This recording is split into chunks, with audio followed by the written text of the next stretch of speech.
the Wanfu Federation's secret world is revealed, a hidden land of intrigue. 7 large city bases form the foundation of this spider's nest. Balin City, one of the 7, boasts unimaginable wealth. A private estate nestled amidst mountains and rivers hides within the city. The capital citadel stands tall, a beacon of power and mystery. A splash from the pond hints at something unusual beneath the surface. A young man with silver hair attends to his morning routine. He reflects on his striking appearance, a familiar yet intriguing sight. Bai Shiaan, young lord of Balin City, introduces himself. He reveals a secret. He's a time traveler from another life. Shiaan clarifies, it's reincarnation, not time travel, with all past life memories intact. A shimmering serpentine creature emerges from a swirling portal. Shiaan observes the magnificent iridescent red-eyed silverfish, a gold-class creature. Summoned for breakfast, Shiaan assures he's almost ready. Shiaan bids farewell to his aquatic companion and heads off. The red-eyed silver-streaked fish, a powerful pet and symbol of his father's strength. Shiaan descends the stairs, observing his family at the breakfast table. His aunt and younger cousin enjoy their meal. His father, a man of action, emphasizes speed and efficiency. His grandfather, Bai Jingcheng, former city lord, arrives for a special occasion. His grandfather announces that today is the day for Shiaan's awakening ceremony. Shiaan accepts with a confident grin, fully prepared for the pivotal event. The scene shifts to the massive annual awakening ceremony, where the Federation's youth discover their fate. A successful awakening is the only path to the prestigious Imperial College for Beastmasters. Failure, however, leads to a crushing end to one's ambitions and a return to a normal life. Shiaan internally compares this high-stakes event to the life-defining college entrance exams of his past. He calmly eats his breakfast, knowing the idea of just being an ordinary person is a hollow comfort. A sly smirk reveals his true thoughts. Such reassurances are nothing but empty lies. In this world, the talent to control beasts is the ultimate measure of a person's status and worth. He reflects on his own reincarnation, aware that without his memories, he'd just be another handsome face destined for a minor role. Shiaan reveals his self-awakened A-level talent for Imperial beasts. He expresses his excitement about this incredible development. The nature of his A-level spiritual talent is explained: powerful intuition and beast communication. The benefits of his talent are further detailed, highlighting its combat advantages. Shiaan calmly sips his drink, unfazed by the news due to his prior knowledge. His grandfather discusses the rarity of A-level talent and Shiaan's potential. Grandfather worries about Shiaan's youth and impulsive nature. A flashback shows a powerful figure, possibly Shiaan in training or a vision. Grandfather calls out to Shiaan, snapping him back to the present. Shiaan looks up, seemingly attentive while enjoying his beverage. The grandfather warns him not to underestimate the ritual, as the Awakening Godstone is a unique treasure. He reveals the stone possesses a mysterious and powerful origin, shrouded in ancient history. A flashback shows a chaotic past, where monstrous beasts nearly drove humanity to extinction. In their darkest hour, the ancestors discovered the stone, which awakened the first beast-taming talents. This newfound power allowed humanity to fight back, beginning the era of beast control. The grandfather emphasizes that this single stone is the cornerstone of their entire civilization. He outlines the 3 stages to becoming a beastmaster: awakening talent, building a beast space, and contracting a pet. He acknowledges that some prodigies from powerful families awaken their talents ahead of the ceremony. However, these families still insist their children attend the public event for a crucial reason. They seek to use the Federation's powerful stone to further enhance their children's already awakened abilities. The grandfather reveals the true prize, using the stone to build the royal beast space in advance. Shiaan questions whether the Federation objects to this, leaving his father and grandfather in thoughtful silence. His grandfather erupts in laughter, explaining the Federation knows about this loophole but simply doesn't care. He clarifies that as long as everyone registers their awakened talent, the Federation's rules are technically met. In exchange for this minor energy drain, the Federation gets to conveniently manage all new Imperial Beastmasters. He places a hand on Shiaan's shoulder, assuring him the stone's power will be an immense benefit. With a confident smirk, Shiaan assures his grandfather he understands the stakes and will take it seriously. Standing up, Shiaan confesses that despite his deep knowledge of beasts, the awakening stone itself was a gap in his research. He reflects on the stone's incredible feat, a single artifact supporting the consciousness of millions, a truly magical power. His father then chimes in, passionately declaring that a man's duty is to master the ceremony and build his beast space. Xiaoan, looking a bit taken aback, quickly agrees with his father's intense declaration. His aunt immediately scolds his father for his aggressive tone, while he awkwardly tries to backtrack. The grandfather breaks the tension with a hearty laugh, playfully ruffling the hair of his son and grandson. With breakfast over, the family departs, their sleek vehicle speeding through the futuristic city. Their car glides to a stop as the driver announces their arrival at the Awakening Square. His grandfather instructs him to head to the Awakening Hall, revealing he has a speech to prepare. Xiaoan steps out, confidently surveying the area as he prepares to enter the massive venue.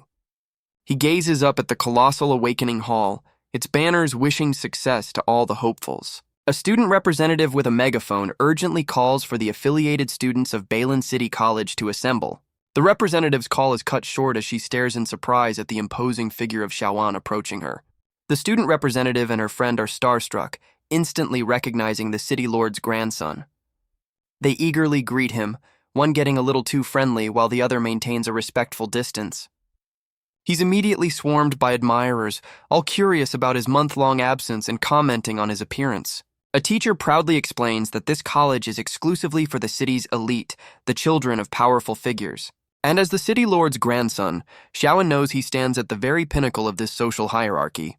Suddenly, a large figure roughly pushes through the crowd, catching Xiaoan's irritated attention.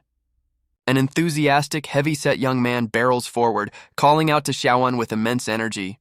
Xiaoan swiftly intercepts the incoming hug, stopping his friend with a sharp, annoyed shout. His friend looks heartbroken, whining about how much he missed him, while Xiaoan demands he stop the overly dramatic display. The young man is utterly crushed by Xiaoan's cold words, reacting with theatrical despair. Xiaoan teases his dramatically despondent friend about his name, Yuanlu.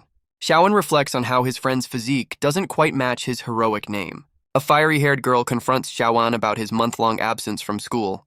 Yuanlu sulks in the background as Xiaoan interacts with the girl. The girl, Feng Qianyu, introduces herself and issues a challenge to Xiaoan. Feng Qianyu proposes a bet related to the upcoming awakening ceremony. Xiaoan recalls a past bet with Feng Qianyu and its painful consequences. Xiaoan accepts the bet, confident in his abilities and anticipating her defeat. Xiaoan warns Feng Qianyu to prepare for the consequences of losing the bet. Feng Qianyu fumes at Xiaoan's nickname for her and vows revenge. Yuanlu warns Xiaoan that Feng Qianyu's family possesses a special treasure to aid her awakening. Unfazed, Xiaoan dismisses the warning, noting it's expected for a powerful family to have such advantages. He internally trusts his powerful intuition, which has detected no real threat from his fiery-haired rival. The ceremony officially begins as a speaker addresses the vast assembly of hopeful students from various schools. The speaker is none other than Xiaoan's grandfather, Baijing Qing, delivering an inspiring speech to the city's youth. He concludes his address with a powerful wish for success, his voice echoing over the sea of anxious students. With the speech concluded, staff members begin directing the massive crowd of students into the Awakening Hall. An official instructs the students to take their places before the towering crystal that will facilitate their awakening. As he settles, Xiaoan reflects on the mechanics of the ceremony, a central stone's power projected across the entire Federation. He marvels at the sheer scale of this power, considering it a true miracle of their civilization. The massive awakening stone pulsates with greenish energy within the hall. Xiaoan sits calmly, a blue glow emanating from his hands. The glow intensifies, revealing a spectral form within Xiaoan. A surge of blue energy erupts from Xiaoan. The energy explodes outwards, engulfing Xiaoan in a brilliant light. Xiaoan struggles to control the overwhelming power. The energy surges out of control, causing him distress. He's thrown back by the force, the energy coursing through him. Xiaoan realizes the energy is affecting his mind. Despite the danger, Xiaoan sees an unexpected opportunity. Amidst the chaos, Xiaoan finds a moment of clarity, realizing the path forward is simple. He steels his resolve, accepting the unbelievable power now coursing through him. A violent explosion of spiritual energy blasts him backward, overwhelming his senses. In the control room, stunned staff members watch the unprecedented pillar of light erupt from the hall floor. From below, Xiaoan is dwarfed by the immense energy vortex, filled with swirling ancient silhouettes. A colossal otherworldly eye materializes within the vortex, gazing down upon the ceremony. The staff finally identify the student at the center of the chaos, realizing with horror it's the city lord's grandson. Panic sets in as one staffer frantically orders another to alert the city lord, fearing the repercussions. His grandfather arrives on the scene, his face a mask of grim concern as he demands an explanation. A trembling staff member reports the impossible. A powerful, unknown vision has manifested directly above Shiaan. The staff member admits that the situation is completely unprecedented and beyond their understanding. Both Shiaan and his grandfather stare up at the colossal, ethereal eye that is manifested above them. The grandfather's eyes widen in disbelief as he identifies the phenomenon as a rare talent vision. He knows such a vision only occurs for talents of S rank or higher, a level far beyond what Shiaan supposedly possessed. He theorizes that Shiaan's A-level intuition must have mutated, evolving into an S-rank power. The scene shifts to an explanation of how, like beasts, human talents can also evolve and mutate. This mutation is a rare variation of a person's innate imperial beast talent, unlocking incredible potential. Throughout history, only a handful of beastmasters have ever experienced such a talent mutation, becoming legendary figures. These mutated individuals are revered as the absolute pinnacle of power in the world of beastmasters. The grandfather realizes with dawning horror that this mutation makes the awakening process incredibly perilous for Shiaan. Grandfather Bai tries to force his way into the hall, but a staff member blocks his path, pleading with him not to cause trouble.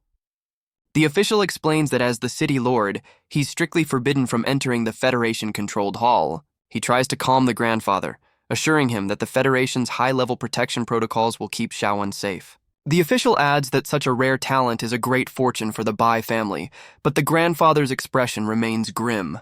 Meanwhile, Shiaan is engulfed in a torrent of spiritual energy, a blue flame flickering over his eye as he endures the transformation.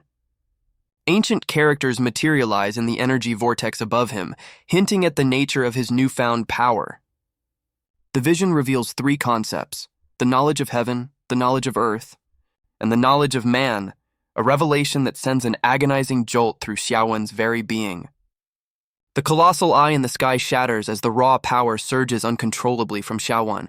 This immense energy shoots up from Shiaan, striking the central awakening stone and causing the entire hall to tremble. Shiaan questions the incredible power he just experienced. He stands amidst a swirling blue aura, looking determined. The nature of his new Apocalypse Eye talent is revealed. The standard Beastmaster talent levels are explained. Shiaan ponders the implications of his mythical talent. He realizes the mystery surrounding his unique ability. Other students' talents are displayed, highlighting the difference. Shiaan's new vision allows him to perceive others' talents. He marvels at the outrageous power of the Apocalypse Eye. Shiaan analyzes the eye's ability and its impressive range. Shiaan realizes his Apocalypse Eye gives him a significant combat advantage. He imagines the unlimited potential of knowing his opponent's strengths and weaknesses. Shiaan decides to test his new power on the other awakening candidates. He observes the various talent levels emerging among the students.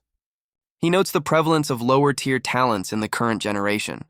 Shiaan confirms his ability to perceive the details of others' talents. He turns his attention to the massive awakening stone itself. Shiaan's Apocalypse Eye detects something unexpected within the stone. The eye reveals the hidden nature of the stone's power. Shiaan realizes the stone contains a powerful ancient spiritual beast. Shiaan is stunned by the revelation of a legendary divine beast within the stone. The scene shifts to the aftermath, with students lining up to register their awakened talents. An official explains the awakening stone's importance to the Federation's prosperity. Shiaan questions whether the Federation is aware of the stone's true nature.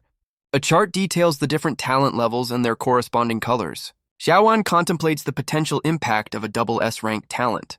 He registers his talent, causing a stir among the officials. Shiaan ponders the complexities of the world of beasts. He's instructed to place his hands on a testing device. Shiaan reflects on his current limitations and future aspirations. Shiaan prepares for the talent test, ready to embrace his destiny. He accepts the path of a genius, ready to shock everyone.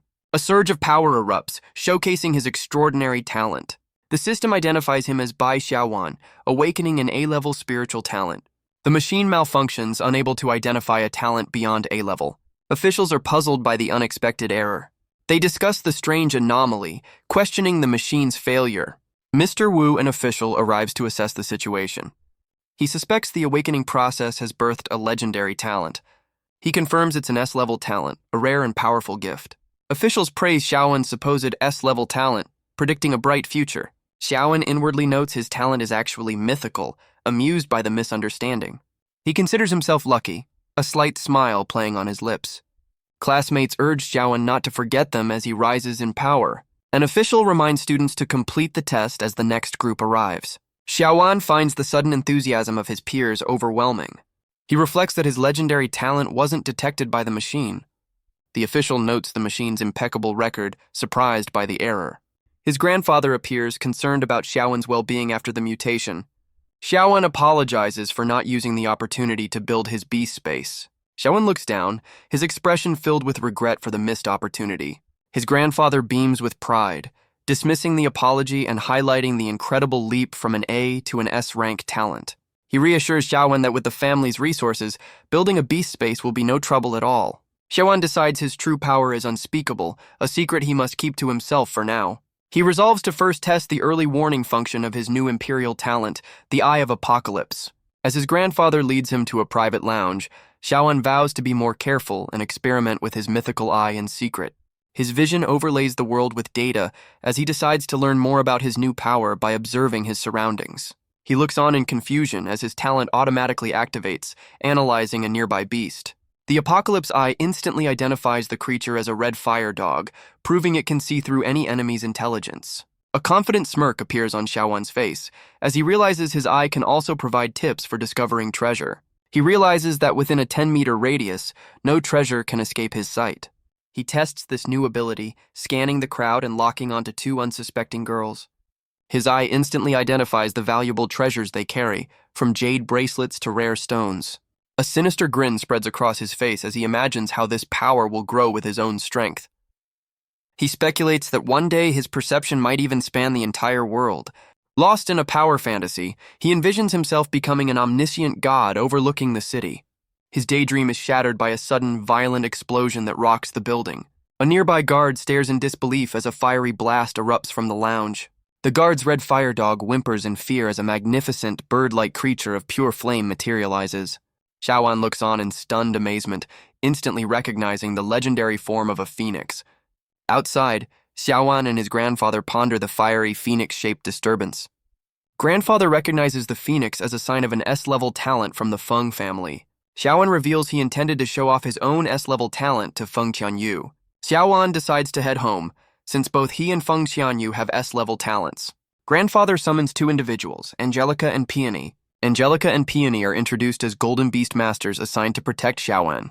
Angelica introduces herself as a Golden Beast Master. Peony introduces herself as a Golden-level Beast Master. Shiaan realizes his grandfather has already arranged for his protection. Grandfather gives Shiaan a key to the treasure trove for building a royal beast space. Shiaan gratefully accepts the key, a tool for his next great step. This key grants access to the family's treasure trove, containing priceless spiritual crystals essential for building a beast space. He and his guards arrive at the vault, a colossal and priceless structure befitting the Bai family's legacy. Shiaan confidently orders his new protectors to stand guard, ensuring he won't be disturbed.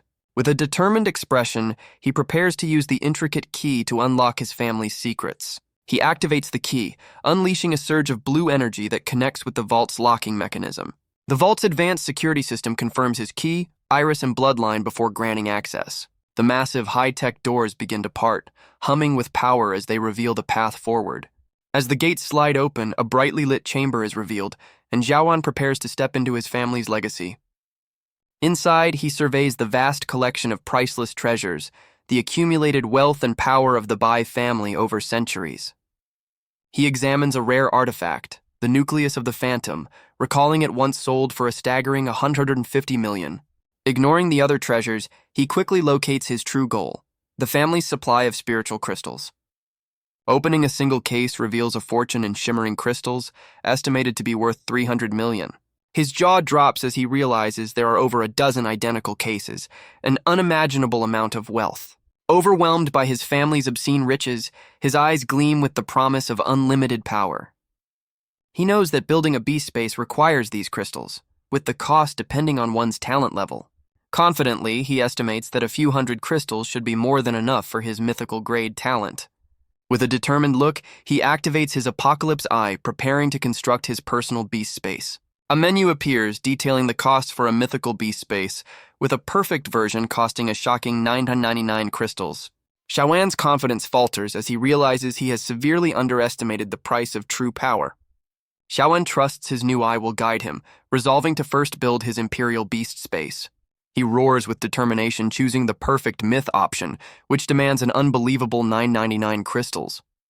An entire fortune in spiritual crystals is consumed in an instant to fuel the creation of his space. A week later, his grandfather proudly reflects on the news of Xiaoan's S-level talent spreading like wildfire. The family is inundated with requests from dignitaries, all eager to connect with the city's new prodigy. Unaware of the political maneuvering, his young cousin plays peacefully in the garden. His aunt casually mentions that even the powerful Feng family has inquired about a potential engagement. She muses on how quickly her nephew has grown into a man of great importance. After a full week with no sign of Xiaoan, his aunt's concern for his well-being grows. The grandfather calmly reassures her, explaining that an S-level talent requires far more time and energy to build a beast space. Grandfather senses a familiar presence. News arrives, Xiaoan's beast space construction is complete. Xiaoan emerges, surrounded by a vibrant blue aura. He floats amidst the treasure chests, empowered. Blue energy crackles and spreads across the floor. A lush, vibrant landscape begins to form. Xiaoan soars above the newly created world. He observes the landscape with a thoughtful expression. He marvels at the vastness of his royal space. He's awestruck by the magnificent creation. Xiaoan explains that building a royal beast space takes about 10 days. His imperial space can hold at least 1,000 beasts, complete with mountains and rivers. His mythical beast space has special effects that shorten growth time for his beasts. He marvels at the additional effects of his unique space. Xiaoan explains that normally imperial spaces have no collateral effects. His royal space has 3 powerful effects, each comparable to heaven's existence. He explains that the greater a beast's potential, the longer its growth cycle. But in his imperial space, even high-potential beasts grow quickly. With these effects, he can become the youngest and most powerful beastmaster. He explains how his space can heal poisoned or injured beasts, restoring their fighting power. Xiaoan is relieved, knowing his family's wealth can handle any expense. His family greets him warmly after his week-long absence. His grandfather comments on Xiaoan's thinner appearance after his ordeal. Xiaoan devours a large piece of meat with gusto. He continues to eat enthusiastically, surrounded by his family. Satisfied, he lets out a contented burp after finishing his meal.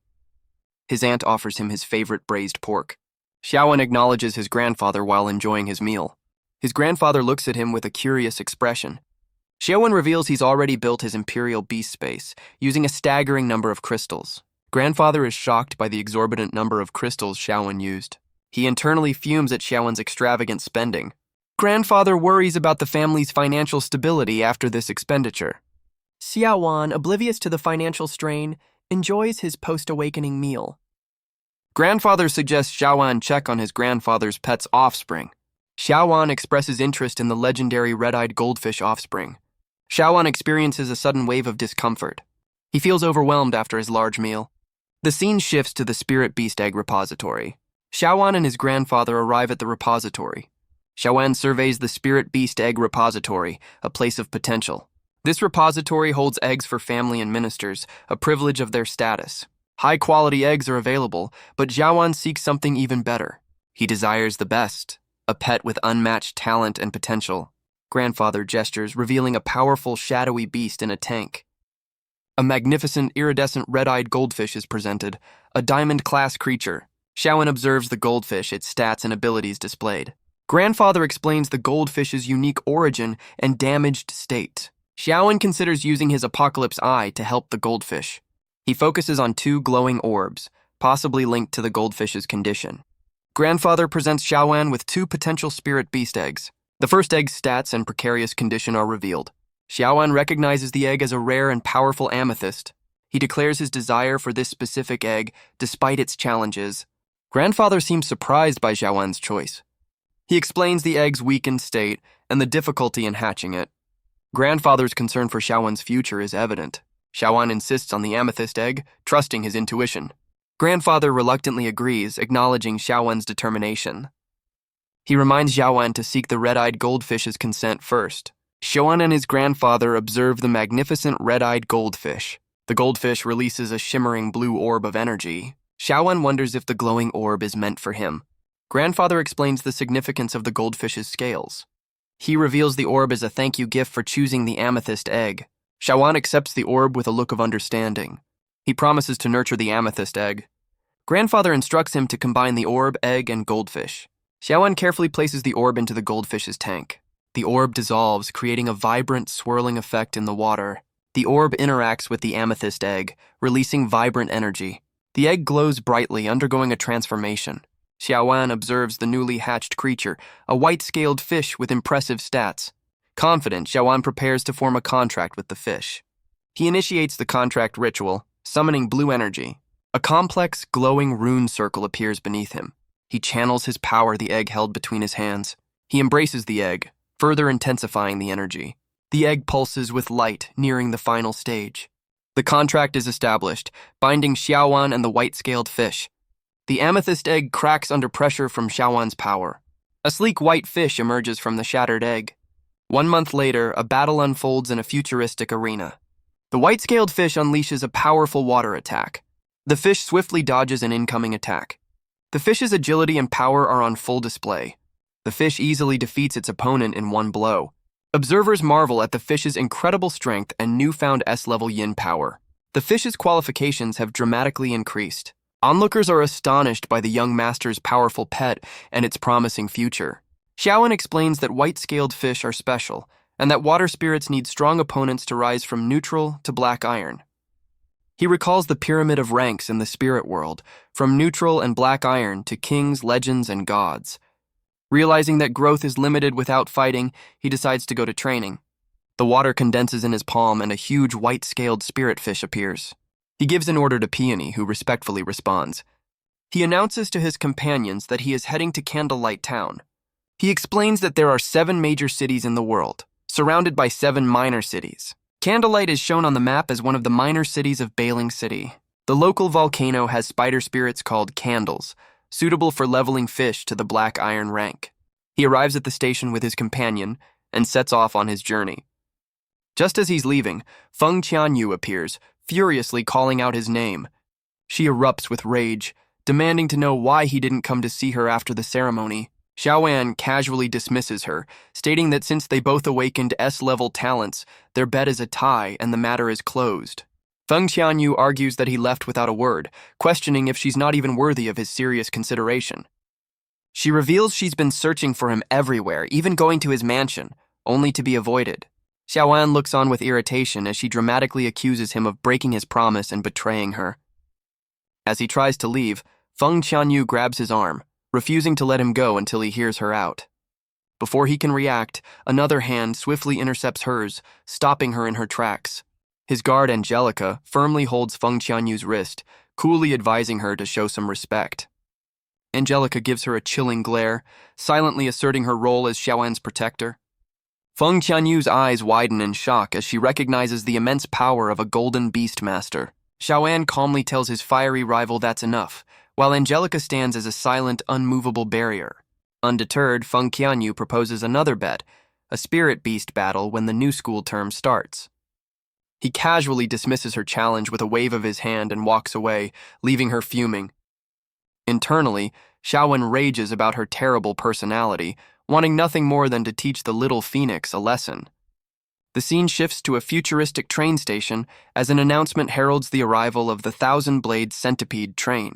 He listens as the train's destination is announced for Candlelight City, his next objective clear. This unique train is essential for traversing the dangerous wilds between cities, a land swarming with powerful spirit beasts.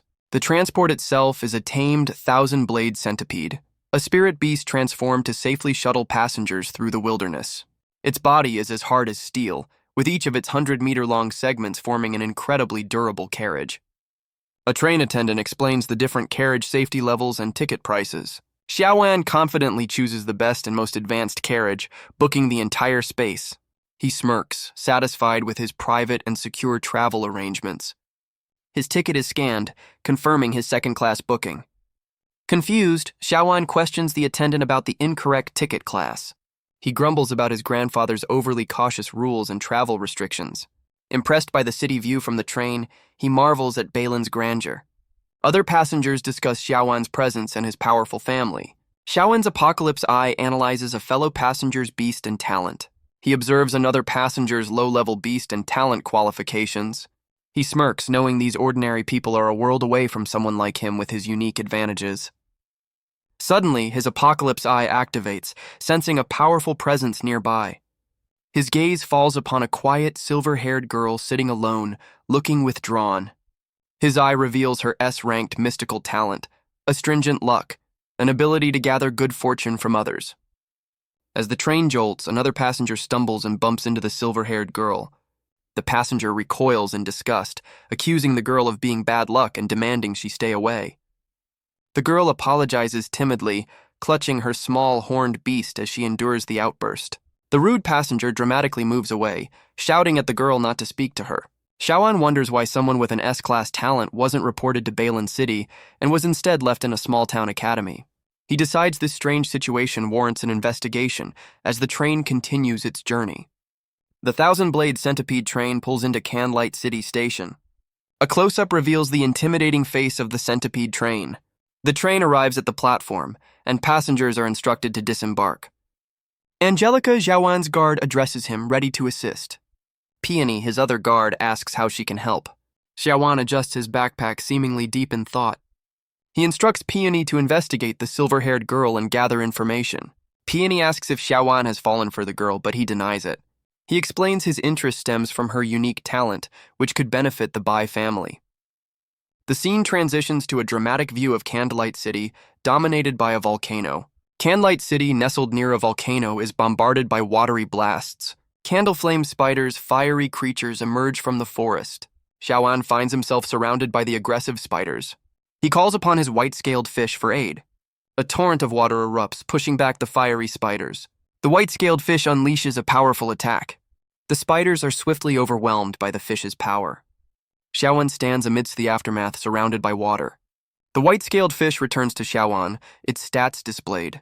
More candle flame spiders appear, ready to attack. The white-scaled fish looms, ready to defend its master. A fiery spider lunges at Xiaowan, but his fish intercepts. A blast of water erupts from the white-scaled fish. The water attack decimates several candle flame spiders. Xiaowan celebrates his fish's impressive power. He analyzes the unusual strength of the fish's attack. Xiaowan realizes the fish's power has been amplified. He considers finding stronger spiders to further test the fish's abilities. A chart details the levels of beast proficiency. Xiaowan reflects on his fish's current proficiency level. He understands that at the highest level of proficiency, a single skill can possess the power to split a mountain. This mastery is the true difference between an average beast and a legendary one. It allows the same ability to manifest with vastly different effects and power depending on the user. Xiaowan has a sudden epiphany, realizing the true path to power for his white-scaled fish. Determined to level up, he and his fish plunge back into the forest to find stronger opponents. 2 weeks of intense training pass in a blur of constant battle. His fish now unleashes a water jet with far greater force against a larger spider beast. The powerful blast sends the formidable creature reeling backward. The training montage shows various beasts clashing as they push their limits. His fish has even developed a new skill, a high-pressure water drill that can pierce solid objects. The white-scaled fish unleashes a powerful water jet attack. The fish glows with a vibrant blue aura, preparing for another strike. Another torrent of water blasts towards the giant spider. Xiaowan observes the battle, impressed by his fish's progress. He calculates the time needed to further enhance the fish's abilities. Angelica approaches, holding the white-scaled fish with news for Xiaowan. The report on the silver-haired girl's difficult circumstances is revealed. More details about the girl's misfortunes and struggles are shown. The girl's social isolation at the academy is depicted. Peony explains the drawbacks of the girl's S-ranked talent. Xiaowan learns more about the silver-haired girl's character. Peony explains what happened on the day the girl's talent awakened. The awakening machine malfunctioned due to her talent. Xiaowan finds the girl's talent intriguing and its effects on objects. He instructs Angelica to help the girl with her financial issues and transfer her to his school. Peony confirms the transfer order with enthusiasm. Peony expresses excitement about the transfer and Xiaowan's influence. Xiaowan and Peony react to a sudden disturbance. The silver-haired girl is shown in a perilous situation, facing a monstrous creature. Xiaowan recognizes the girl in danger. Xiaowan and his white-scaled fish arrive to find the silver-haired girl in danger. The white-scaled fish unleashes a powerful water jet attack. The water jet strikes the monstrous creature, pushing it back. The creature is sent flying, crashing into the cityscape. The silver-haired girl and her small beast look on in surprise. Shiaan assures the girl there's no need to be obsessed with legends. Shiaan and Angelica react to the situation, seeing an opportunity. Shiaan abruptly departs, claiming he forgot to turn off his air conditioner. Shiaan checks on the silver-haired girl, concerned for her well-being. Shiaan asks the girl if she is all right after the ordeal. The silver-haired girl looks up at him, flustered and blushing from the close encounter. She recognizes him immediately, pointing out that she saw him on the train. He introduces himself and his pet as the girl, Chow Gubai, thanks him for the rescue. Shiaan questions her about her classmates, wondering why she's all alone. She explains that they encountered a dangerous mutant candlefire spider and were forced to split up. A flashback reveals her terrified classmates running from the colossal, monstrous spider. Shiawan's expression hardens, his interest piqued by the mention of a mutant beast. He grabs her hands with startling enthusiasm, eagerly asking her to lead him to the creature. Chow Gubai is completely stunned by his strange and intense request. She hesitates, warning him about the danger and her own supposed bad luck. He firmly grasps her wrist, dismissing her warnings about the danger. He confidently assures her that his white-scaled fish is more than strong enough for the task. He sees a perfect opportunity to train his fish on the mutant spiders and show off his skills. He plans to put on a magnificent display of power, hoping to win her admiration. His ultimate goal is to secure her loyalty through this impressive feat. From a treetop, Angelica watches them venture deeper into the forest, a flicker of unease on her face. She recalls a sudden chill from Shiawan's earlier laugh, wondering if she imagined his sinister intent. They arrive at a vast cavern, where Shiaan spots the colossal mutant spider guarding a river of lava. His apocalypse eye analyzes the creature, revealing it's a mutant candle spider, with the rare trait of dual talents. The beast's unusual mutation makes him suspect there might be other, even greater surprises hidden within the cave. Shiaan summons his white-scaled fish to battle. He confidently reassures Chow Gubai and prepares for a fight. Shiaan strategizes, planning the first phase of his attack. The white-scaled fish acknowledges the plan. The fish launches into action, a blur of motion and energy. The mutant spider reacts to the incoming attack. The spider recoils from the impact. The enraged spider questions the audacity of the attacker. The spider summons its smaller companions to join the fight. Shiaan directs his fish to target the densest cluster of spiders. The white-scaled fish acknowledges its master's command, its eyes glowing with resolve. It unleashes a devastating torrent of water, carving a path through the spider swarm. The mutant spider leader watches in fury as its minions are obliterated by the unexpected assault. It's stunned that a creature not even at the black iron level could possess such immense strength. Enraged by the defiance, the mutant spider snatches the small fish, vowing to crush it. At its command, the remaining spiders launch a coordinated barrage of fiery projectiles. The white-scaled fish looks up in alarm, seemingly overwhelmed by the incoming fiery onslaught. Unfazed, Shiaan issues a new command, a blue flame flickering over his eye as he orders a new technique.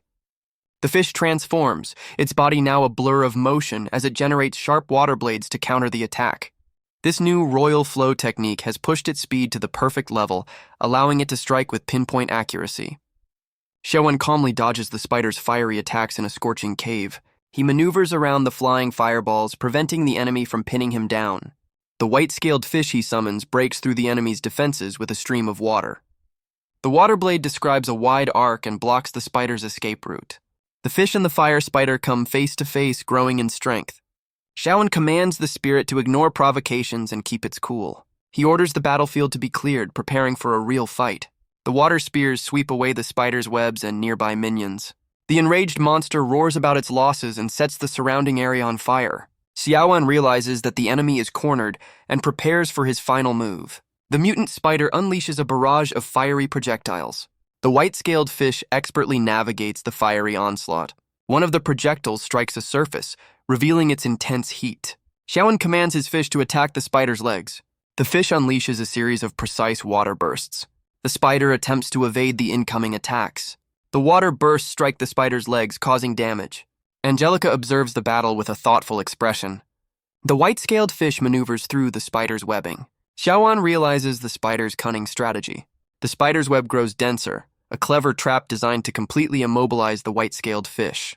Refusing to be outsmarted, Xiaoan orders his fish to unleash a new, powerful attack. The white-scaled fish acknowledges the command, ready to end the fight quickly. It unleashes a devastating water erosion technique, a torrent of concentrated power. The corrosive water melts through the webbing, infuriating the mutant spider. The fish multiplies its attack, sending out numerous powerful streams of water. The enraged spider recoils as its legs are struck by the relentless water assault. Powerful water blasts slam into the spider, drenching the cavern floor.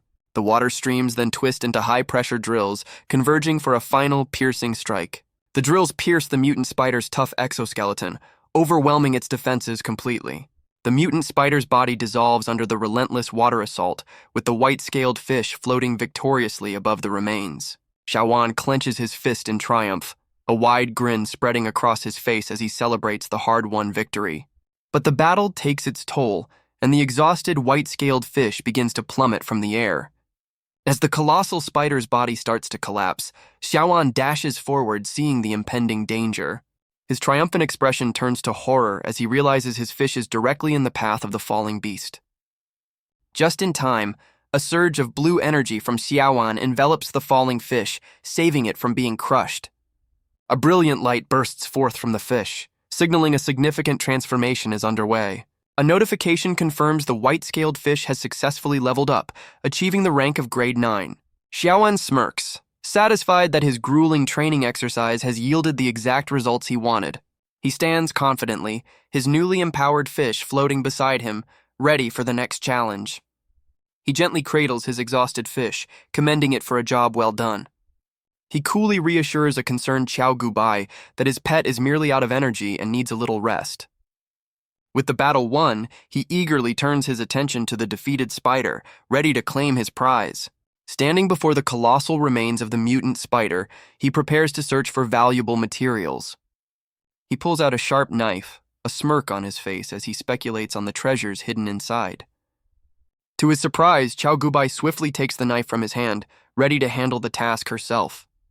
Caught completely off guard, he can only stammer that she has surprisingly good technique. Without a moment's hesitation, she begins expertly dissecting the creature's remains. A wild glint appears in her eyes, revealing a surprisingly high proficiency in anatomy. She calls out his name, presenting a glowing prize and suggesting he use his apocalypse eye to find the true treasure of the cave. Xiaoan is intrigued by something he sees. Qiao Gubai presents a glowing green crystal. Qiao Gubai's talent helped her find the valuable crystal. Xiaoan recognizes the crystal as an awakening stone. He realizes such items are incredibly rare and valuable. Xiaoan decides to keep the discovery a secret from Qiao Gubai. He plans to consult his family elders about the stone. Qiao Gubai announces that it's time to go. Xiaoan invites Qiao Gubai to join his family. Qiao Gubai realizes Xiaoan is trying to recruit her. Qiao Gubai acknowledges Xiaoan's strength within the cavern. Qiao Gubai appears troubled, clutching a weapon. Qiao Gubai reflects on painful memories and harsh judgments. Xiaoan comforts Qiao Gubai, offering reassurance. Xiaoan emphasizes Qiao Gubai's unique qualities, not monstrous. Xiaoan promises to guide Qiao Gubai to greater heights. Qiao Gubai inquires about Xiaoan's powerful grandfather. Xiaoan confirms and invites Qiao Gubai to his home. Qiao Gubai cautiously accepts Xiaoan's offer, hoping for change. They shake hands, solidifying a new understanding. His apocalypse eye analyzes the spider eggs, revealing 2 different gold-level qualifications within the nest.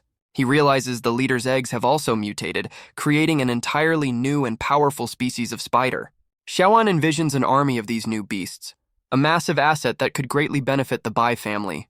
He presents a mutated egg to a surprised Qiao Gubai, offering her the gold-level offspring of the spider leader. With a cunning smile, he reveals this is a condition for joining his family, deeming her current beast unworthy of her talent. Qiao Gubai understands he wants her to abandon her current beast and form a new contract.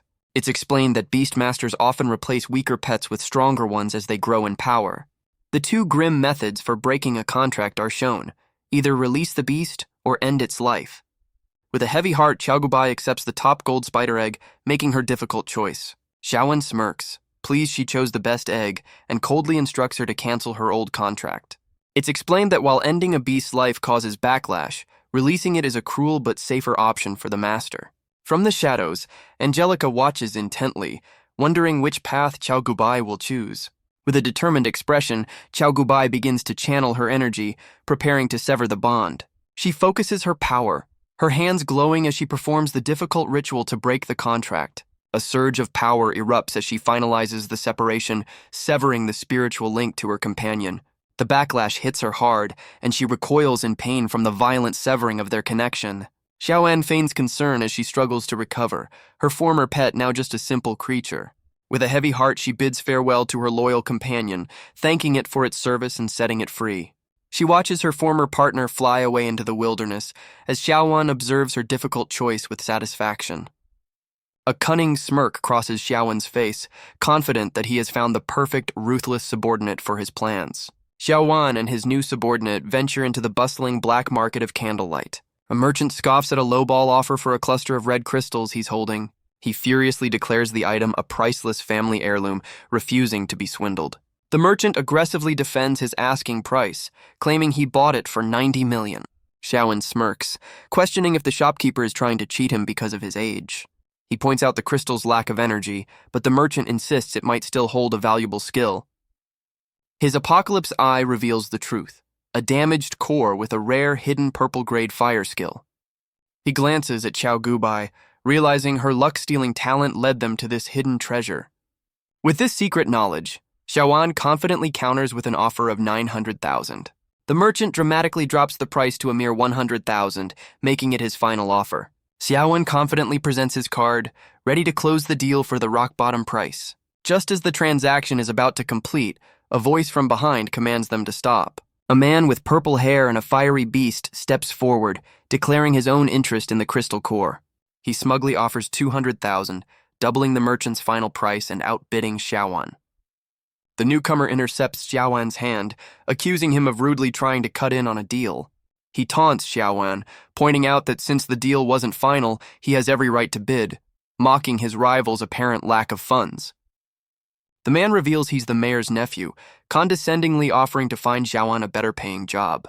His arrogant lecture is cut short as his eyes land on something, leaving him completely stunned. He finally notices Xiao Gubai hiding behind Shiaan, captivated by her delicate appearance. A lecherous grin spreads across his face as he declares her a rare beauty, his interest shifting entirely. Shiaan steps forward protectively, suggesting they settle their dispute with a life-or-death battle. His apocalypse eye activates as he sizes up the rival, seeing him as nothing more than a convenient training dummy. The mayor's nephew seethes with rage, accusing Shiaan of trying to impress the girl as his beast's stats are revealed. He furiously orders his red flame dog to attack, sending the fiery beast lunging forward. The flaming dog closes in, its fangs bared, but Shiaan remains perfectly calm and ready. As the beast flies past, Shiaan pulls Xiao Gubai behind him, shielding her from the attack with a steely gaze. He smirks, realizing that a fight with a real beastmaster is a rare opportunity he can't pass up. The red flame dog turns and looms over him, letting out a ferocious roar before its next assault. A confident, almost condescending smile plays on Shiawan's lips, showing he's not intimidated in the slightest.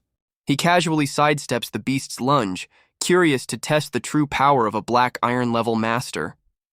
Shiaan calmly places a hand on the fiery beast, completely unfazed by its menacing appearance. The mayor's nephew sneers, taunting Shiaan and daring him to stop dodging and fight. Onlookers recognize the notorious bully, whispering about his dishonorable fighting tactics. The red flame dog lunges forward, a blur of motion as it pounces on its target. Xiao Gubai watches in horror, certain that Shiaan is about to meet a grim end. Deciding to humor his opponent, Shiaan summons a swirling vortex of water to meet the attack. With a casual flick of his wrist, he effortlessly redirects the charging beast, a testament to his superior control.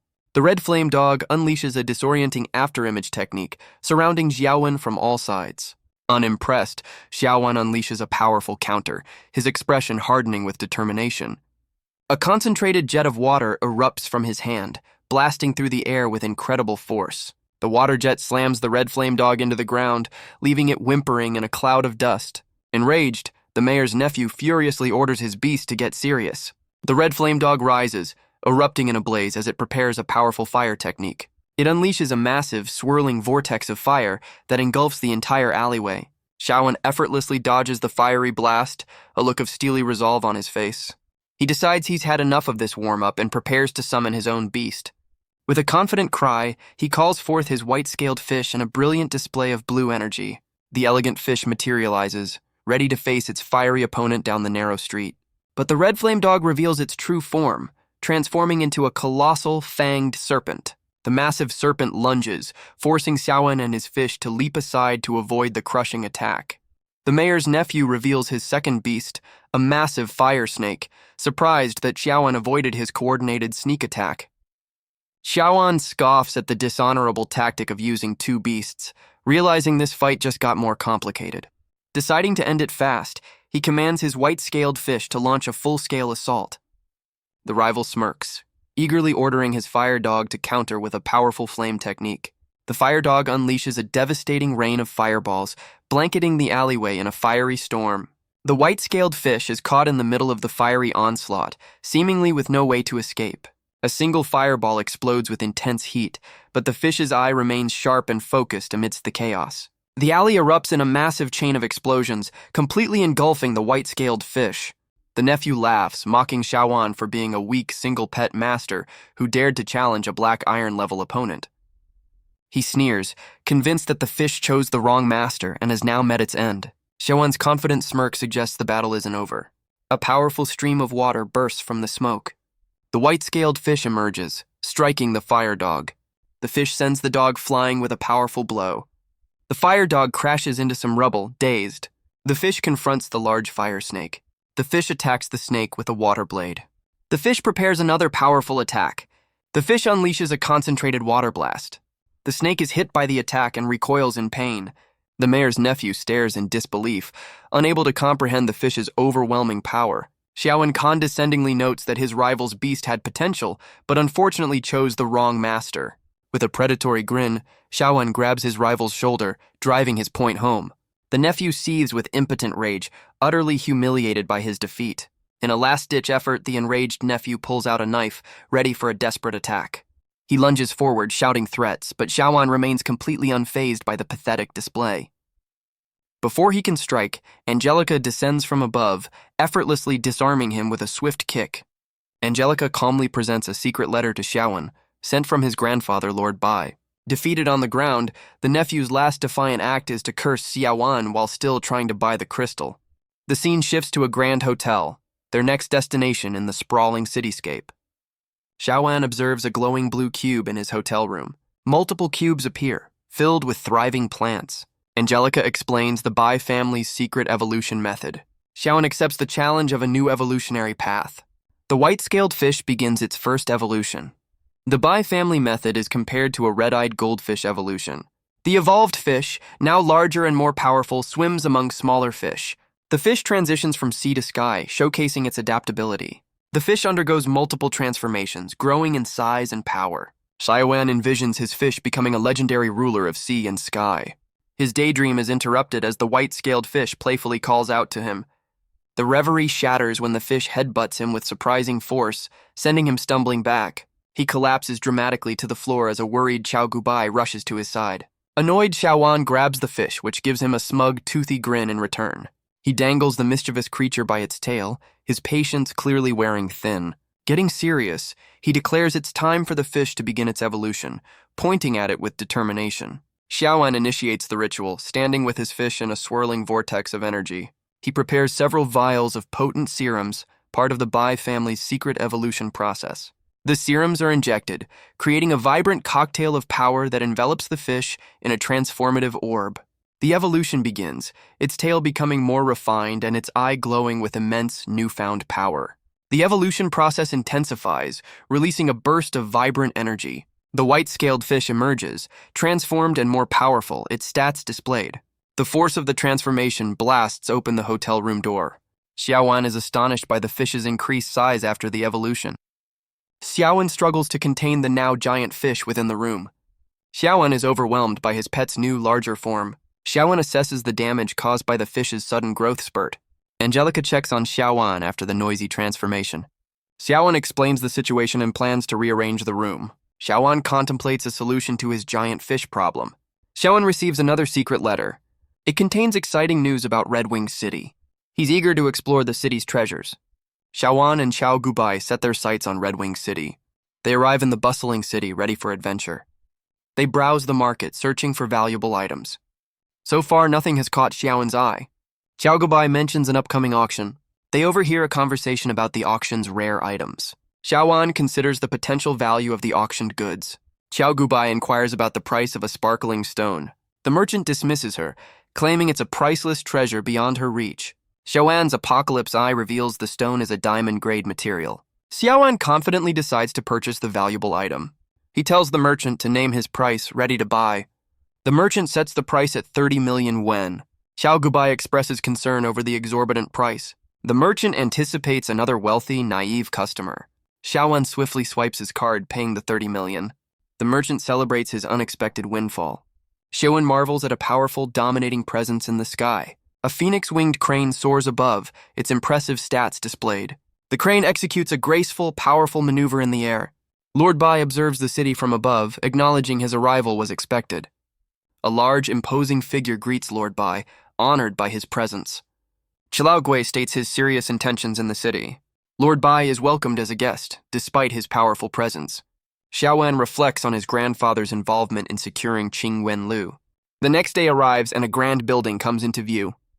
Xiaoan is questioned about his intentions within the grand hall. Xiaoan questions Lord Bai's intentions. Lan Dongli, the lord of Lynland City, reveals the reason for their visit.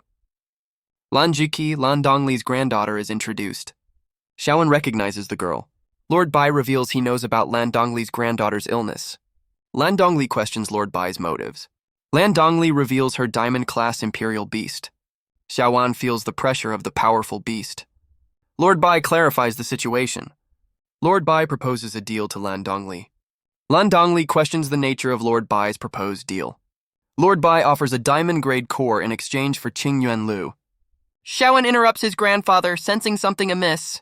Xiaoan suggests giving the core to Lan Jiki for her treatment. Lord Bai is taken aback by his grandson's unexpected proposal.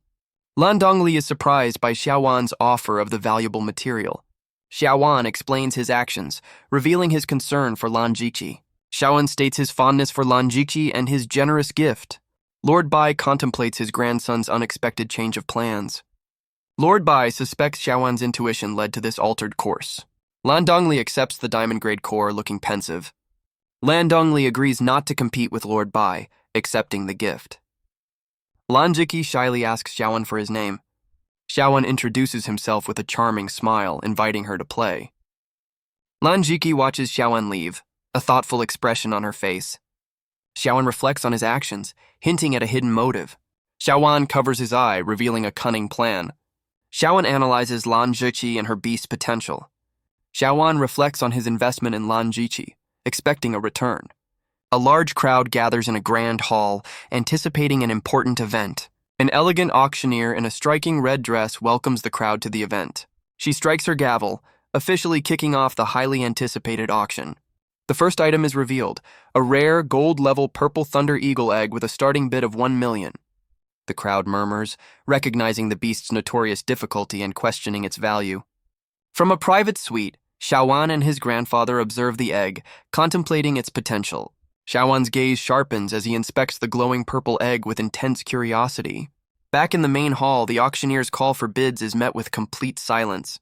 A lone bid of 1 million echoes from the private box, shocking the onlookers below. The auctioneer breathes a sigh of relief, grateful that a buyer has finally emerged. Lord Bai cautions his grandson about the difficult beast, but Xiaoan's confident smirk shows he has a plan. Xiaoan's intuition tells him the egg is special. He's excited to have found such a rare item at the auction. The auctioneer announces Xiaoan as the winner of the egg. An hour passes and the auction continues. The final item, Qing Yuanlu, is presented. The auctioneer explains the bidding rules for the final item. The bidding for Qing Yuanlu becomes intense. Lord Bai advises Xiaoan to wait for the right moment to bid. Xiaoan is determined to win Qing Yuanlu for a specific reason. He's unsure how to use the awakening stone he already possesses. Xiaoan researches the uses of originium for enlightenment. The first method involves carrying originium for a potential FB-level talent awakening. The second method involves embedding originium, potentially awakening a CA-level talent. The mutated spider leader likely awakened its second talent through the second method. The third method uses originium in a complex mixture for SSSS-level talent awakening. The third method requires rare materials held by the Bai family. Xiaoan and Lord Bai bid 500 million at the auction. A determined bidder aims to reach diamond level with Qing Yuanlu. Another bidder raises the stakes to 700 million Kyushu coins. Tang Di, a top gold-level beastmaster, desperately needs the auctioned material. Tang Di slams his fist down, furious at being outbid so decisively. His anger turns to shock as he realizes he's competing against a legendary diamond-level beastmaster. The auctioneer recognizes the bidder as the powerful figure the city lord personally welcomed. She clears her throat, trying to regain control as the entire hall buzzes with speculation. With a nervous smile, she calls for any other bids against the staggering 900 million. Tang Di wisely backs down, respectfully acknowledging he can't compete with such a powerhouse. The auctioneer calls the bid for a second time, giving the crowd one last chance to challenge. With a confident smile, she calls the bid for the third and final time, sealing the deal. She briefly wonders why Lord Lan, another powerful figure, didn't join the bidding for such a rare item. The auctioneer triumphantly announces that the guests in box number 3 have won the Qing Yuanlu. Someone bursts into the room with news for Lord Bai. Lord Bai reveals his grandson was responsible for stopping a robbery. Qilaogui expresses disbelief at Xiaoan's small stature. Xiaoan is close to acquiring a second talent. A deal is struck between Xiaoan and the others. Xiaoan wonders about the details of the agreement. Xiaoan learns he will fight Lord Qi's granddaughter in 3 days. Xiaoan reacts with surprise to the news of the upcoming fight. The scene shifts to the city lord's mansion in Redwing City. A figure dramatically bursts through the doors. Chiiani makes a striking entrance, her vibrant outfit and confident pose demanding attention.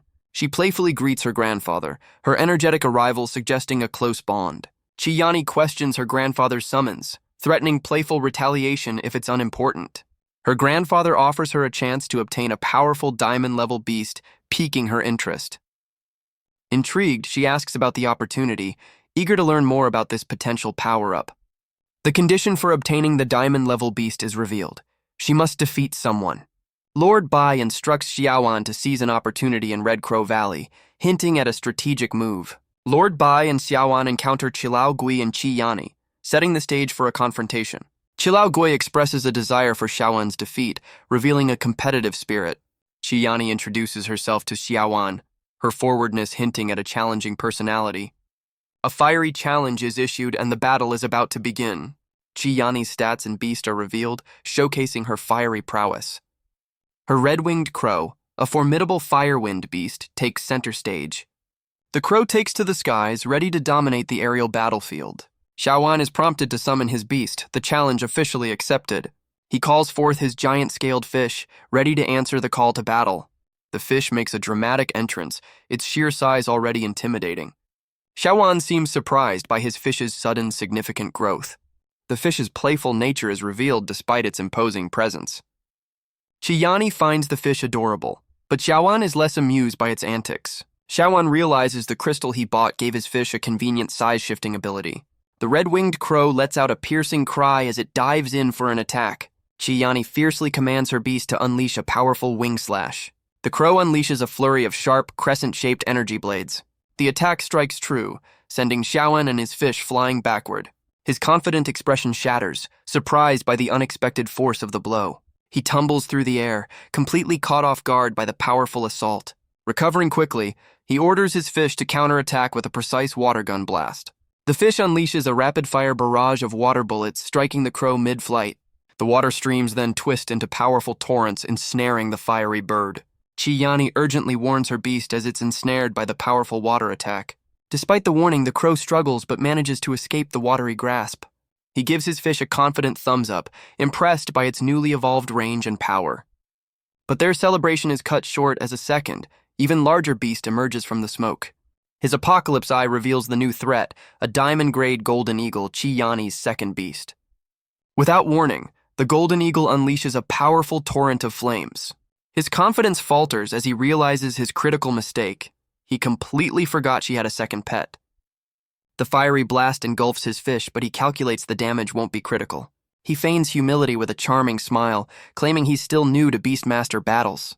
Unimpressed by his act, Chiiani's expression turns manic as she prepares an even more powerful assault. Chiiani unleashes the full coordinated power of her two formidable avian beasts. Xiaoan calculates that her A-level talent amplifies her beast's power by 3 times. He stands his ground as 2 devastating attacks converge on him from opposite sides. He calmly instructs his fish to wait for the perfect moment to counter the pincer move. From the sidelines, Chilao Gui taunts Lord Bai, certain of his granddaughter's victory. The red-winged crow's fierce wind attack slams into the ground with incredible force. Simultaneously, the golden eagle unleashes a concentrated blast of fire to complete the trap. The two attacks combine, erupting in a massive explosion that engulfs the battlefield. Lord Bai clenches his fist in frustration, worried by his grandson's defensive strategy. With a smirk, Shiaan finally makes his move, unleashing a powerful water-based counterattack. Chiiani and Chilao Gui are shocked by Shiaan's power. Shiaan unleashes a powerful, unexpected technique. He explains his newfound ability to manipulate water. He's ready to end the fight, confident in his control. He commands his fish to use a powerful water attack.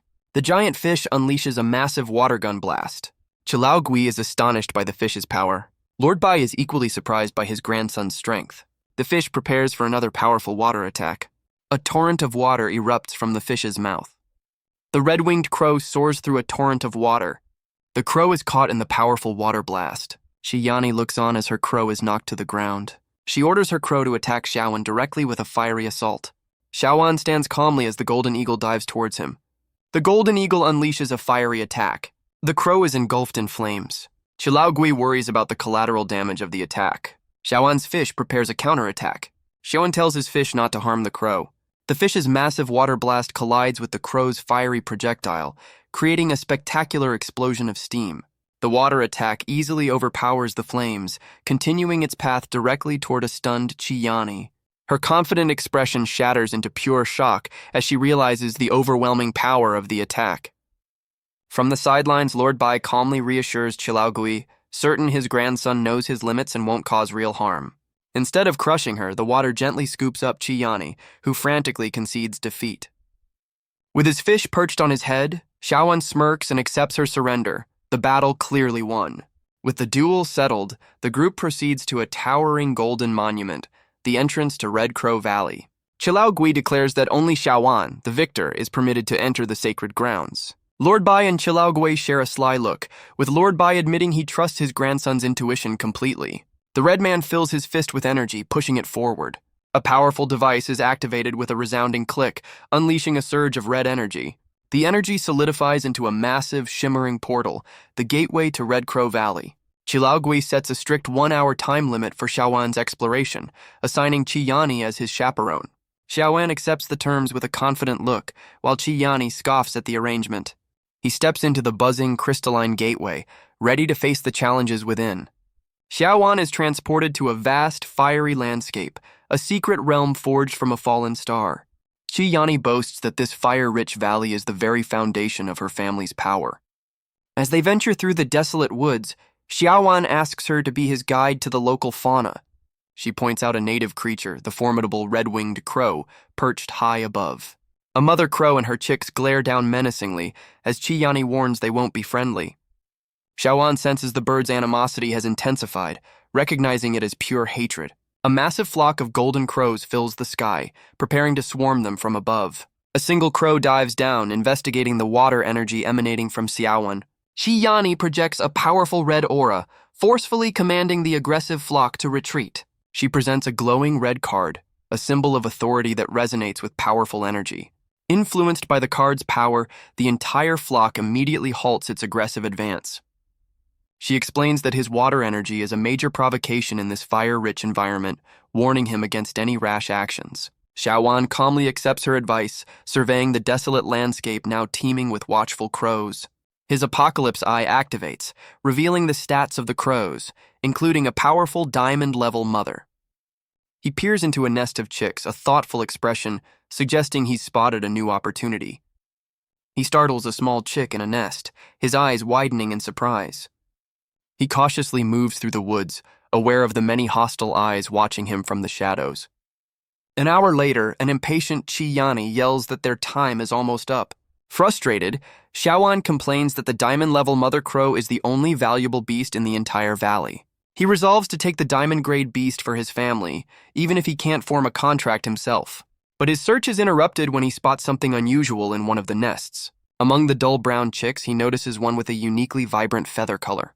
His apocalypse eye reveals the truth. It's a mutant red-winged crow with SS-level talent, though its source is damaged. Xiaoan is stunned, realizing he stumbled upon an incredibly rare mutant with immense potential. The analysis explains its pure fire mutation damaged its core, but with repairs, it could reach the legendary epic level. Xiaoan gently holds the mutant chick, attempting to persuade it to join him. The chick stubbornly refuses, leaving Xiaoan to realize he needs a more compelling offer.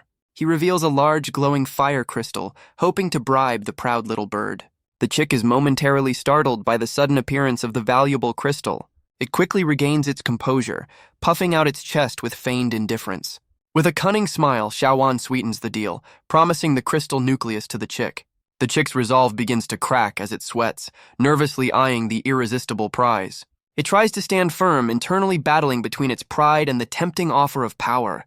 The chick's eyes swirl with conflict as it desperately tries to resist the powerful allure of the crystal. Its resistance shatters completely as it lovingly embraces the crystal, its eyes filled with hearts. Xiaoan secures the mutant chick and its crystal, much to Chiiani's surprise.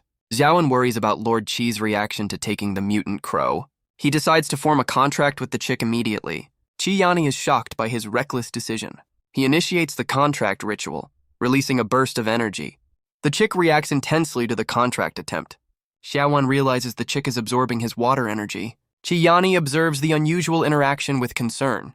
She unleashes a powerful fire attack towards Xiaoan and the chick. Xiaoan and the chick are engulfed in the fiery blast. He pants, exhausted, realizing the dangerous contract almost drained him of all his energy.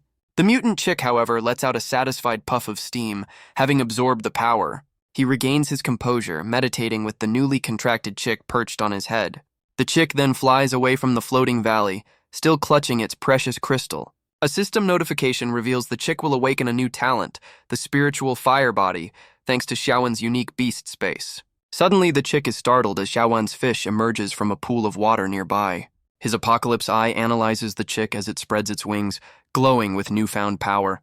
The analysis reveals its new ability allows it to resist water attacks and absorb fire to empower itself. Wasting no time, the chick unleashes a powerful fiery blast directly at the unsuspecting fish. But instead of harm, the fish finds itself bathing in the warm red energy, looking utterly content. Xiaoan thanks Chiiani for her unexpected assistance. Chiiani reveals her actions weren't entirely altruistic. She explains her concern about potential conflict between their families. Xiaoan expresses gratitude for her consideration. Chiiani clarifies her lack of personal concern for him. They emerge from the portal, returning to the Grand Hall. Lord Bai rushes to Xiaoan's side, concerned about his well-being. Xiaoan reveals he formed a contract with a second beast. He presents his new companion, a small red bird. Lord Bai and Qilao Gui react with astonishment. Qilao Gui is impressed by the mutant crow's potential. He recognizes it as a rare and valuable find. Lord Bai declares their business concluded and prepares to leave. Qilao Gui bids them farewell, seemingly pleased with the outcome. Chiiani challenges Xiaoan, promising to surpass him in the future. Lord Bai and Xiaoan share a moment of understanding.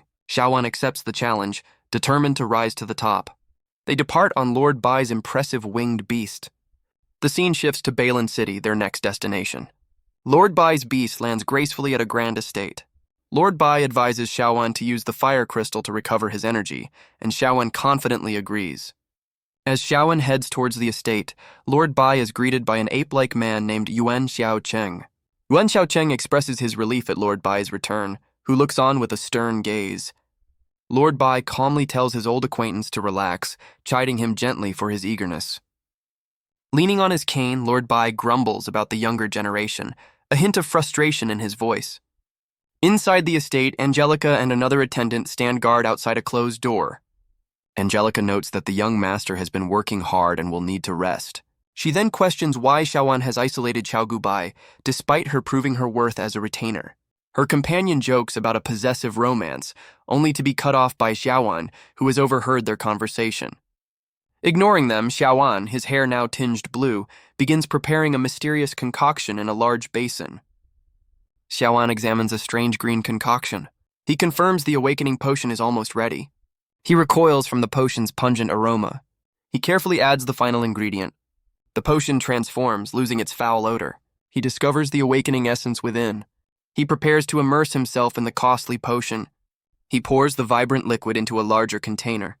He relaxes into the potion, finding it surprisingly refreshing. Energy flows through his body, hinting at a transformation. Golden chains of energy descend upon Shiaan, signaling the start of his awakening. The immense power surge causes a massive lightning storm to crackle across the city sky. Elsewhere, a disheveled, drunken man is jolted from his stupor by the sudden energy spike. He looks up in a daze, completely baffled by the powerful presence he just felt. The golden chains of power swirl in the sky, converging on the Bai family estate. The man stares out his window, wondering if he's witnessing a rare, spontaneous awakening. He quickly dismisses the thought, believing it impossible to sense an awakening from so far away. Deciding to ignore it, he slumps back onto his couch, trying to forget what he saw. He takes a swig from his bottle, convinced he's just drunk and hallucinating the entire event. Meanwhile, the golden chains solidify, proving the awakening is not only real but incredibly potent. The golden chains of power shatter around Shiaan, completing his transformation. The next morning, he rests peacefully in the tub, the chaotic energy now gone. He awakens with a satisfying stretch, feeling completely revitalized by the process. His eye now glows with a complex golden pattern, a sign of his newly awakened talent. A system notification reveals his SSS rank ability, Chain of Heaven, which can link creatures and share their power. His triumphant laughter echoes through the door, startling a nearby attendant. A determined glint in his eyes, Shiaan decides it's time to test out his new power. He calls out for his attendants, ready to find a suitable test subject for his experiment. His attendant, Peony, looks flustered, wondering about the master's sudden and strange summons. Angelica is just as confused, admitting she has no idea what their master is planning. With a mischievous grin, Shiaan emerges from the tub, asking his attendant for assistance with an urgent matter. The unexpected sight leaves Peony completely flustered and blushing furiously. Mortified, she turns away and refuses his request, leaving him standing in the tub. Her reaction leaves Shiaan stunned and embarrassed, quickly covering himself. He sheepishly sinks back into the water, realizing he should probably get dressed first. Now fully clothed, he instructs a still blushing Peony to relax and not resist his next move. His eye glows as he unleashes his new SSS rank ability, the Chain of Heaven. Golden chains erupt from his hands, instantly wrapping around the startled attendant. Peony looks down in confusion as the chains continue to bind her securely. The chains lock into place, completing the connection and finalizing his experiment. Shiaan's power fully manifests, binding his attendant in glowing golden chains. He focuses intently, drawing energy through the newly forged connection. A system notification confirms his success. He has temporarily copied her B-level water talent. To test the limits of his new power, he commands her to activate a defensive skill. Reluctantly, Peony erects a series of translucent blue shields around her body. Shiaan studies the effect with a critical eye, while his attendant grows increasingly flustered. He notes with intrigue that her defensive barrier failed to dispel his golden chains. Peony's embarrassment deepens, completely misreading his scientific curiosity. He calmly instructs her to drop the shield for the next phase, causing her to panic even more. The scene then transitions to the snowy industrial streets of the Western District. Still bound by the golden chains, Peony reports her arrival in the distant Western District over the phone. Shiaan acknowledges her report, the glowing chain still connecting them despite the vast distance. He confirms the experiment's success, noting the chain's stability, and instructs her to return. His scientific focus is shattered as Peony suddenly questions his strange and seemingly rude behavior. On her end, a flustered Peony expresses her deep concern over his very abnormal actions. He listens in utter confusion as she completely misinterprets his experiment as a series of bizarre personal requests. To test his theory, he asks if she sees anything on her, but she's completely oblivious to the golden chains. He hangs up the phone, a grim look on his face as he confirms the chains are invisible to their target. The call ends abruptly, leaving a dazed Peony momentarily questioning her own reality. Back at the estate, Shiaan documents his findings, realizing his power acts as an unbreakable rule once a link is forged. Shiaan summarizes his findings, concluding that his Chain of Heaven ability has 3 main characteristics. He notes the first key feature: the golden chains are completely undetectable to their target. The second feature allows him to forcibly link with someone and borrow their unique talent. For the third, he realizes he can make the power sharing one-sided, taking abilities without giving his own. He confirms his talent is at level 3, meaning he can currently link with up to 3 individuals. He envisions a future where he's linked to 3 powerful beastmasters, their abilities at his command. With a cunning grin, he realizes this means he can effectively wield 4 different talents at once. Satisfied with his analysis, he shifts his focus and enters his personal Imperial Beast space. He is immediately stunned, realizing his inner world has undergone a massive transformation. His Apocalypse Eye now hangs like a sun in the sky, its golden chains expanding the very fabric of his space. Shiaan marvels at the expanded offshore terrain in his beast space. He observes the new volcanic terrain linked by golden chains. Shiaan ponders the connection between his power and the space. He theorizes that his beast space evolves with each level up. His mutant crow soars through the expanded space. The crow explores the fiery volcanic area. His scaled fish announces its turn to explore. The fish unleashes a water attack on the crow. Shiaan yells at his fish to stop its playful attack. The fish tries to explain its actions. Shiaan lectures his beasts about teamwork and cooperation. The crow complains about the fish's water attacks, held by Shiaan. Shiaan reflects on his beast's training progress and contrasting personalities. An idea sparks in Shiawan's mind, a mischievous glint in his eyes. He announces a new training regime for his white-scaled fish. Shiaan teleports with his fish to a new location within his beast space. He explains the convenient teleportation abilities within his beast space. The fish dramatically increases in size, looming over Shiaan. Shiaan unleashes a powerful water attack, demonstrating a new skill. The fish dives into the newly created water, enjoying its expanded habitat. The giant fish erupts from the water in a joyous leap, dwarfing its master below. He considers the strain on his fish from constantly changing its size. He then turns his attention to the restless mutant crow perched on his shoulder. He teleports them to a legendary phoenix fire sycamore, a perfect habitat for fire elementals. He presents a fire crystal, explaining it will replenish the bird's depleted energy reserves. The crow happily settles into a nest of fire crystals, absorbing their potent energy. His eyes glow with menacing red light as he sternly questions the bird's training progress. The startled bird breaks into a cold sweat, unable to meet his master's intense gaze. Recovering its bravado, the crow puffs out its chest and declares its grand ambitions. Putting its claims to the test, Shiaan orders the crow to destroy a massive boulder with its sun flames. The mutant crow unleashes a fiery blast, engulfing the boulder in flames. The crow dives through the dissipating smoke, eager to assess the results. Shiaan and Chiiani watch the aftermath of the fiery attack. The crow lands triumphantly, having successfully destroyed the boulder. The crow boasts about its power, clearly impressed with itself. The crow offers to train Shiaan, promising to increase his strength. Shiaan confidently declines, claiming he has greater ambitions. Shiaan presents a large fire crystal to the crow. The crow questions the nature of the offered crystal. The crow is captivated by the crystal's power. The crow chick eyes the large fire crystal with suspicion. Shiaan encourages the chick to be patient and accept the crystal. Shiaan proposes a bet to the red-winged crow chick. The chick accepts the bet, intrigued by the challenge. Shiaan explains the terms of their training method bet. The chick thinks Shiaan is foolish for agreeing to the bet. Shiaan confidently accepts the terms, ready to begin. Shiaan demonstrates the energy needed for releasing skills. He explains how compressing energy improves skill quality and power. The chick watches, confused by Shiaan's demonstration. The crow unleashes a powerful, concentrated blast of fire at the boulder. The crow looks surprised at the intensity of its own attack. Shiaan explains the science behind the crow's increased firepower. Shiaan smugly explains how the crow's attack was amplified by the heat of the rock. The crow dives towards the remnants of the destroyed boulder. The crow lands triumphantly amidst the debris, radiating confidence. The crow unleashes another fiery blast, showcasing its newfound power. The fish is struck by the crow's attack within Shiawan's beast space. The attack erupts from a volcano, demonstrating the destructive force within the beast space. Shiaan reacts with surprise to the unexpected attack. A fiery explosion erupts within Shiawan's beast space. Shiaan assesses the crow's progress with a thoughtful expression. He praises the crow's talent and encourages further training. He advises the crow to follow his training method for faster growth. The crow seems pleased with the praise and eager to learn. Shiaan observes the crow with a mischievous grin. He arrives at a bustling restaurant, startling the patrons.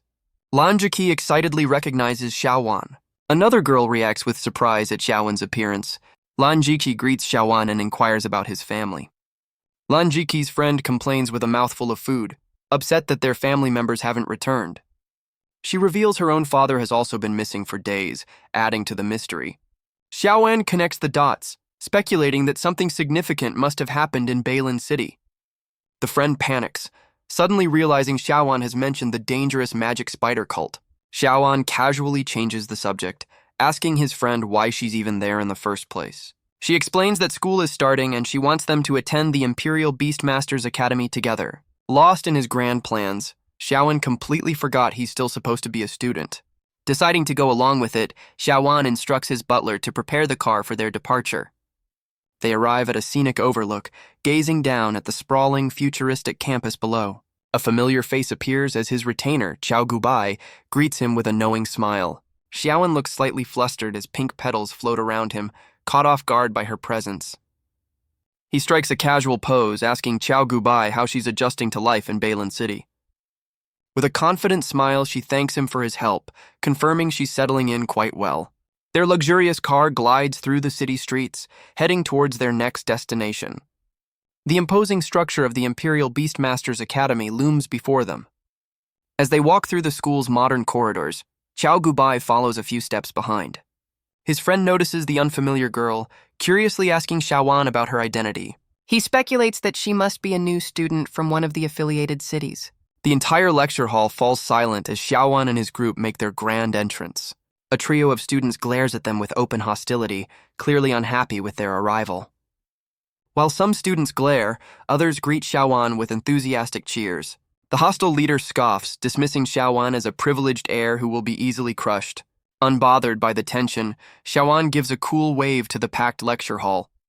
He decides this school is a waste of time and plans to discuss suspending his studies with his grandfather. Shiaan knows true power is forged in the wild, not in the safety of a classroom. Meanwhile, in a different part of the academy, an elite class is in session. The star student is revealed, Lungao Tian, a prodigy with a powerful SS rank talent. His lackey whispers that Shiaan is just a silver-spooned weakling who needs to be put in his place. The insult ignites Lungao Tian's fury, and a menacing aura erupts around him. Shiaan calmly turns, sensing the new challenger's intense killing intent. A smirk crosses Shiawan's face as he wonders if this new challenger truly dares to fight him. The two students face off, their opposing red and blue auras clashing violently in the space between them. Lungao Tian seethes with rage, dismissing Shiaan as a talentless weakling with no contracted beasts. Suddenly, Lan Jiki steps between them, projecting a pink barrier to halt the escalating conflict. She sternly warns them to stop their pointless fight, threatening to intervene more forcefully if they don't. Lungao Tian's aggressive demeanor shatters, leaving him blushing and completely flustered by her interruption. He stammers an apology, backing down immediately, much to the shock of his followers. Just then, a familiar voice calls out, and Shiaan turns to see Chiiani standing in the doorway. With a hand on her hip, Chiiani issues a direct and confident challenge for a rematch. Shiaan smiles, deciding a public fight is the perfect way to put an end to all this petty infighting. Shiaan coolly accepts her challenge, a confident smirk on his face. He asks if she's ready to use the school grounds, and her fierce glare confirms she needs no permission. Chiiani reveals she's been training for 2 months, her eyes burning with the desire for vengeance. With the terms set, they turn to leave, the crowd of students parting for them. News of the impending spirit-beast battle spreads like wildfire, igniting the students' excitement. Even Lungao Tian's group decides to watch, seeing it as a chance to witness real power.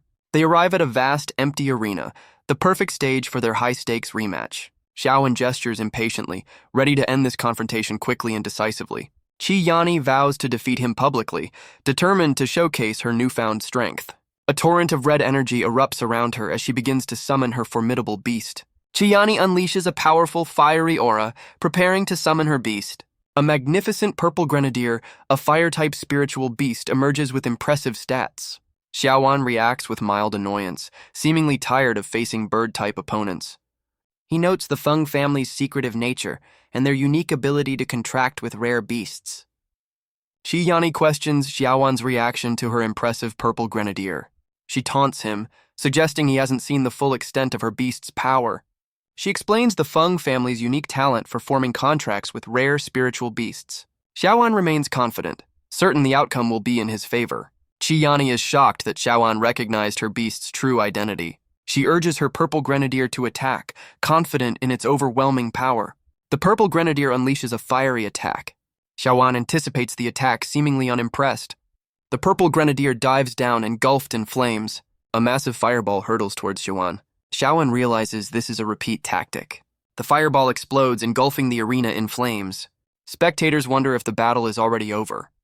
Chiiani stands confidently amidst the flames. A hand reaches out from the inferno. Xiaowan emerges from the flames, unharmed and ready to fight.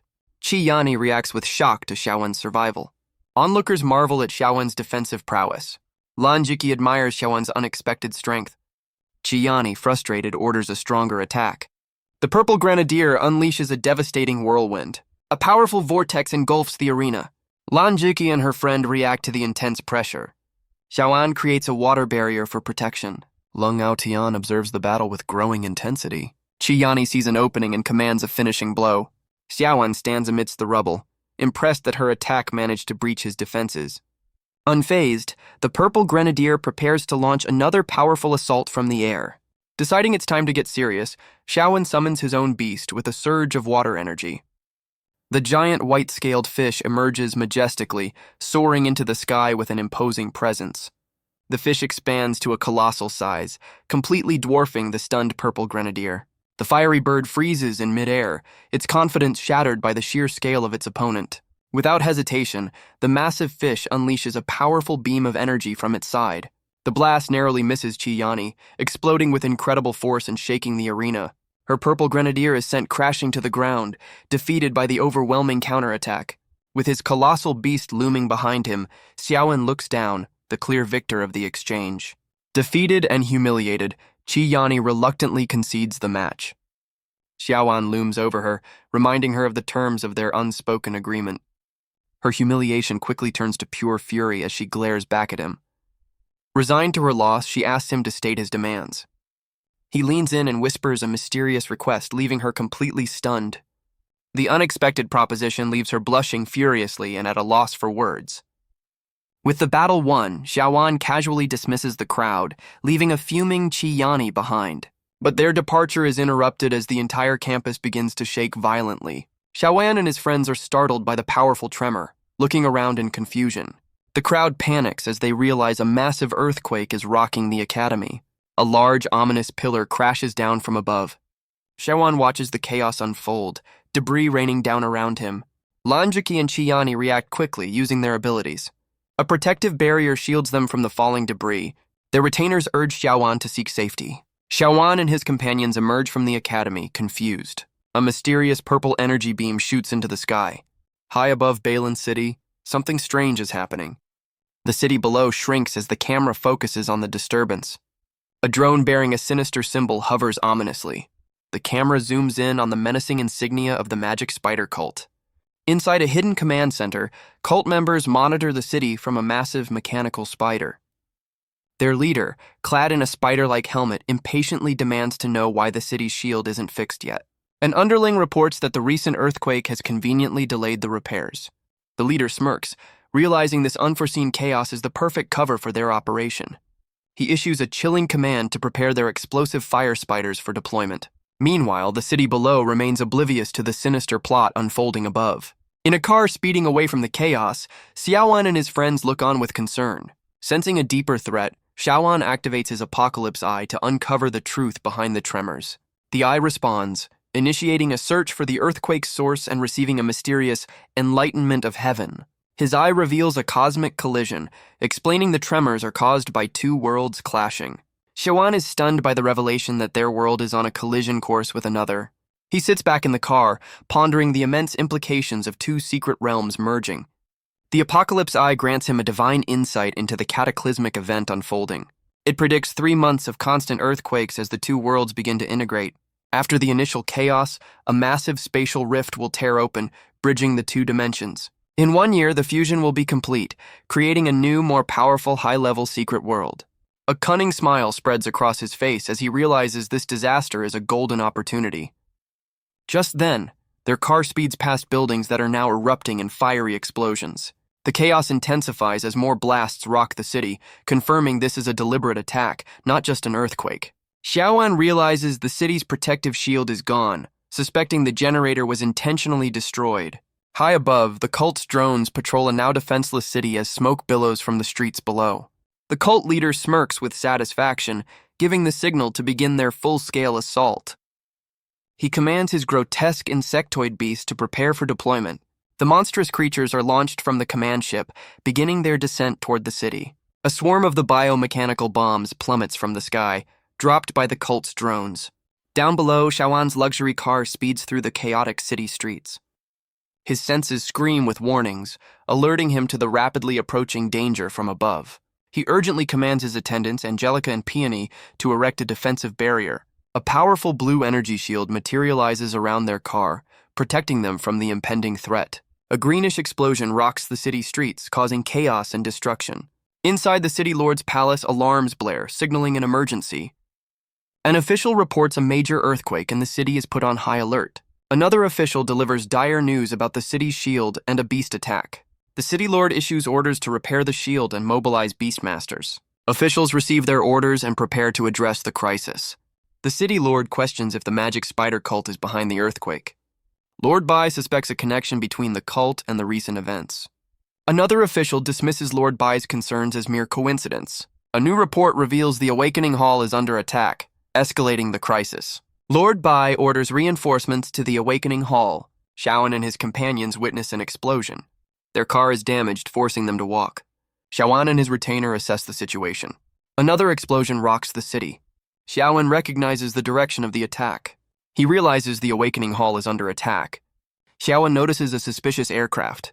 The aircraft bears the mark of the spider cult. Shiaan and Chiiani recognize the cult's involvement. High above, strange devices activate amidst swirling green energy. The cult leader watches, declaring it's time for action. On the ground, rescue workers tend to the injured. A rescue worker looks up, noticing something in the sky. The rescue worker focuses, trying to identify the threat. Blazing projectiles rain down from above. A powerful attack slams into the ground, causing widespread damage. A rescue worker's hand is injured in the attack. Giant, menacing spider-like creatures emerge from the debris. The rescue workers recognize the terrifying ghost-faced spiders. The ghost-faced spiders attack, causing the rescue workers to retreat. Inside a secure location, someone questions the commotion outside. An official tries to contact headquarters, his expression grim. A door bursts open, revealing more ghost-faced spiders. The official prepares for a confrontation, ordering his men to get ready. A reinforced barrier cracks under the spider's assault. The official reacts with shock as the spiders break through. The ghost-faced spiders surge into the room, ready to attack. A guard reacts with surprise to the sudden intrusion. The spiders swiftly overpower the guards, demonstrating their strength. The official realizes their defenses are failing against the spider onslaught. He unleashes a powerful counterattack, determined to hold his ground. He summons his impressive crystal beast, ready to bolster their defenses. He orders his men to form a protective shield wall against the invading spiders. The shield wall is bombarded, but holds firm against the relentless assault. The reinforced shield begins to crack under the immense pressure. He shouts a desperate command to protect the vital crystal core. The crystal core takes a hit, showering the area with debris. He urges his beast to defend the core, bracing for the worst. He instructs his men to be cautious and prioritize stalling the enemy. The official complains about the attack ruining his peaceful retirement plans. Despite the failing defenses and fallen comrades, he rallies his men to fight for Balin. A larger, more formidable spider beast leads the charge, its purple energy glowing menacingly. The lead spider smashes down, its power shaking the very foundations of the hall. It unleashes a devastating blast aimed directly at the defender's last line. The official tries to boost morale, confident his crystal beast can hold the line. But a powerful energy beam shatters their reinforced door in an instant. The door crumbles away, leaving them completely exposed to the enemy outside. A spider beast seizes the opportunity, firing a thick stream of webbing through the breach. The sticky webbing quickly seals the opening, trapping the defenders inside. A spider beast launches itself forward, a blur of motion and purple energy. The attack slams a guard into the ground, his shield pinned amidst the rubble. The official curses in frustration as his defensive line is completely broken. More spider beasts descend from the ceiling, reinforcing the enemy's position. The crystal beast's defensive structure shatters under the relentless assault. The official watches the chaos unfold, his expression hardening with grim resolve. He rallies his remaining forces, commanding them to concentrate their fire on the invaders. His guards unleash a volley of shots, but the spiders easily deflect the incoming fire. The defenders are quickly overwhelmed, their efforts proving futile against the spider's speed. The official finds himself face to face with the hulking leader of the spider swarm. The official gives a decisive command. He unleashes a powerful attack, striking the ground with force. Giant spider-like machines descend, causing destruction. The official expresses relief, believing the ordeal is over. He questions Lord Bai's absence as the situation worsens. A figure emerges from the smoke, adding to the tension. The official and his troops prepare for another confrontation. The cult leader observes the chaos, seemingly unfazed. The official notices something alarming within the spider machines. The cult leader issues a menacing ultimatum. The cult leader prepares a sinister device, perched atop a mechanical spider. An explosion rocks the battlefield, sending soldiers scattering. An official summons a crystal beast for defense, bracing for impact. The cult leader charges into the fray, flanked by two agile spider-like figures. A fierce clash ensues, blades flashing as the cult leader engages the soldiers. Soldiers return fire, but the cult leader's agility makes them difficult targets. The cult leader leaps from a mechanical spider, expressing frustration. The official's crystal beast takes a heavy blow, cracking under pressure. The cult leader's attack connects, sending the official reeling. The cult leader is sent flying, crashing into the debris-strewn ground. The official braces for impact, using his crystal beast as a final line of defense. He orders his remaining soldiers to evacuate the wounded, choosing to face the enemy alone. With grim determination, he prepares to make his last stand alongside his loyal crystal beast. He unleashes his ultimate technique, creating a defensive crystal space to trap his foes. However, the cult's agile warrior effortlessly dodges the flurry of crystal shards. A powerful blow sends the official crashing to the ground. His attack seemingly failed. But the cult warriors look up in alarm as the crystal shards converge into a massive cage. The crystal prison slams down, trapping the agile fighters and shaking the entire hall. The cult leader mockingly addresses the official, belittling his age and impending retirement. She questions his resolve, sneering at the idea of fighting so hard for such a small reward. The official, backed by a crystal lion, declares his resolve. The cult leader orders her spider-like subordinates to capture him. The official unleashes a crystal attack, surprising his enemies. One of the spider warriors deflects the crystal shard with her blade. The cult leader aims a powerful purple energy blast from her crossbow. The official dodges the blast, the energy narrowly missing him. Another spider warrior fires a smaller, concentrated energy shot. The cult leader launches herself forward on a surge of purple energy. The official is struck by a projectile, his monocle shattering. Realizing the danger, the official curses his predicament. A majestic crystal beast unleashes a fiery roar, radiating immense power. A figure strikes a large crystal formation with a concentrated blast of energy. A swift counterattack sends a spider-like warrior tumbling through the air. The spider warrior lands gracefully, flanked by her powerful crystal beast. The spider warrior launches a swift attack, riding atop her charging beast. An intense blast of energy erupts, sending debris flying through the air. A figure stands amidst the chaos, wielding a staff imbued with fiery energy. A fiery arc of energy cuts through the air, aimed at an unseen target. A spider warrior narrowly avoids a powerful fiery strike. The spider warrior retaliates, unleashing a burst of energy from her fingertips. The spider warrior crosses her blades, bracing for the incoming assault. The official counters with a powerful upward strike, meeting her attack head-on. He smirks as his attack sends her reeling, part of a larger unfolding strategy. A massive red crystal erupts from the ground, engulfing the battlefield in its raw power. The spider warrior is caught off guard, her blades clanging uselessly against the newly formed crystal prison. Her comrade watches from a distance as the crystal shards settle, assessing the new obstacle. The official stands with his crystal lion, unimpressed by the cult's unchanging tactics. He defiantly declares that the awakening core will not fall while he still stands. Another spider warrior scoffs at his bravado, preparing to silence him for good. Her blade crackles with a venomous green energy, promising a swift and decisive end. The official unleashes a powerful earth-based attack. He realizes his elemental choice might be a tactical blunder. The spider warrior swiftly dodges the official's attack. She thanks her comrade for the assist, having anticipated his move. The official is caught off guard by the spider warrior's speed. She unleashes a swift and decisive counterattack. The official barely manages to block the incoming strike.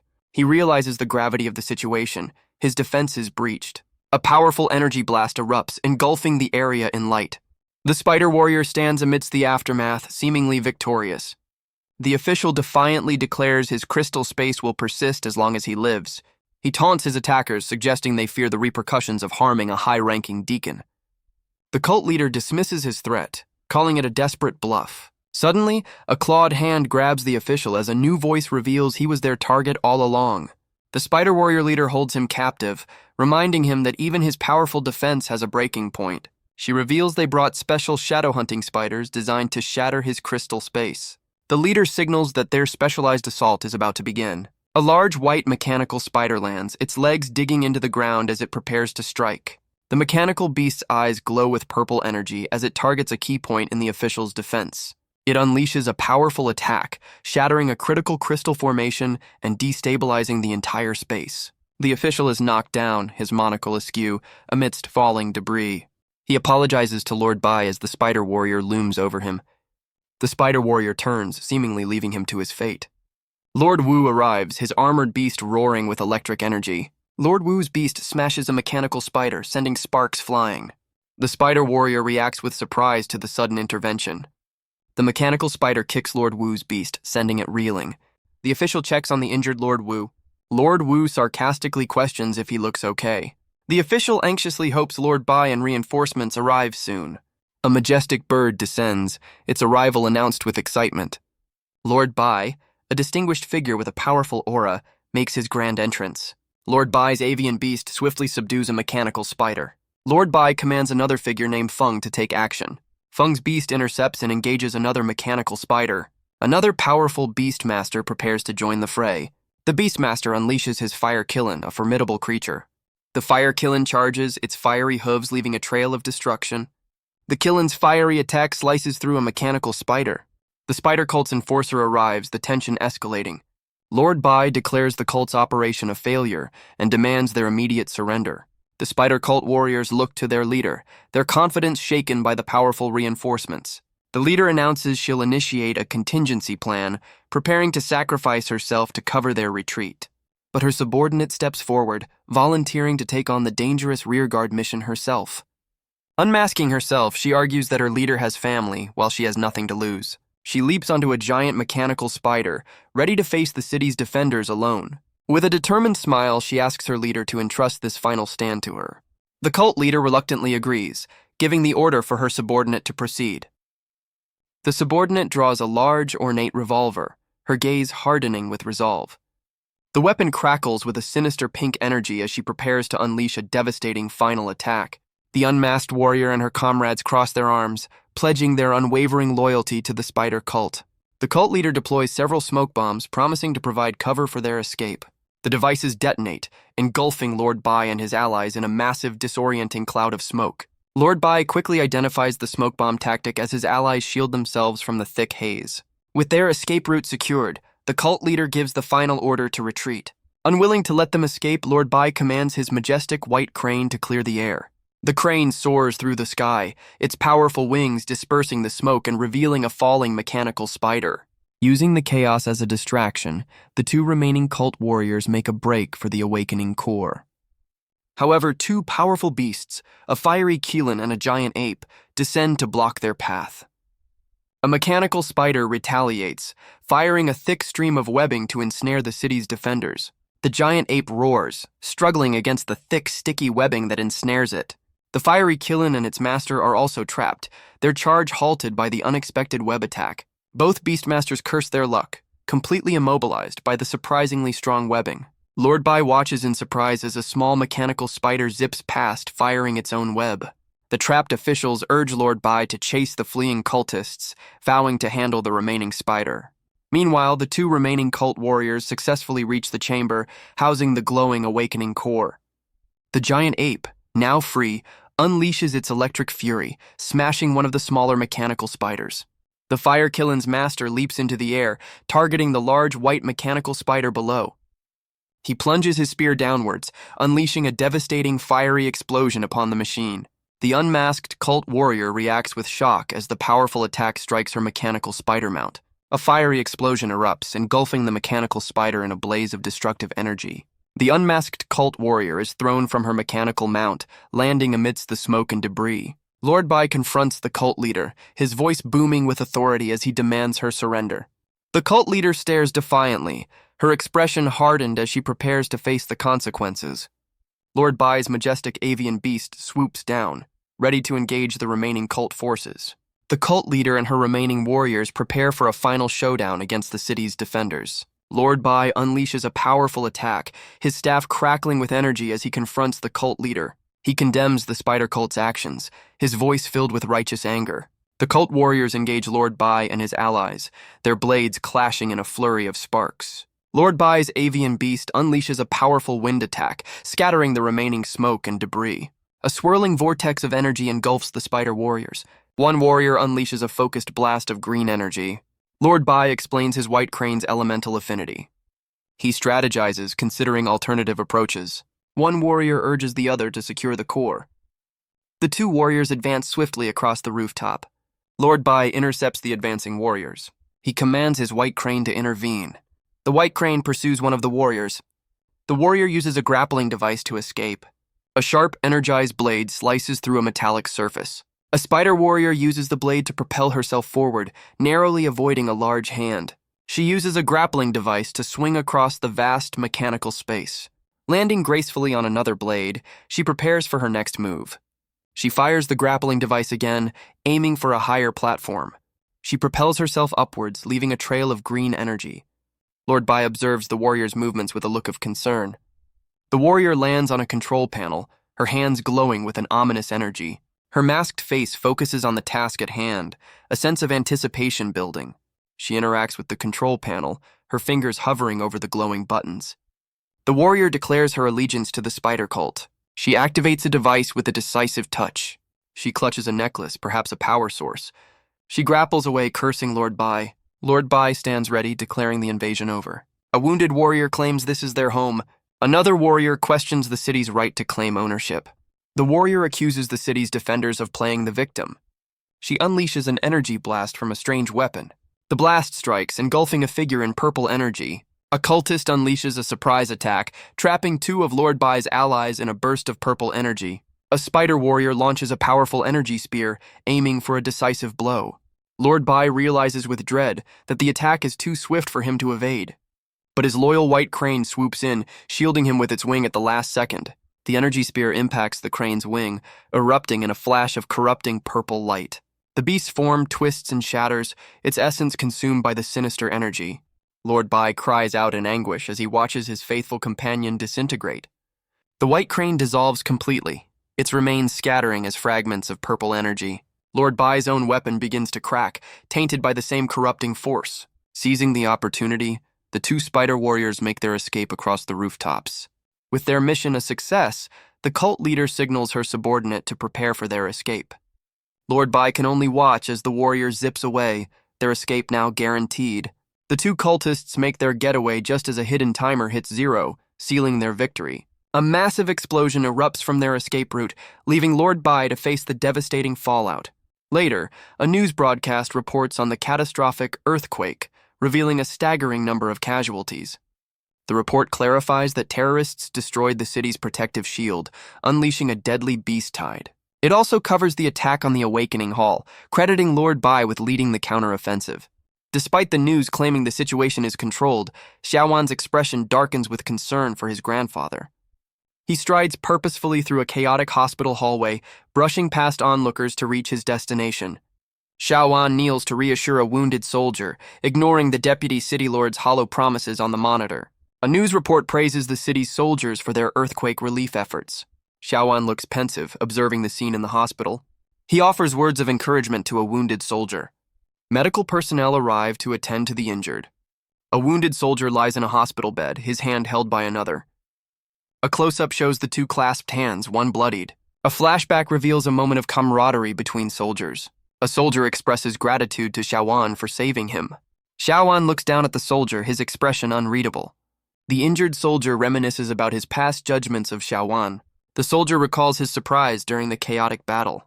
In the flashback, he looks on grimly as the city burns around him. He remembers Xiaowan standing over him amidst the rubble, filled with regret for his past actions. Back in the present, his attendants approach him, sensing his distress. One of them touches his shoulder, asking if he's okay after witnessing the hospital's grim reality. He brushes off their concern, insisting he's fine, though his tense expression says otherwise. His attendants note his unsettling silence as they follow him down the corridor toward the ICU.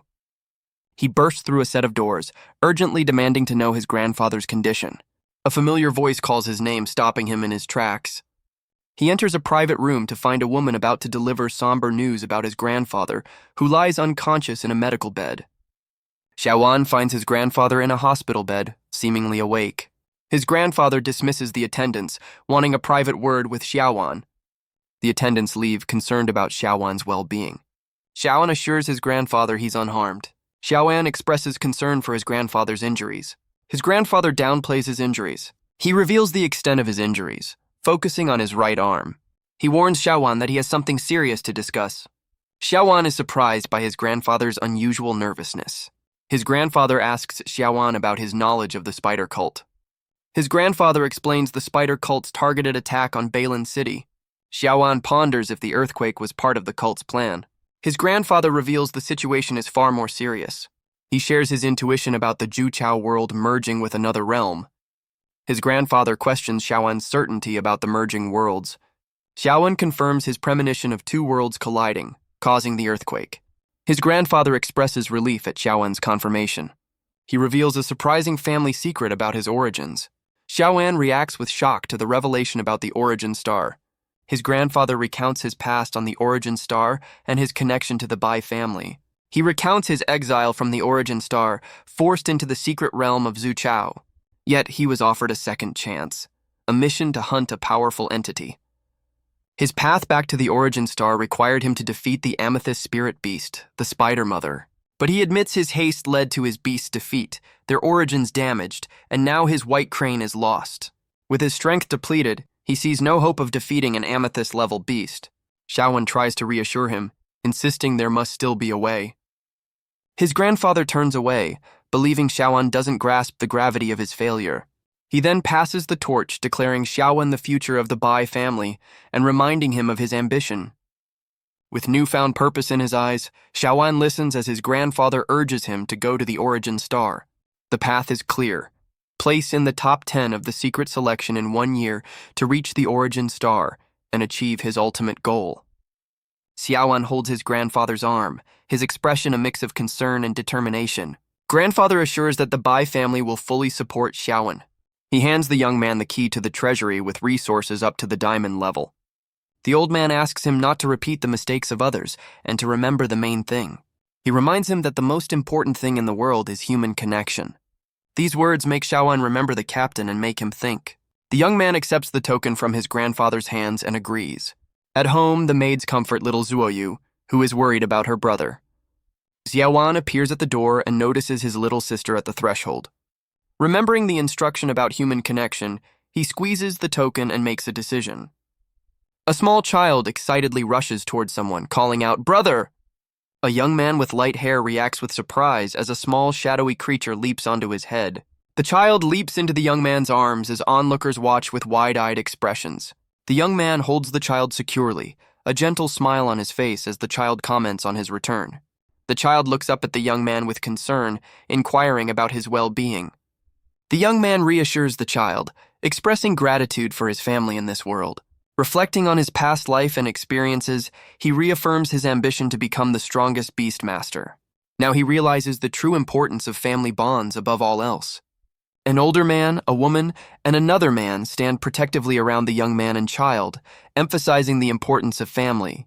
Two hands clasp in a gesture of agreement or reconciliation, symbolizing a newfound understanding or alliance. Shiaan stands ready in a new, futuristic outfit, prepared for the journey ahead.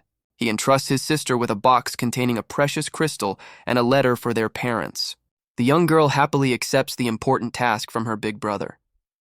Shiaan says his final goodbyes, explaining he must leave on an important mission. A new companion, Chao Gubai, formally greets him, ready to join his cause. He looks to his new ally, asking if she is prepared for the dangerous adventure that awaits. She smiles, pledging her unwavering loyalty and vowing to follow him anywhere. As they walk off, he asks her to treat him as an equal, solidifying their new partnership. Their journey begins, leading them to the desolate ruins of a once great city. Standing amidst the destruction, Shiaan admits he is still searching for their precise destination. Shiaan declares his mission is to gather materials and investigate, using a holographic interface to begin his search. He activates his Apocalypse Eye, demanding to know how to heal his grandfather's injured arm. The eye reveals the answer lies in creating the legendary Water of Life from several rare components. His next query is for his grandfather's other beast, the wounded red-eyed golden fish. The eye explains the fish needs the amethyst-level spiritual water of Tianshui to restore its damaged essence. With 2 critical ingredients identified, Xiaowan begins his search for the water of life and the spiritual water. He is stunned by the results of his initial information query. His search yields plenty of data on the water of life, but comes up completely blank for the spiritual water of Tianshui. Frustrated, he realizes that while one ingredient is known, the other is a complete mystery with no records.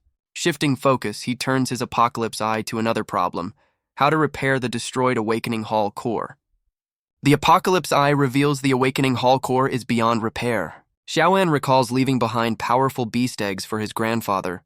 He ponders his next move, seeking the elusive spiritual water of Tianshui. His apocalypse eye activates, momentarily paralyzing him. He wonders if the Eye of Apocalypse is taking control. The eye directs him to a specific location on a holographic map. Qiao Gubai checks in with Xiaowan on his progress.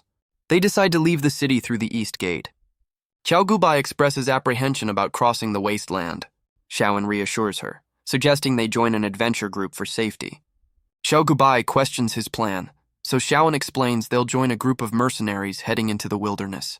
They arrive at the east gate, where a massive queue of vehicles waits for inspection before exiting the city. Xiaowan's confident demeanor shatters as he stares ahead in disbelief at the massive crowd. On the broken highway, Xiaowan confirms that Gubai's guess is correct and surveys the road. An armored vehicle suddenly flies towards them, threatening to crush them all. Xiaowan shouts a warning, and they react to the danger at the same time. The pair jump back and press themselves against the side of the car, avoiding the impact. The danger passes, and they inadvertently find themselves too close, catching their breath in embarrassment. Both blush and awkwardly pull away, checking to see if they are injured. Xiaowan asks if Gubai is okay and is told, "I'm okay." Qiao Gubai questions the large number of people leaving Balin City.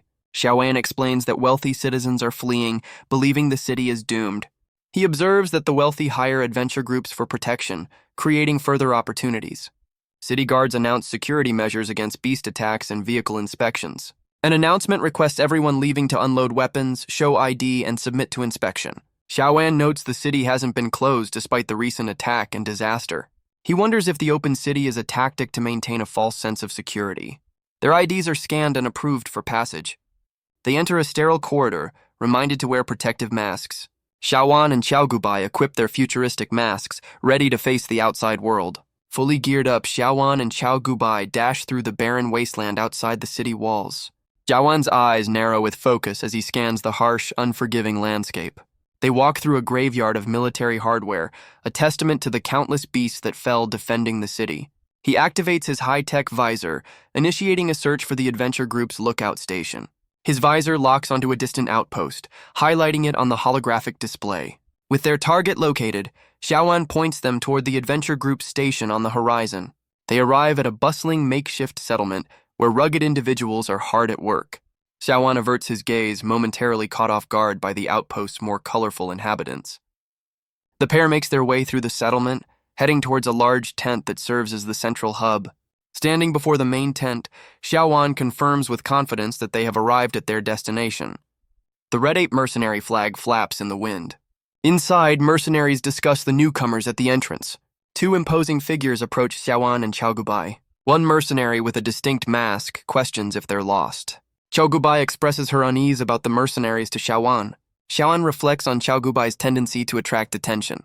Qiao Gubai reacts with surprise to the mercenaries' interest. Xiaowan unleashes a surge of blue energy, making a statement.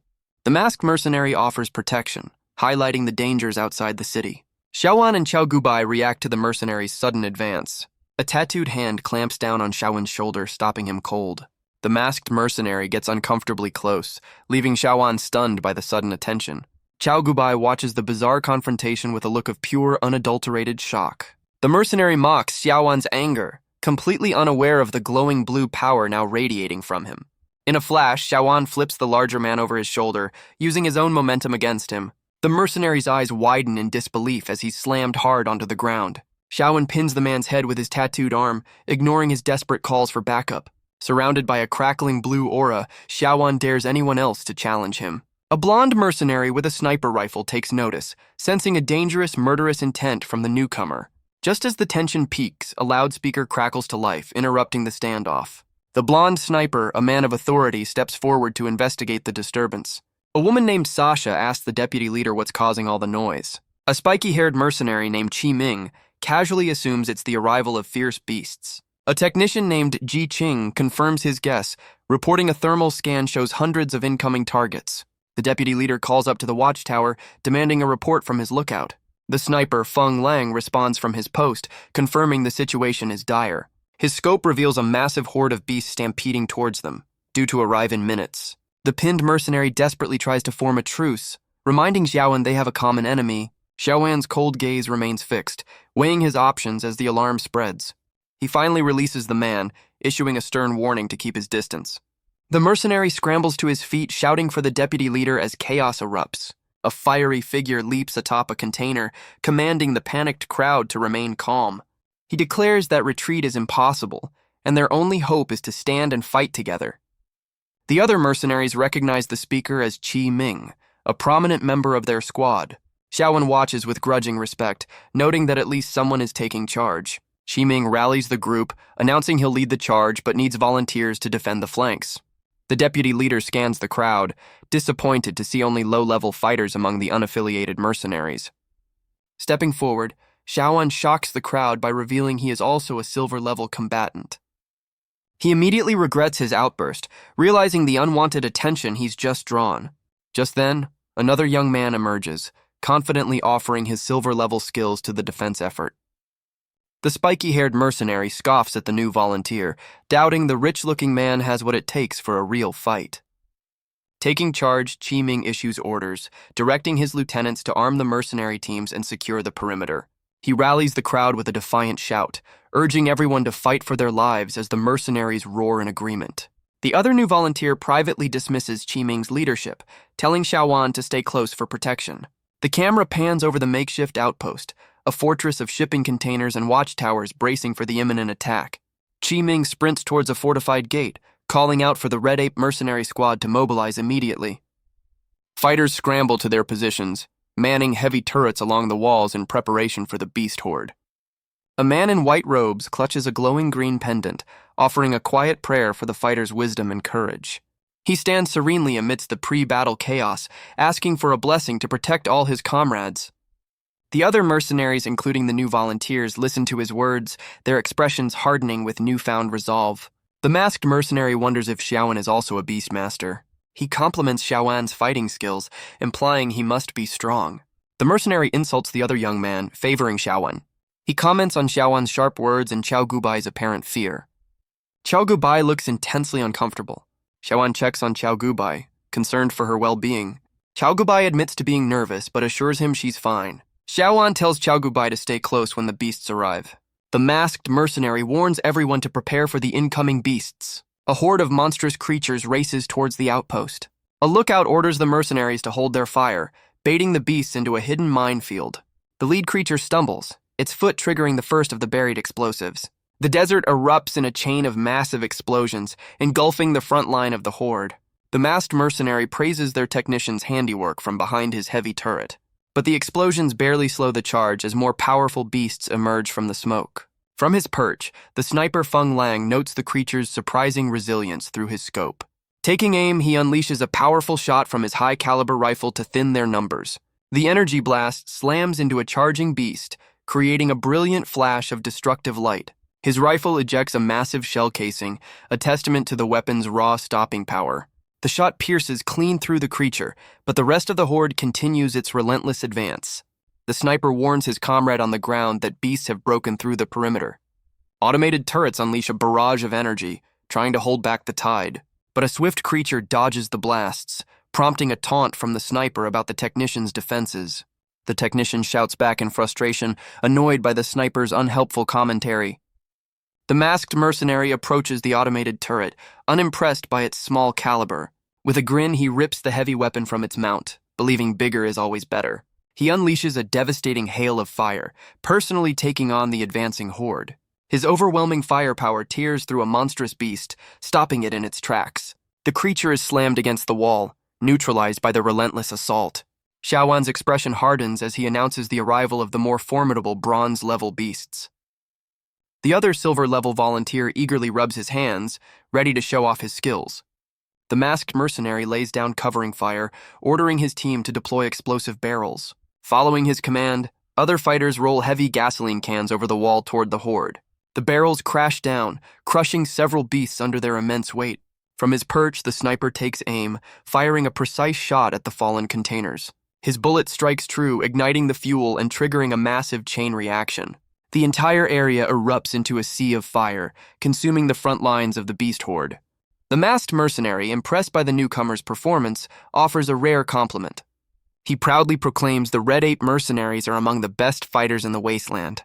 Below them, a raging inferno creates a fiery barrier, temporarily halting the monstrous advance. A large, menacing beast emerges from the smoke and flames. The beast lands, its glowing turquoise appendages twitching. The mercenaries react to the arrival of a powerful beast. Shiaan activates his Eye of Apocalypse, seeking information. The eye reveals the beast's stats and abilities. A larger, red-hued beast appears, even more menacing. More of these red beasts emerge from the smoke. The sniper Feng Lang targets the beast through his scope. Feng Lang reports the presence of several silver-level beasts. The deputy leader expresses disbelief at the number of powerful beasts. The masked mercenary assigns the other silver-level fighter to defend the backline. The other silver-level fighter confidently accepts the task. Xiaowan summons his golden-horned frog beast. The golden-horned frog's stats and abilities are displayed.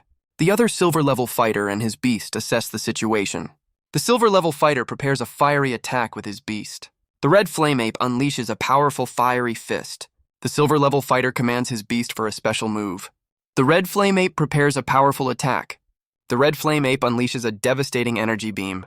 The red flame ape grins fiercely, its fist crackling with concentrated fiery energy. It unleashes a rapid-fire barrage of flaming punches, a technique known as the Red Lotus Blast. The attack lands with devastating force, shattering the monstrous beast in a brilliant flash of red light. The deputy leader receives a crucial update. Military reinforcements are just 8 minutes away. He rallies his troops from the battlefield, urging them to hold their ground until help arrives. A mercenary's cheer is cut short as a deadly red energy beam slices through a fellow fighter. He stares in horror, calling out his fallen comrade's name as automated turrets fall in the background. Another defender feels a sudden chill, a menacing shadow with a pointed head falling over him. The unseen assailant strikes with incredible speed, sending the mercenary reeling from the impact. Xiaowan finally intervenes, his hands glowing with blue energy as he prepares to face the mysterious attacker. He unleashes a powerful wave of blue energy, blasting back the elite beast. But his victory is short-lived as he finds himself completely surrounded by the red tendrilled monsters. A creature lunges from behind, only to be ensnared by a sudden blast of white webbing. He turns to see his companion has summoned her own beast ready to join the fight. A massive spider erupts from the ground, its blue aura repelling the monstrous attackers. Xiaowan is stunned to see Qiao Gubai's beast, questioning when it reached the bronze level. She proudly reveals her newly evolved lava spider, its impressive stats displayed for all to see. Xiaowan grins manically, marveling at his incredible luck in having such a powerful ally. Meanwhile, the alien horde begins to overwhelm the outpost defenses, tearing apart the heavy turrets. The tattooed mercenary realizes their firepower is failing and calls for all beastmasters to join the fray. The young master confidently directs his golden-horned frog into the fray. His beast unleashes its massive, sticky tongue in a powerful sweeping motion. The tongue attack successfully ensnares a huge swath of the smaller alien creatures. Inspired by the others, Xiaowan clenches his fist, deciding it's his turn to act. He opens a summoning gate, calling forth his powerful red-winged crow. The fiery avian beast emerges from the portal, its presence radiating immense power. Without waiting for orders, the crow unleashes a devastating volley of flaming feathers. The fiery projectiles effortlessly pierce through the elite alien monsters. Xiaowan is left completely flabbergasted by his beast's insubordination. The arrogant crow retorts, claiming its solar power makes it superior to its master's commands. Enraged by its defiance, Xiaowan tries to discipline his rebellious crow as his companion watches in disbelief. Meanwhile, on another front, the battle for the outpost rages on with equal ferocity. A mercenary and his beast are cornered by a shadowy new monster that moves with terrifying speed. Realizing he's completely outmatched, the mercenary knows his only option is to stall for time. His comrade berates him for his apparent cowardice, not understanding the true nature of the threat. In a last stand, the brave fighter unloads his rifle, determined to go down fighting.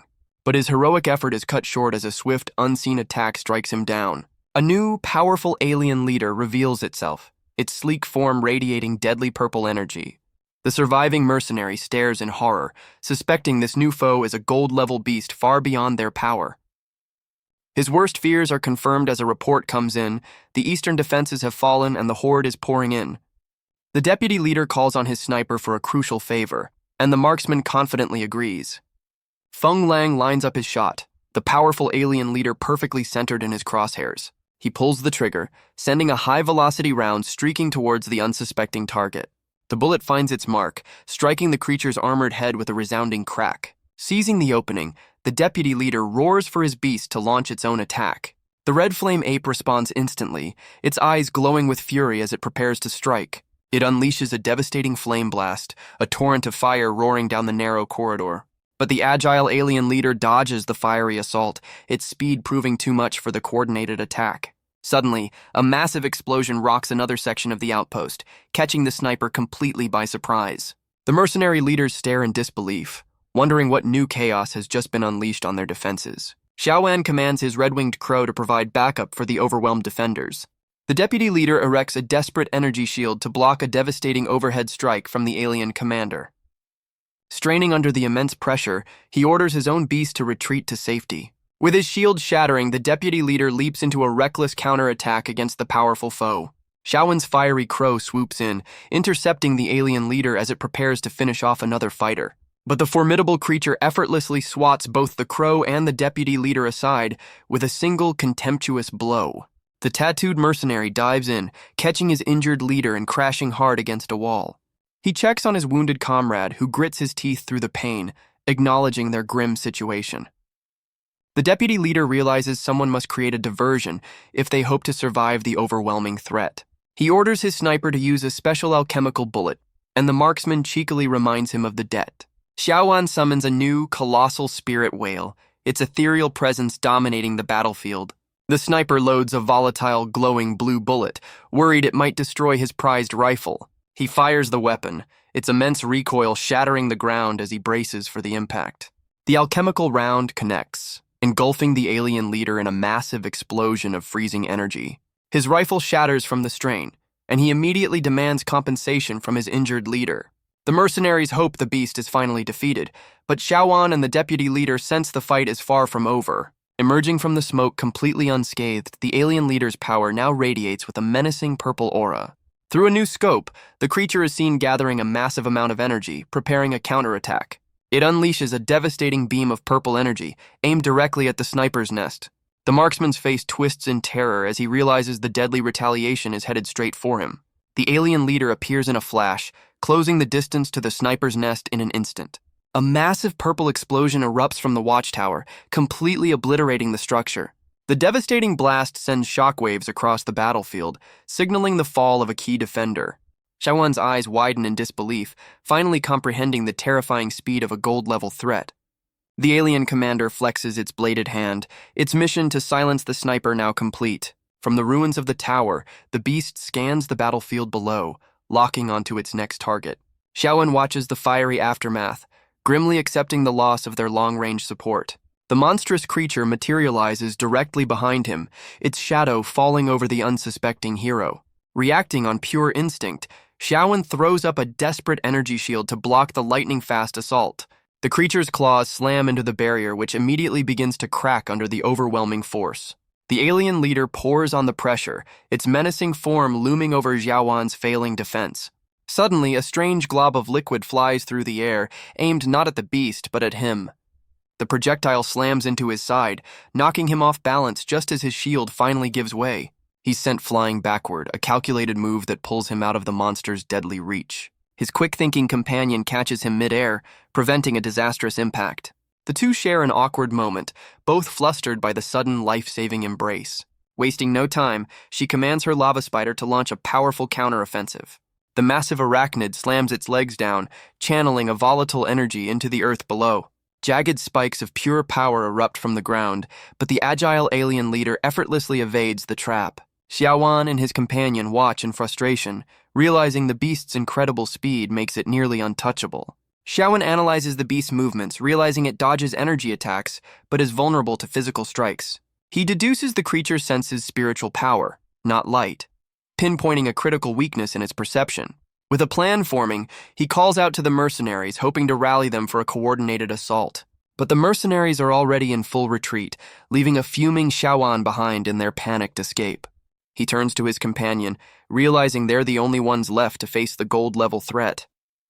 Suddenly, the arrogant young master steps up, smugly reminding them of his own silver-level power. He initiates a bizarre technique, ordering his golden-horned frog to begin a possession sequence. To their utter shock, the massive frog swallows its master whole in a single comical gulp. A brilliant light envelops the beast as the master's spirit begins to merge with its physical form. The transformation completes, revealing a bizarre frog-human hybrid with a new set of powerful abilities. Shiaan begrudgingly admits the bizarre transformation might be useful, while his companion is utterly repulsed.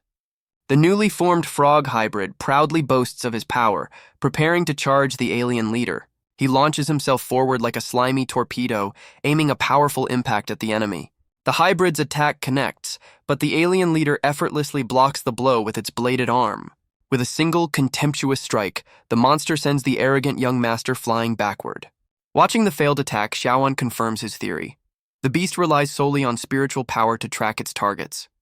A new plan forms in his mind as he turns to his companion, realizing they have a chance. She looks away in fear, her confidence shattered as she doubts her ability to help. He grabs her hands, offering a firm reassurance and reminding her of her own strength.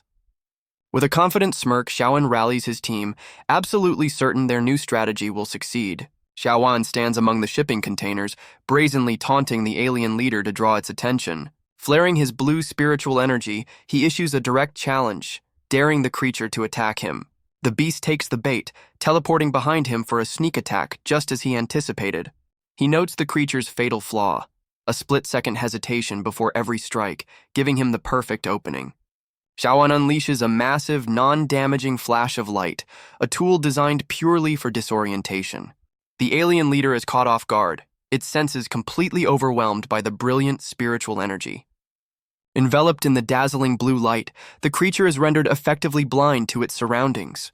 With the beast's perception flooded, Shiaan signals his red-winged crow to strike the now vulnerable target. The fiery bird swoops in, unleashing a concentrated blast of flame at the disoriented alien. The attack connects with devastating force, erupting in a massive explosion that engulfs the battlefield. With the beast blinded, Shiaan commands his crow to restrict its movement. The fiery bird unleashes a massive flame tornado, trapping the alien leader in a vortex of fire.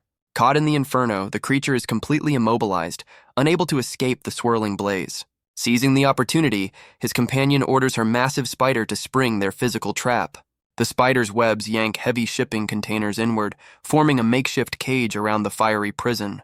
With their enemy cornered, Shiaan roars for his red-winged crow to deliver the final blow. The avian beast's eyes blaze as it channels an incredible amount of solar energy for its ultimate attack. It unleashes a devastating beam of pure nuclear fire, aimed directly at the heart of the trap. The attack connects, erupting in a cataclysmic explosion that vaporizes everything in its path.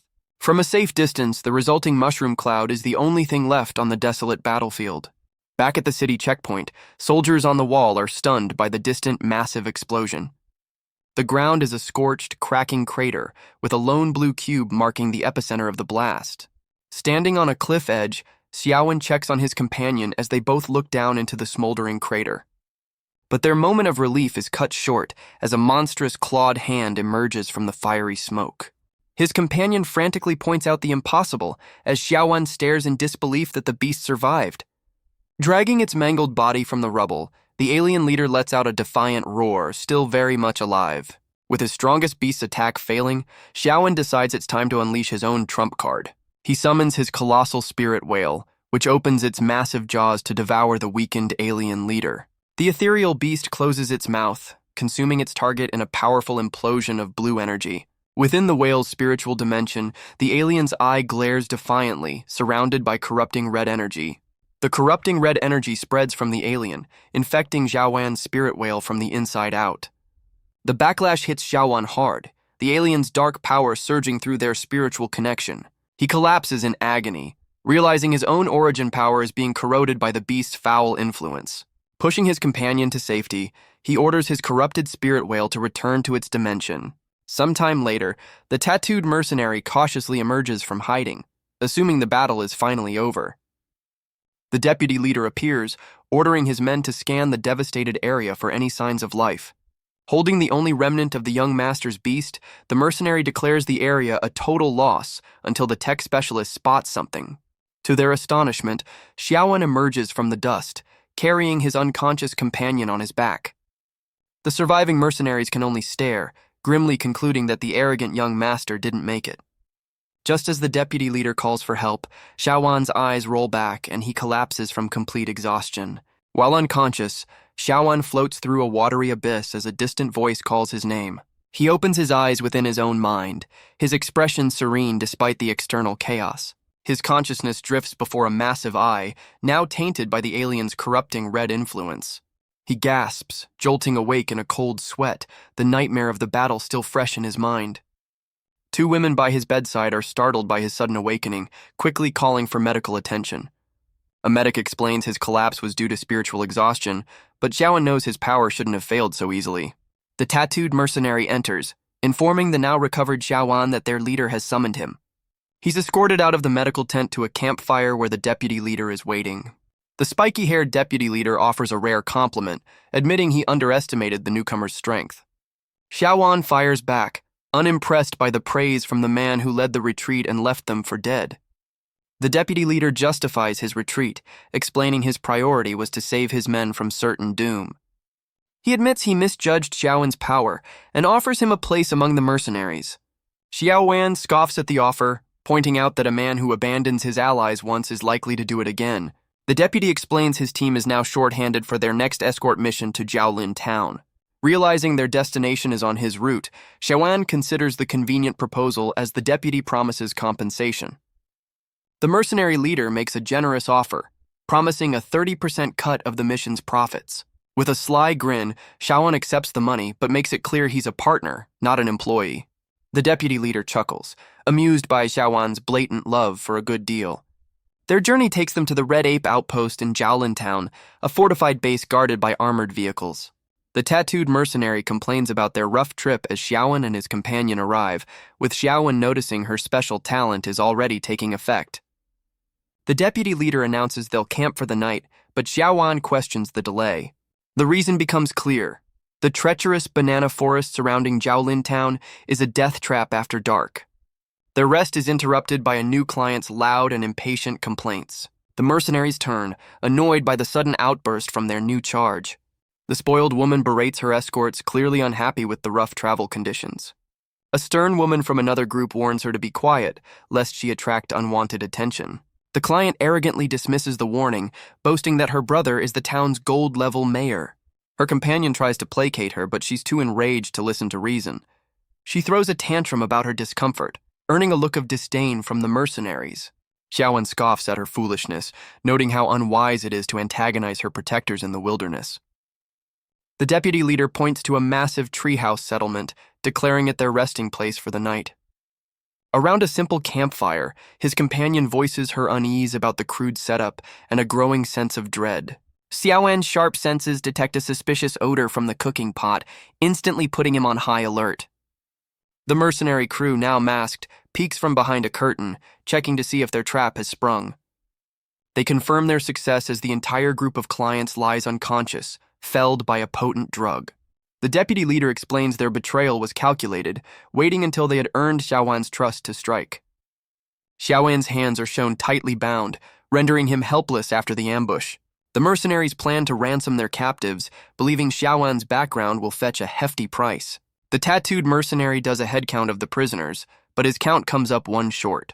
The entire mercenary crew is startled, realizing one of their targets has mysteriously vanished. A man dressed as a pastor calmly recites a prayer, unfazed by the unconscious bodies around him. The deputy leader angrily questions his subordinate, who insists his powerful sedative should have worked on everyone. The tattooed mercenary furiously loads a heavy weapon, ready to deal with the unexpected survivor. He confronts the pastor, aggressively demanding answers and dismissing the man's religious facade. The pastor calmly raises a hand, revealing a distinctive spider tattoo on his palm to de-escalate the situation. The mercenaries recoil in shock, instantly recognizing the mark of the notorious spider demon sect. From a hidden vantage point, Shiaan watches the confrontation, surprised by the pastor's true allegiance. He smirks, realizing this unexpected twist has created a perfect opportunity for him. A flashback reveals his tech had already warned him about the drug, and he only pretended to be affected. Now among the captives, he decides to bide his time, intrigued by the cult's sudden involvement. The mercenary leader questions the pastor, demanding to know the spider demon sect's intentions. The man introduces himself as Alpha, a recruiter for the sect on the hunt for new talent. He declares his sole interest is in the two powerful beastmasters, Shiaan and his companion. The deputy leader counters, claiming the pair are his property and offers to sell them for the right price. Alpha scoffs at the proposition, making it clear that his sect doesn't pay for what it wants. The mercenary leader bristles at the insult as two masked women suddenly appear behind the cultist. The mercenaries are stunned by the newcomer's arrival, but Shiaan recognizes them as simple holograms. He glances down, confirming his suspicion as he spots the projector creating the illusion. Far from the confrontation, the real Shiaan observes the scene safely from a distant rooftop. From his hidden perch, he prepares his high-powered rifle, ready to turn the tables on both groups. A high-velocity round tears through the air, striking the cultist with incredible force. The mercenary leader whirls around in shock as a familiar voice claims responsibility for the shot.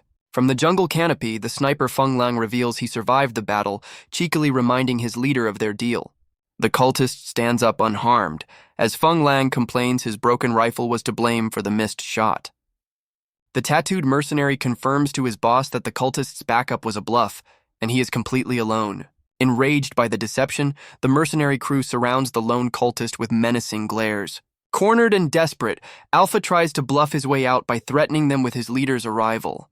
The mercenaries ignore his empty threats, unleashing their fury on the outnumbered cultist. Just then, a formidable figure on a winged beast descends from the sky, leading a squadron of riders. The armored priest prepares to land, hoping his subordinates' intel on the new recruits was worth the trip.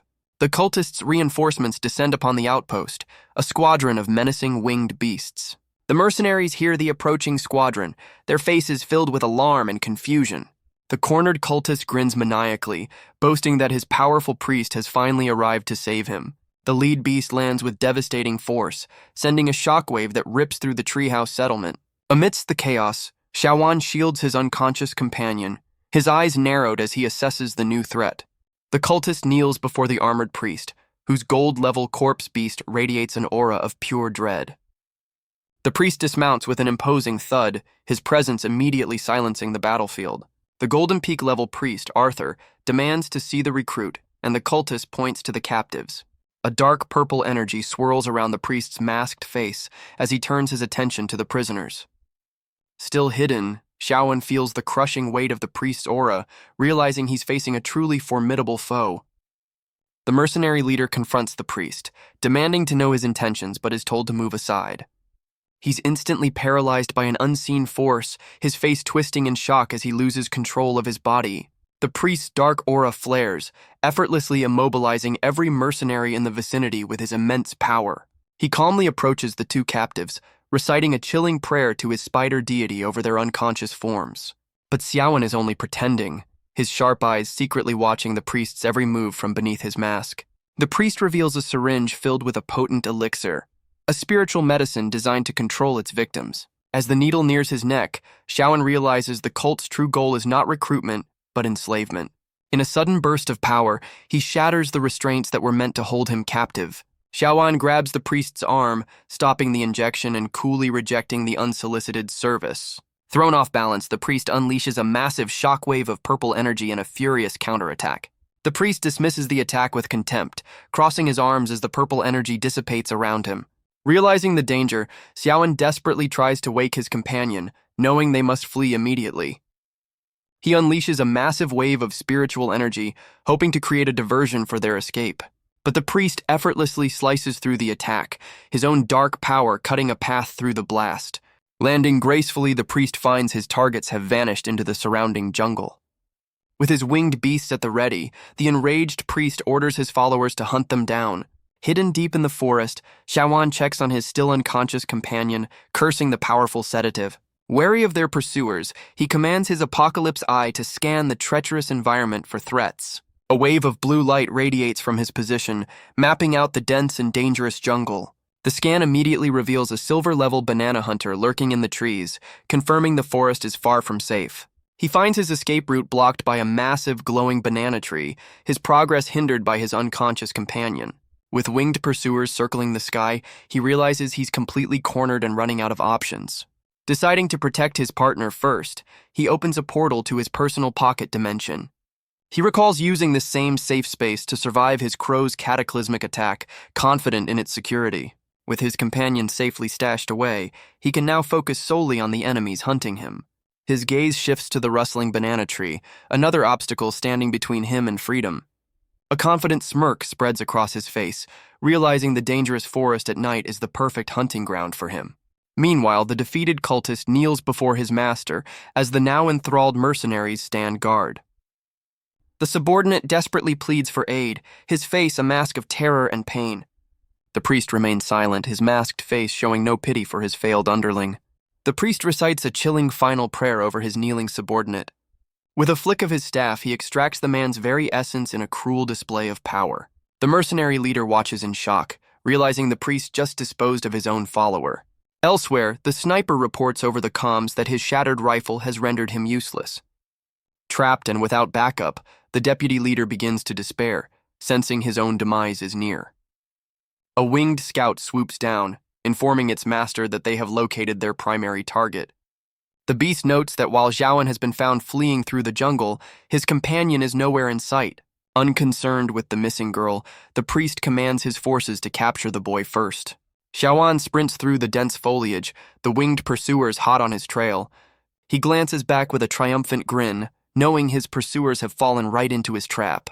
The cult's winged beasts dive in for the kill, forcing Shiaan to erect a last-second energy shield. Before the beast can connect, thick, aggressive vines shoot up from the jungle floor. The powerful vines instantly ensnare the creatures, halting their deadly descent.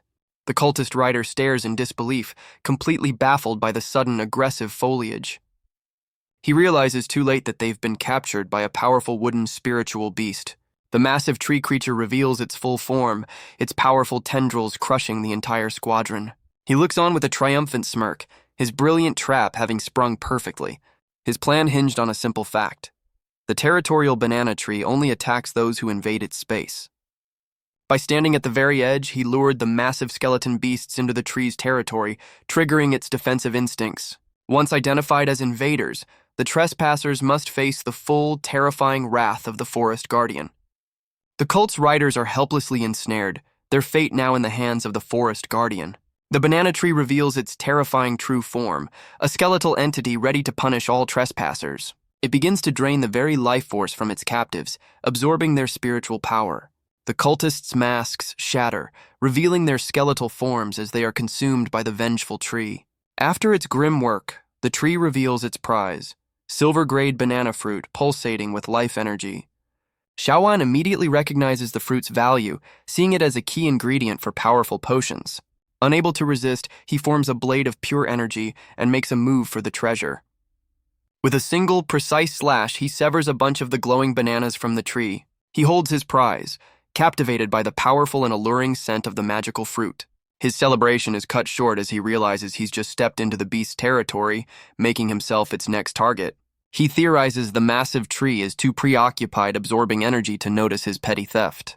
With a greedy grin, he clutches his prize, convinced he can make a clean getaway. His escape is cut short as a frog's sticky tongue latches onto his foot, tripping him mid-stride. Mid-fall, he expertly kicks the amphibian away with a blade on his boot, refusing to drop the bananas. Now on the ground, he's annoyed to find another tiny frog has landed on his precious fruit. His moment of irritation is shattered as the massive, glowing face of the forest guardian looms over him. A look of pure dread crosses his face as he finally accepts the gravity of his miscalculation. Elsewhere in the jungle, the sudden commotion sends birds scattering into the night sky. The armored priest stands impassively, demanding an update on the hunt for their target. His subordinate reports back, admitting they need reinforcements to handle the unexpected chaos. The priest declares his failed subordinate's spirit will now serve their spider deity.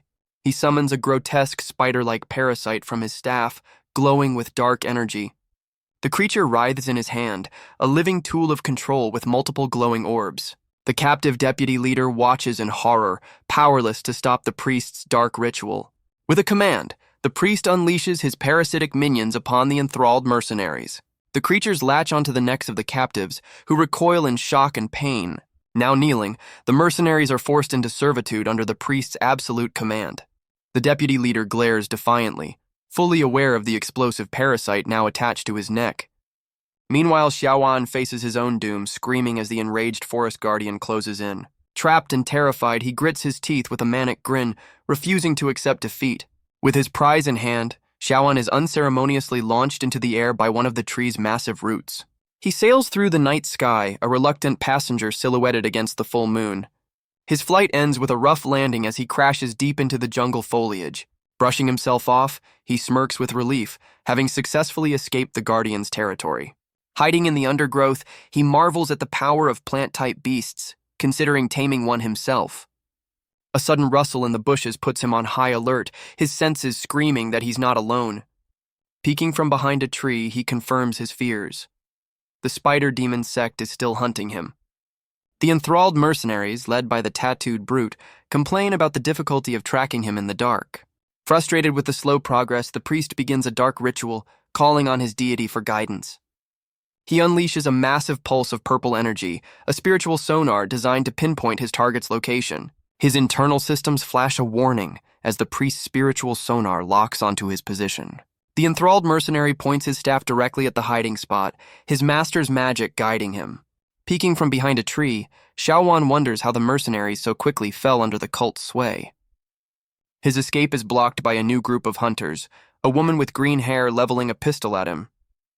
With his hands up in mock surrender, Shiaan laments his terrible luck for the day. Deciding to rely on an old trick, he gathers a massive amount of blue spiritual energy. He unleashes a thick smoke screen, completely obscuring his pursuer's line of sight. A whip-like attack lashes out from within the smoke, narrowly missing its intended target. As the smoke begins to clear, the hunters realize their prey has once again slipped away. A hulking, beast-like figure berates the squad, ordering them to continue the hunt immediately. The enthralled deputy leader confronts the priest, questioning his authority and reminding him of the explosive collar. The priest scoffs at the threat, completely unimpressed by the mercenary's attempt to bargain from a position of weakness. Despite his predicament, the deputy leader glares back defiantly as his sniper's voice crackles over the comms. Feng Lang reports that he's closing in on their position, ready to provide assistance to his trapped comrades. Elsewhere in the jungle, Shiaan leans against a massive tree, trying to recover from the relentless chase. His hands are suddenly racked with pain, as a system warning reveals the alien's corruption has damaged his power core. He slumps in exhaustion, realizing his spiritual power is severely limited and wondering how long he can hold out. His brief moment of rest is shattered as his internal sensors blare, warning him of an imminent threat. The mind-controlled deputy leader appears from the foliage, calling for Shiaan to come out of hiding. From his hiding spot, Shiaan watches in confusion, trying to understand why the mercenaries would willingly serve the cult. His internal systems identify the devices on their necks as explosive spiders, confirming his theory. Hiding in the foliage, he realizes the mercenaries are being coerced into serving the cult. He instructs his red-winged crow to engage the hunters, but to avoid any fatal blows. The crow impatiently acknowledges the order as Shiaan reminds it to have a plan for its own safety. Ignoring the lecture, the fiery beast launches into the sky, eager for action. The crow streaks through the jungle like a blazing comet, heading straight for the enemy squad. A female hunter looks up in alarm, spotting the strange, fast-moving light in the sky. Her comrades watch the fiery trail, one of them casually dismissing it as a shooting star. The woman urgently shouts again, her instincts screaming that something is wrong. The hunters now question if it's a meteor, completely unaware of the attack hurtling towards them. The masked mercenary's eyes widen in terror as he finally identifies the incoming threat. A fiery explosion erupts in their midst, the crow's attack catching the hunters completely off guard. Amidst the smoke and chaos, the fiery avian beast continues its relentless assault on the disoriented crew. A hulking beast man spots the crow zipping through the trees, pointing out its position to the others. He leaps into action, throwing a powerful punch aimed directly at the speeding avian creature. His fist ignites, clashing with the crow's fiery projectiles in a brilliant display of force.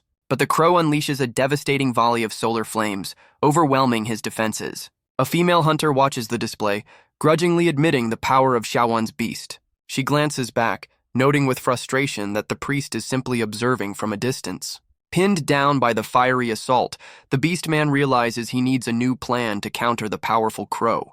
The tattooed mercenary joins the fray, unleashing a powerful blast from his heavy shotgun. He fires wildly into the trees, frustrated that the crow is too fast for his widespread attack. The agile bird easily evades the clumsy shotgun pellets, zipping through the canopy unharmed. Turning the tables, the crow dive bombs the mercenary, slamming into him with a fiery tackle. The mercenary is left stunned and disoriented, the explosive collar on his neck a grim reminder of his situation. From the bushes, Xiaowan scolds his insubordinate crow for once again ignoring his non-lethal orders. Enraged by the chaos, the hulking beastman charges forward, his fist crackling with raw power. Xiaowan calmly holds up a hand, attempting to reason with the mind-controlled fighter. When words fail, he conjures a sphere of binding energy to neutralize the threat. The energy ball connects, trapping the beastman and sending him hurtling backward into the jungle. The spiky-haired hunter declares there's nothing left to discuss, his expression hardening. He reveals his intention to capture Xiaowan, who scoffs at the very idea of cooperating. Both fighters lock eyes, a silent understanding passing between them that a fierce battle is inevitable. A massive explosion of red and blue energy rocks the jungle as their powers collide. The deputy leader's red flame ape unleashes a powerful beam of fire from its mouth. Shiaan erects a massive energy shield, bracing against the fiery onslaught that sends the deputy leader reeling. Annoyed by the relentless assault, Xiaowan struggles to maintain his defensive barrier. The deputy leader mocks his opponent's shield, questioning how a mere bronze-level fighter possesses such a technique. Realizing his power is fading, Xiaowan decides to turn his defense into an offense.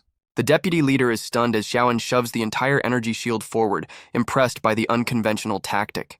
The deputy leader scoffs from his perch, reminding Xiaowan that this is a real battle, not a training exercise. With a savage grin, he enhances his strength, declaring that in a real fight there are no rules. Xiaowan's eyes widen in alarm as the mercenary charges, wondering if he's finally met his match. The deputy leader slams into him with brutal force, revealing his brawling skills were honed on the streets. Xiaowan is completely overpowered, driven into the ground by the relentless, fiery assault. Pinned and taking a beating, his eyes whiten from the sheer force of the impacts. From the ground, Xiaowan tries to reason with his captor, questioning the logic of siding with a notorious cult. The deputy leader furiously grabs him, dismissing his words and telling him to stay quiet. Suddenly, the mercenary clutches his head in agony, the explosive collar's influence causing him immense pain. Seizing the momentary distraction, Xiaowan delivers a powerful energy-infused headbutt to his conflicted foe. Pinning the mercenary, Xiaowan reveals he knows the man is being coerced. He offers a solution to the explosive parasite, hoping to form a temporary alliance. The deputy leader glares back, questioning why he should trust his opponent. Xiaowan reveals his leverage, pointing out the sniper hidden in the nearby foliage. He calls out to the sniper, signaling for him to act on their unspoken plan. With a swift kick, Xiaowan sends a canister flying towards the other mercenaries. The canister erupts, blanketing the area in a thick cloud of disorienting smoke. The sniper emerges from the smoke, pretending to capture Xiaowan in a clever ruse. Playing along with the charade, the deputy leader smirks, promising their fight isn't over. From a distance, the oblivious priest watches the smoke, unaware of the shifting allegiances. The deputy leader addresses the priest, presenting his supposed captive. He announces their success, showing off the seemingly defeated Xiaowan. With their part of the deal fulfilled, the mercenary crew asks to be released. But the priest changes the terms, demanding they also retrieve the missing girl. The deputy leader furiously objects to the last-minute alteration of their agreement. The priest coldly reminds him of the explosive collars, reasserting his absolute control. With a defiant smirk, the deputy leader hints that their enslavement is about to end. Xiaowan makes his move, firing a precise shot at the priest's staff from point-blank range. The bullet shatters the staff's control orb, just as the priest throws up a hasty defense. Freed from the collar's influence, the entire mercenary crew lunges forward for a coordinated counterattack. The priest is completely stunned by the sudden coordinated betrayal. A flashback reveals the moment the alliance was forged, with the deputy leader cautiously considering Xiaowan's proposal. The mercenary leader signals for silence, concerned about being overheard by their captors. The sniper explains their leader's paranoia, believing the smoke was to hide their secret conversation from the priest. But Xiaoan confidently reveals he'd already scanned the callers and knew they were safe to talk. Convinced of his competence, the deputy leader asks the young strategist to reveal his plan. Back in the present, the tattooed mercenary restrains the priest, executing the first step of their strategy. With the priest immobilized, Xiaoan's voiceover explains the key is to destroy the control staff. A female mercenary leaps in, her bladed gauntlet slashing down to shatter the staff's power source. But the priest unleashes his immense power, resisting the hold as the mercenary notes he won't be defeated so easily. The tattooed mercenary struggles to hold the priest, who unleashes a powerful shockwave. Enraged by their defiance, the priest's dark aura flares with incredible intensity. The female mercenary is violently thrown back by the blast, her attack completely repelled. She tumbles through the air as the priest scoffs at their failed attempt to control him. Xiaoan catches his falling ally, revealing this was all part of their contingency plan. With the priest now free, Xiaoan knows his first move will be to detonate their explosive collars. The plan hinges on the bomb spider's delayed fuse, giving them a small window to act. The female mercenary's determined gaze shows she's ready for the next phase of the assault. A new fighter leaps onto the priest's back, taking advantage of his momentary distraction. She drives her blade into the priest's neck, a critical strike aimed at his weak point. Her attack fails as the priest catches her by the throat, her face a mask of disbelief. The priest reveals their entire plan was futile, as he had anticipated their every move. She explains their strategy was to bypass his powerful shield by getting into close quarters. With a confident grin, she raises her dagger, preparing to destroy the staff she now holds. But the priest effortlessly catches her blade, his reflexes far exceeding her expectations. She mockingly asks who will be cleansed now, turning his own words against him. In a shocking twist, she uses his own staff to deliver a devastating blow to his head. From the sidelines, the rest of the team celebrates, confirming their complex plan was a success. She glances back, the explosive collar on her neck still glowing, a grim reminder of their predicament. The other mercenaries breathe a sigh of relief as they finally remove the deactivated spider bombs. Freed from his chains, the deputy leader lunges forward, eager for payback. But his own teammates intercept him, blocking his reckless charge before it can even begin. The tattooed brute and the female fighter work together to restrain their furious leader. Instead of fighting, the mercenaries decide to cut their losses and flee, much to Xiaoan's disgust. Unfazed, the priest's dark aura explodes, signaling that no one is leaving. He calmly forms a hand seal, preparing to unleash the full extent of his gold-level power. A grotesque pillar of purple energy erupts from the ground, a horrifying manifestation of his domain. The mercenaries are instantly engulfed, trapped within the priest's nightmarish spiritual territory. Staring up at the swirling mass of eyes, the deputy leader screams for his sniper to call for backup. But Feng Lang's comms are dead, his panicked calls to his boss met with nothing but static. Cut off from his team, the sniper resorts to a makeshift antenna to boost his weak signal. He frantically tries to reach his captain, his desperate calls for help echoing through the jungle. Back at the Red Monkey base, a comms officer receives the urgent report during a high-level meeting. The fiery-tempered captain snatches the radio, annoyed by the sudden interruption. She's informed that her deputy is trapped by the spider demon sect and urgently needs backup. The captain's annoyance turns to rage as she demands to know why the cult is targeting her crew. A hooded figure at the table suggests it's a misunderstanding, but the captain grips her spiked bat tightly. Her eyes blaze with power as she declares that no one messes with her Red Monkey group and lives. Meanwhile, inside the priest's domain, a grotesque ritual unfolds before a horrifying eye-covered altar. The priest summons his most powerful spirit beasts, commanding his nightmarish minions to capture their target. Xiaoan stands unfazed within the priest's domain, unimpressed by the grotesque spirit beasts surrounding him. With a confident grin, he tells his crow it's time to unleash the power it's been storing up. He initiates a possession sequence, calling upon his red-winged crow to merge with him. Flames erupt around him as his body begins to transform, his arm morphing into a powerful gauntlet. The transformation continues, his hand now a fully armored and clawed weapon wreathed in fire. A demonic, horned mask materializes over his face, completing the fiery fusion.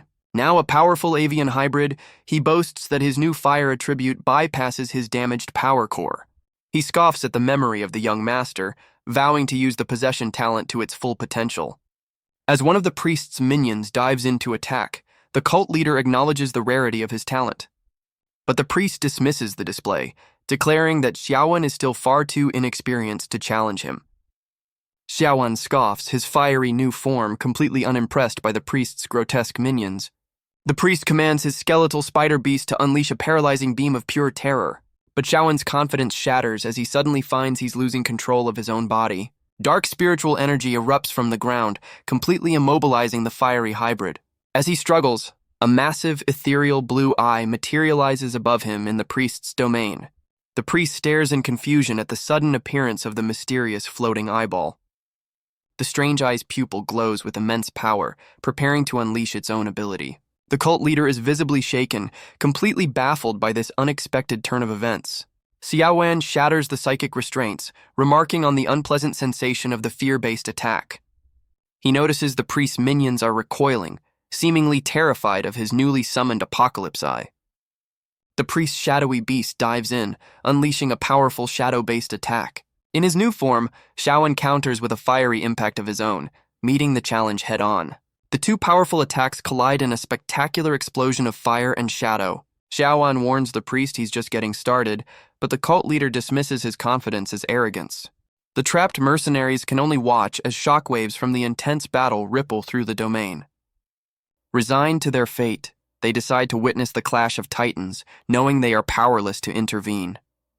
Suddenly, the tattooed mercenary senses a new presence approaching them from behind. The entire mercenary crew turns in confusion, wondering what new horror has appeared. A grotesque, multi-headed beast looms over them, its presence striking them with sheer terror. The deputy leader orders his team to flee as the priest's minions swarm them from all sides. In his new form, Xiaoan meets the shadow beast's attack head-on, his fiery power clashing with its dark energy. The collision erupts in a massive explosion, but Xiaoan emerges from the blast completely unscathed. Undeterred, the priest's minion gathers its shadowy power for another devastating assault. Xiaoan smirks, relishing the chance to finally fight without holding anything back. He turbocharges his gauntlet, channeling an incredible amount of fiery energy into his fist. With a look of pure determination, he prepares to deliver a punch with overwhelming force. He unleashes a massive beam of fire, meeting the beast's sharpened shadow blade in a spectacular clash. Pushing his limits, Xiaoan increases his energy output, determined to overpower his foe. The two opposing forces struggle for dominance, their raw power tearing through the priest's domain.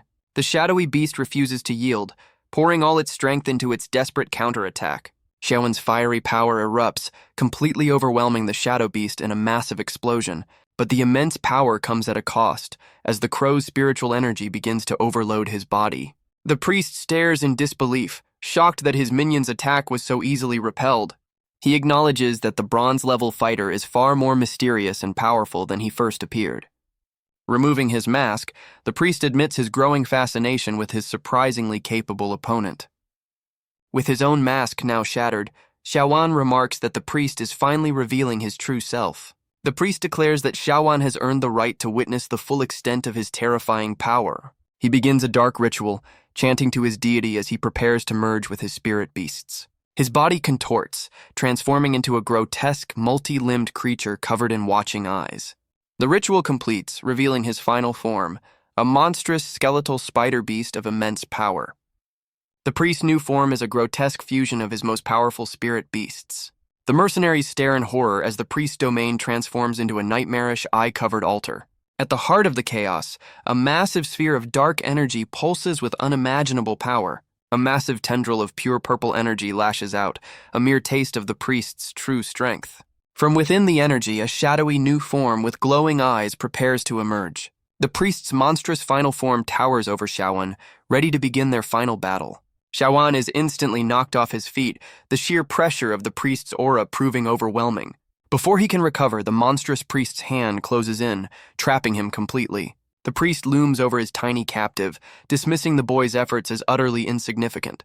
With a single crushing motion, the priest's massive hand completely envelops his outmatched opponent. The priest's monstrous form unleashes a devastating attack, its power ripping through the nightmarish domain. Crushed by the overwhelming force, Xiaoan is left broken on the eye-covered ground, his hybrid form shattered. His fiery armor extinguished, he sinks into the grotesque floor, seemingly defeated by the gold-level power. The priest towers over his fallen foe, gloating about the insurmountable gap between their strength. Within the spiritual plane, the priest's true form extends an invitation for Xiaoan to submit and join him. But even in defeat, Xiaowen's eyes blaze with defiance, silently rejecting the cultist's offer. The priest's gloating is cut short as a massive explosion rocks him from behind, catching him completely off guard. He whirls around in a rage, his surprise turning to fury as he spots the source of the attack. A colossal winged beast emerges from the chaos, with a fully recovered Xiaowen riding confidently on its back. Astride his new secret weapon, Xiaowen glares down at the priest, ready to turn the tables on his tormentor. The priest roars in disbelief, furious that his prey somehow escaped his final attack. The battlefield shifts as Xiaowen and the mercenaries now stand united against the monstrous cult leader. Seeing an opportunity, the deputy leader orders his teammate to assist their new, powerful ally. He bravely steps forward, preparing to hold off the towering priest to buy his team some time. Xiaowen is bewildered as the mercenaries suddenly offer him aid, questioning their unexpected change of heart. The deputy leader smirks, explaining his actions are driven by pride, refusing to be indebted to anyone. He summons his own powerful beast, revealing a long-held grudge against the arrogant cultist. The priest attempts to crush the defiant mercenary under his massive foot. But the mercenary's fiery beast intercepts the attack, meeting the crushing force with a pillar of flame. Seizing the opening, Xiaowen's winged beast dives in, striking the distracted priest from the flank. Xiaowen's winged beast unleashes a powerful beam of energy, striking the monstrous priest head-on. Watching from the sidelines, the female mercenaries analyze Xiaowen's unusual physical state on a datapad. Their tech specialist deduces his possession talent is incomplete, his spiritual energy flow dangerously obstructed. She theorizes that clearing this blockage will allow him to unlock his true complete hybrid form. With a wicked grin, the two women decide to perform an impromptu operation to test their theory. Still in his fiery form, Xiaowen turns in alarm, not liking the sound of their sudden plan. The female mercenary leans in with a sinister smile, promising him the procedure will be painless. She delivers a sudden, forceful strike to his back, catching him completely by surprise. Her clawed gauntlet plunges into his back, glowing with a strange green energy. An internal view reveals her manipulating his spiritual core, attempting to realign his chaotic power. Xiaowen roars in agony as the forced procedure causes his spiritual energy to surge uncontrollably. The chaotic energy coalesces, forging new, powerful armor across his chest. His transformation completes, revealing a new, more powerful hybrid form with a calm, focused gaze. His arm is now encased in intricate armor, crackling with raw, untamed power. He stands in his complete possessed form, marveling at the strange and immense power now at his command. A system notification alerts him that he's unlocked a new ability, the Phoenix Flame. He realizes this new power is a talent inherited from his companion, surprised by the system's helpful reminder. The system responds with a polite message, leaving Xiaowen stunned by its apparent sentience. Unimpressed by the power-up, the monstrous priest gathers a massive sphere of dark energy for a final attack. The cult leader unleashes a devastating beam of pure destruction, aiming to obliterate his newly empowered foe. Engulfed by the destructive beam, Xiaowen holds his ground, refusing to be consumed by the priest's power. The deputy leader grits his teeth, preparing to unleash his own beast into the chaotic battle. He stands with his ground beetle, declaring a personal score to settle as a pretext to intervene. Pointing defiantly at the priest, the mercenary leader insists their fight isn't over yet. He commands his insectoid beast to unleash its full power against the monstrous cult leader. The priest's final form effortlessly tanks the explosive assault, completely unfazed by the attack. The deputy leader admits his first beast is weak, but explains he's too attached to abandon it. With a sly grin, he reveals that the ground beetle was never his true ace in the hole. A colossal winged demon towers over him, his true trump card finally joining the battlefield. The massive magma chameleon materializes behind Xiaowen, its invisibility catching the young fighter completely off guard. The monstrous priest roars in fury, questioning where this new, powerful beast came from. His dark energy attack engulfs the mercenary's smaller beast, threatening to overwhelm it. The deputy leader screams desperately, urging his struggling ground beetle to hold on. Xiaowen steps forward with a confident smirk, telling the mercenary he'll take it from here.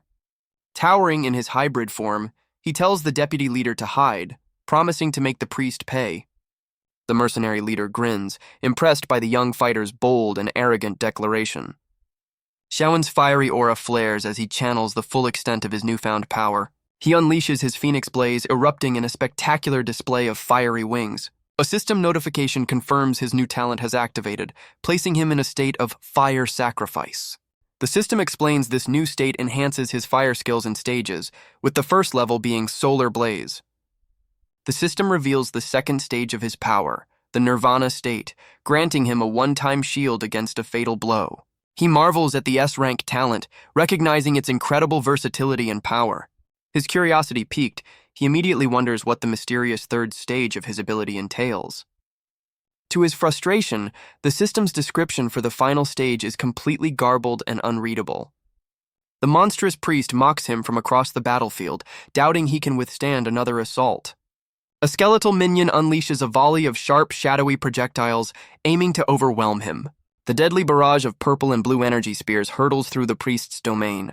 Instead of dodging, Shiaan charges directly into the attack, his power level steadily climbing. He tanks the full force of the assault, his fiery aura absorbing the energy from each impact. The priest watches in confusion as Shiaan's power level skyrockets, realizing the attack is only making him stronger. With a determined glare, Shiaan channels the absorbed energy, his power reaching its absolute peak. A system notification confirms his sacrifice is complete, activating the first stage of his new ability, Solar Blaze. He marvels at his enhanced skills, realizing his entire moveset has been upgraded and renamed. The monstrous priest finally admits his mistake, acknowledging he severely misjudged the young fighter's potential. Done with talk, the priest gathers a massive sphere of destructive energy, preparing to end the fight. But Shiaan cuts him off mid-charge, refusing to let the cultist get another word in.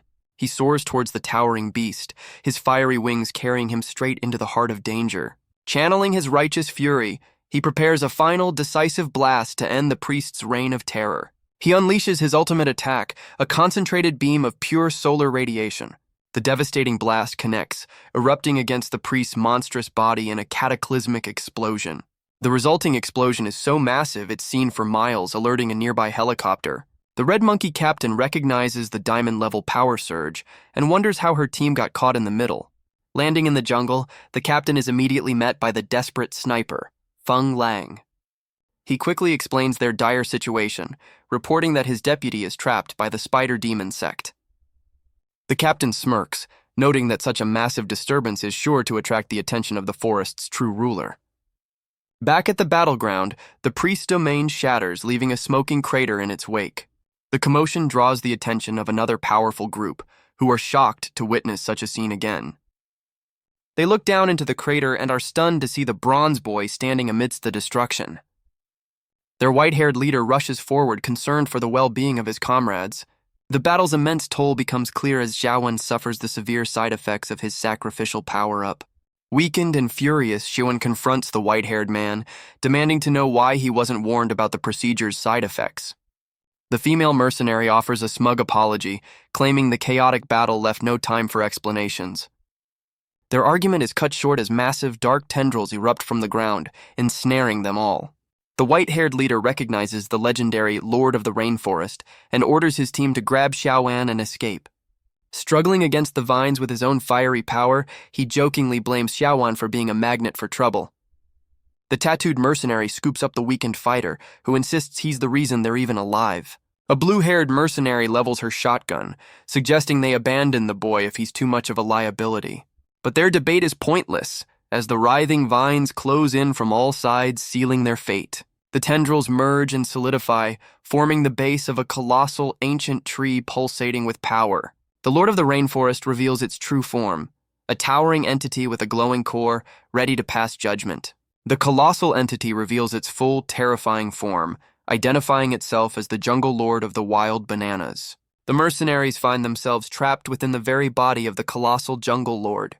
Panicked, the deputy leader desperately asks his tech specialist for an update on their comm signal. She confirms their worst fears, reporting the signal is nearly non-existent and she can't reach their sniper. To make matters worse, she warns that their oxygen supply is limited and will only last for 30 minutes.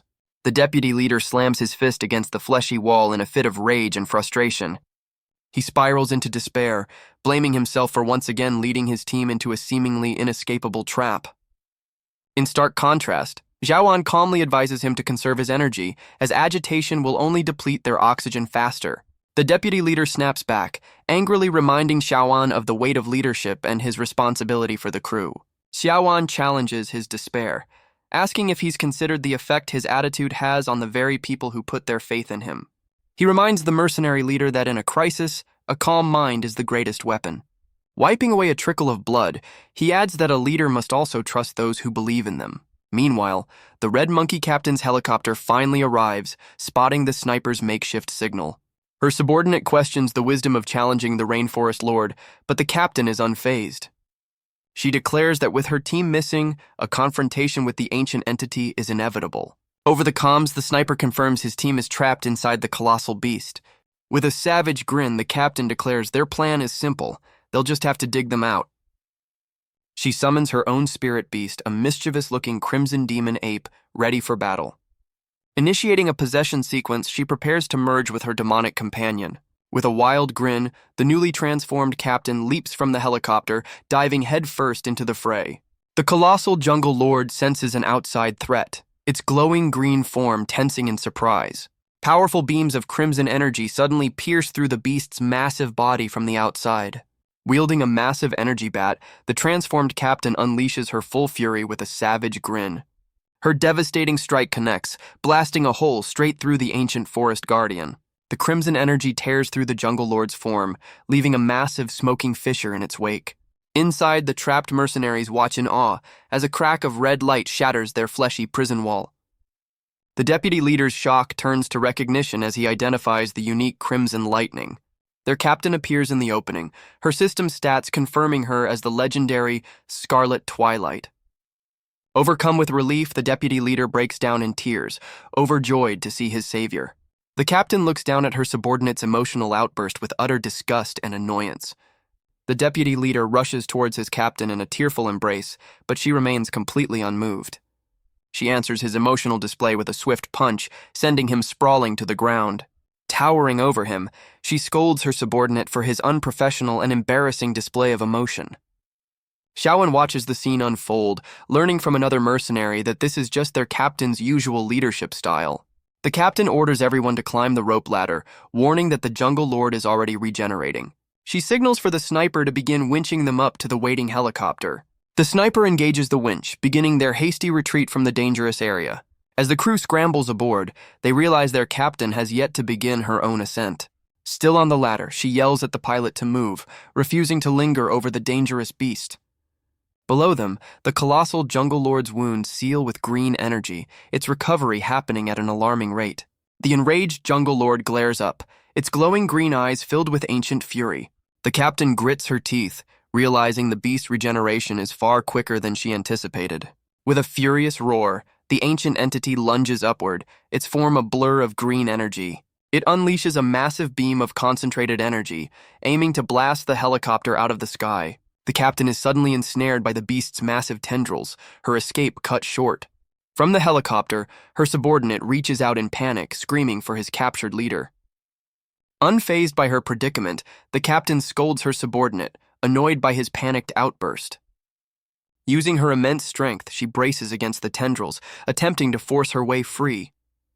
With a feral grin, she notes the tendrils have stopped tightening, sensing an opportunity. Channeling crimson energy into her hand, she prepares to unleash a powerful counterattack from within the beast's grasp.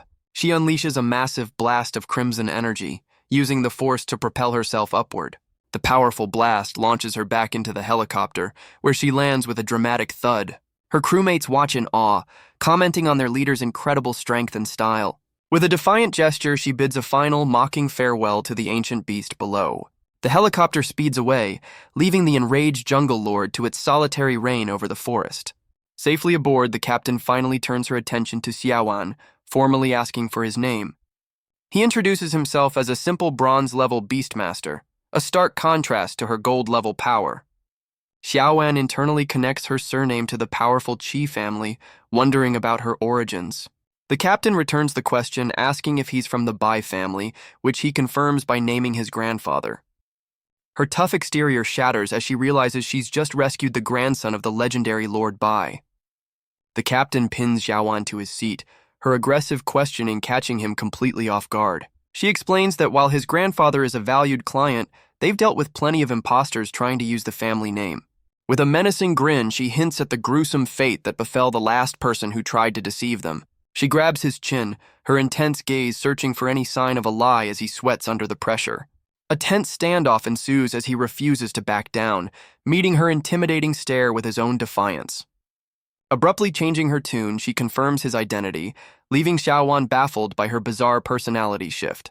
The deputy leader comically warns his captain to be wary of the young man, clearly not trusting the situation. The captain casually asks about the girl he was with, reminding Xiaowan of his forgotten mission amidst the chaos. Excusing himself, he moves to the edge of the helicopter, preparing to enter his spiritual space. He steps into a surreal dimension, finding himself surrounded by floating islands, massive chains, and strange purple crystals. He stares in utter confusion, completely bewildered by what he finds in his own spiritual space. He discovers the missing girl, Gubai, completely ensnared by a web of strange purple energy. He brings her back to the helicopter, where the mercenaries react with shock at his unprecedented ability. They examine the girl, whose body is now covered in sharp, glowing purple crystals. The crew scolds him for his reckless decision, explaining that putting another person in a beast space is unheard of. The team's tech specialist theorizes the crystals are a defense mechanism, a reaction to his powerful spiritual aura. Lacking the proper equipment for a full diagnosis, the pilot decides they must return to base immediately. With their new passengers secured, the helicopter flies off into the sunrise, leaving the chaotic jungle behind. Elsewhere, in a strange cosmic arena, a secret meeting of powerful figures is taking place. A mysterious red-robed figure addresses the assembled leaders, revealing he has summoned them for two specific reasons. The red-robed figure is revealed to be the High Priest Solaris, who confirms the death of their subordinate Arthur. She turns to her assembled council, seeking their counsel on who could be responsible for the death. The third High Priest, Diego Barrow, theorizes that only a city lord could have defeated a warrior as powerful as Arthur. Solaris considers the theory, concluding the only remaining suspect among the city lords is the ruler of Giant Wood City. The fifth high priest, Azmodan, suggests the rival Moonveil sect might be responsible, as the battle took place in their territory. With grim determination, Solaris vows revenge and tasks Azmodan with the mission, warning her to be cautious. Flanked by her monstrous companion, Azmodan dutifully accepts her orders from the high priest. Solaris shifts to the second topic, revealing her unease over recent astrological signs that foretell a grim future for their people. She performs a ritual, revealing the meaning of the omen. Their deity, the Queen Arachnid, is entering a dangerous period of dormancy. The second high priest Lilith finds this development alarming, questioning why their queen would suddenly fall into slumber after 25 cycles of peak power. Lilith notes the queen's slumber is uncharacteristically early, but she believes there are clues to be found. She speculates that celestial events or a need for evolution might be behind the sudden dormancy. Solaris declares that no matter the reason, this is a critical moment for their sect that demands their full attention. The third high priest proposes they manipulate their rivals, the Moonveil sect, into finding the queen for them. Solaris agrees with the plan but urges caution, acknowledging the Moonveil sect's strength. The priest dismisses the threat, confident their rivals are powerless without the queen's blessing. The council concludes their meeting with a unified chant, pledging their eternal loyalty to their deity. As the others depart, the third high priest awkwardly tries to start a conversation with the last remaining member. The white-haired priest icily rebuffs his attempt, while the other insists he's being misunderstood. As the white-haired priest walks away with his beast, his colleague desperately calls out, confused by the cold shoulder. The masked priest questions his colleague, pointing out the suspicious death of their supposedly invincible comrade. The white-haired priest remains silent, his cold gaze fixed on the distance, offering no response. He warns that this new mission is a death sentence, a fact that even his colleague's beast seems to understand. He frames the mission not as an honor, but as a test of survival in a time of great turmoil. Confident his words won't be reported, he appeals to his colleague's intelligence, urging him to think for himself. A dagger falls to the ground as the white-haired priest stands resolute, his decision made in silence. Back at the Red Monkey base, the helicopter lands and the crew rushes the crystal-covered girl to the infirmary. Medical personnel clear a path, wheeling the unconscious girl whose body is still pierced by strange purple crystals. Scans reveal the girl's vitals are stable, but the medical team has no idea when she will regain consciousness. The tech specialist explains her spiritual channels are in chaos, an unprecedented side effect of being stored in a beast space. The captain tries to reassure Xiaowan, revealing she knows someone who might be able to help the afflicted girl. Desperate for a solution, Xiaoan immediately demands to be taken to this mysterious contact. As they walk, the captain cautions him to remain calm, but Xiaoan is already lost in thought, questioning the side effects of his abilities. His contemplation is cut short as thorny red energy suddenly erupts from his arm, a painful backlash from his earlier battle. Overwhelmed by agony, his mind is flooded with violent impulses as the strange corruption spreads across his face. The captain notices his sudden affliction and snaps at him, demanding a response. Fighting through the pain, Xiaoan manages a weak reply, the glowing tendrils tightening their grip.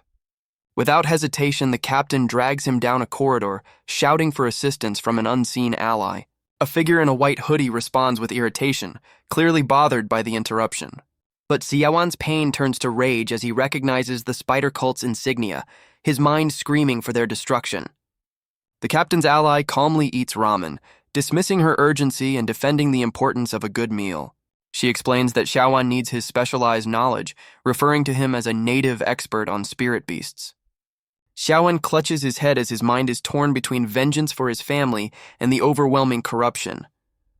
The expert observes the boy's murderous aura, realizing the situation is far more serious than he was led to believe. Consumed by rage, Xiaoan's mind fixates on destroying the man he now sees as a cultist. He loses control completely, lunging forward in a blur of white energy and thorny red tendrils. The white-haired man casually sidesteps the attack, which tears through the building behind him. Completely unfazed, the expert continues to slurp his noodles as if nothing happened. He finally looks up from his meal, calmly diagnosing Xiaoan's dire spiritual condition. The expert reveals the boy's core is corrupted, causing his spirit beast to mutate into a ferocious monster. The corrupted beast's thorny tendrils rip through the metal wall with raw, uncontrolled power. The expert notes the beast is only partially manifested, a sign that Xiaoan is still fighting for control. He channels a powerful green aura, reciting a prayer to a spider deity for the strength to intervene. The man asks for the power to purge the evil corruption while sparing the boy it has possessed. Raising his twin blades, he prepares to summon a spirit beast to aid in the purification. A small, adorable wood spirit materializes from a pillar of light, ready to assist its master. The expert comically scolds his spirit for gaining weight, placing it on a strict pre-bedtime diet. Turning his attention back to the rampaging monster, he calmly prepares for the real fight to begin. He commands his spirit to imbue his blade with its power, wrapping it in swirling green energy. With a precise strike, his enchanted blade connects with the corrupted beast's head, beginning the exorcism. The corrupted beast retaliates with a powerful blast of water, countering the expert's purifying strike. The expert leaps high, channeling immense power into his blade for a decisive downward slash. His descending silhouette is perfectly reflected in the beast's glowing red eye just before the strike lands. He drives his swirling green blade against the beast's head, pushing it back with immense force. He reflects that while grand techniques save the world, a misbehaving kid needs a more direct approach. With incredible precision, he stops the razor-sharp blade with just his fingertips. Deciding on a different tactic, he unleashes a swirling vortex of energy to deliver a mind-blowing lesson. The dust settles to reveal him sitting casually amidst the destruction, his work seemingly done. The captain questions his excessive force, but he casually brushes it off as a mere scratch while finishing his ramen. With Xiaoan now unconscious and subdued, the captain worries the expert went too far with his lesson. The captain demands compensation for the wrecked building, but the expert offers a bowl of ramen to get her to help. A mysterious green fluid fills a high-tech chamber, hinting at a strange procedure. The unconscious Xiaoan is submerged in the restorative liquid, beginning his treatment. Submerged in the glowing green essence, Xiaoan slowly begins to regain consciousness. Two mysterious attendants observe his pod, wondering if their patient is finally awake. Deciding he's taking too long, one of the figures gives him a rude awakening with a forceful poke to the face. Jolted awake, he violently sits up, tearing the restorative tubes from his back. Confused by his surroundings, a system notification identifies the liquid as a powerful restorative called Nature Essence. The attendants mock his appearance, leaving the bewildered Xiaoan unable to understand their strange language. His confusion turns to shock as the ramen-loving expert appears, casually slurping noodles right over his head. Xiaoan accuses the expert of being a cultist, but the man casually corrects him on the proper name of his clan. Ignoring his questions, the expert mockingly points out Xiaoan's current state of undress. An attendant offers him a towel, her concerned expression suggesting he should cover up immediately. Flustered by her forwardness, he awkwardly accepts the covering while she smirks at his reaction. Now decently covered, he regains his composure and demands to know who his mysterious hosts are. He turns to confront the expert again, only to find the man has vanished without a trace. His search is cut short as a ladle suddenly smacks him on the back of the head. He turns angrily to see the attendants gesturing for him to follow them through a glowing doorway. Peeking from behind a corner, the female attendant offers a cryptic welcome, further confusing the young fighter. Utterly bewildered by the strange turn of events, he can only stare in stunned silence. He's led into a vast subterranean city filled with glowing green architecture.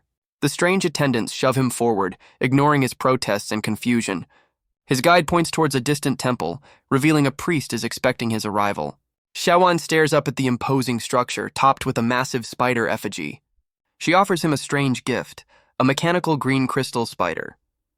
The attendant demonstrates how to wear the device, strapping a similar one to her own wrist. He reluctantly equips the spider gauntlet, feeling its strange energy course through him. His male guide mockingly shoots a web-like tether and zips away, urging him to keep up. The attendants swing through the city with incredible speed, using their strange devices to navigate. Realizing its function, Shiaan aims his new gauntlet, ready to test its web-slinging power. Shiaan is baffled when his new gauntlet fails to activate, much to his guide's amusement. She explains he must first attune with the mechanical spider before he can use its power. He learns this attunement requires a heart-to-heart connection, not just simple commands. The attendant reveals their people connect with beasts through mutual understanding, unlike the contracts beastmasters use. Completely lost by her lengthy explanation in a foreign tongue, Shiaan admits he doesn't understand a word. His apocalypse eye suddenly activates, translating her words and revealing the concept of connecting through spiritual power. With this new understanding, he closes his eyes and attempts to sync his spirit with the device. His consciousness enters a spiritual plane, where his glowing astral form introduces himself.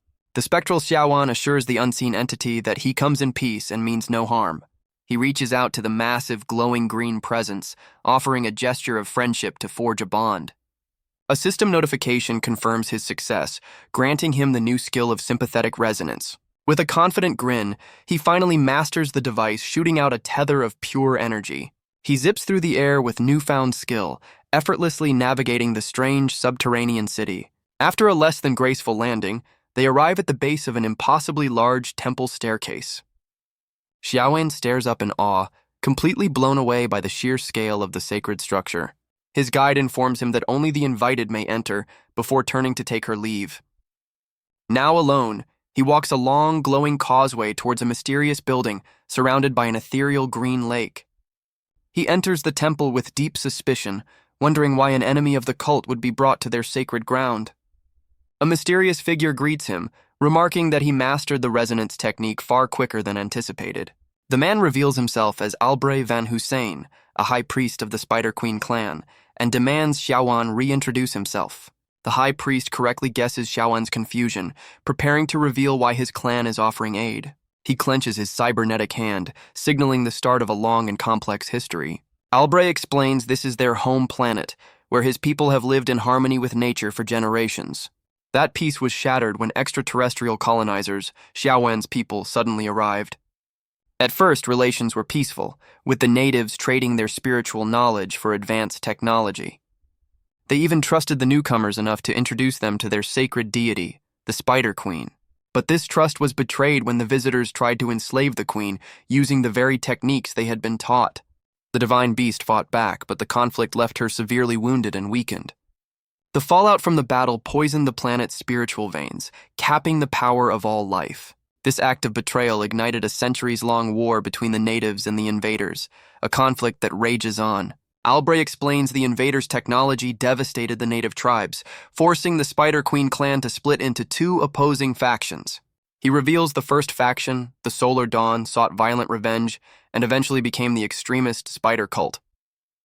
The second faction, the Moon Veil, pursued peace and diplomacy, hoping to end the senseless war. Pausing his history lesson, the priest invites Shiaan to finally ask why he's being helped. Instead of a direct answer, Albrecht gets uncomfortably close, cryptically asking if Shiaan believes in fate. Wary of the priest's strange behavior, Shiaan instinctively powers up, but Albray calmly tells him to relax. He warns Shiaan that his spiritual corruption is still active, and using his power risks turning his beasts into monsters. As if on cue, the painful red tendrils flare up on Shiaan's arm, proving the priest's dire warning. Unfazed, the priest takes hold of Shiaan's corrupted arm, preparing to continue his tale. He reveals that all high priest candidates must complete a sacred pilgrimage to find the current Spider Queen. Albray recounts arriving at the Holy Land only to find the Spider Queen had mysteriously vanished.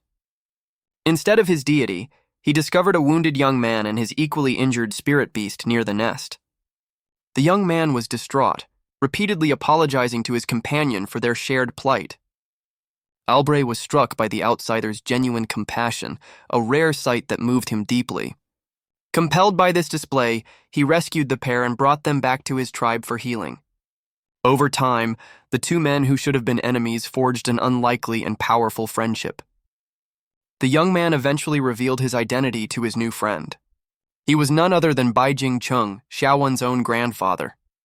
With the story finished, Albray asks if Shiaan finally understands the reason for his clan's aid, but Shiaan is more concerned with the timeline, questioning how the youthful-looking priest could possibly be his grandfather's contemporary. Albray casually explains his people's slow aging process, leaving Shiaan stunned by the revelation. As he leads the way, the priest questions Shiawan's knowledge of beast spaces, highlighting the dangers of his reckless act. He reveals the girl's exceptional talent is the only reason she survived, as a normal person would have been destroyed. They arrive to find the girl stabilized, with an attendant confirming the surface crystals have been removed and her vitals are normal. Despite the physical recovery, the spiritual damage is severe, and the priest warns she may never wake up. Shiaan is shaken by the grim prognosis, but Albray reveals there might still be a sliver of hope. The high priest offers a potential solution, gauging whether the young man has the courage to attempt it. With a determined glare, Shiaan demands to know the method, ready to do whatever it takes. Albray recounts the legend of the Spider Queen's healing liquid, which their ancestors used to forge a powerful artifact. He explains the artifact is now hidden for safekeeping within a sacred tomb, guarded by the spirits of their fallen warriors. He warns that the tomb is riddled with deadly traps that have maimed or killed countless intruders. But the real horror, he explains, is the massive army of reanimated corpses lurking within its walls. The priest gets uncomfortably close, challenging Shiaan to see if he still has the guts to enter. Filled with resolve, Shiaan accepts full responsibility for the girl's fate and agrees to the mission. The priest is moved to tears, mentally praising Shiawan's grandfather for raising such a responsible young man.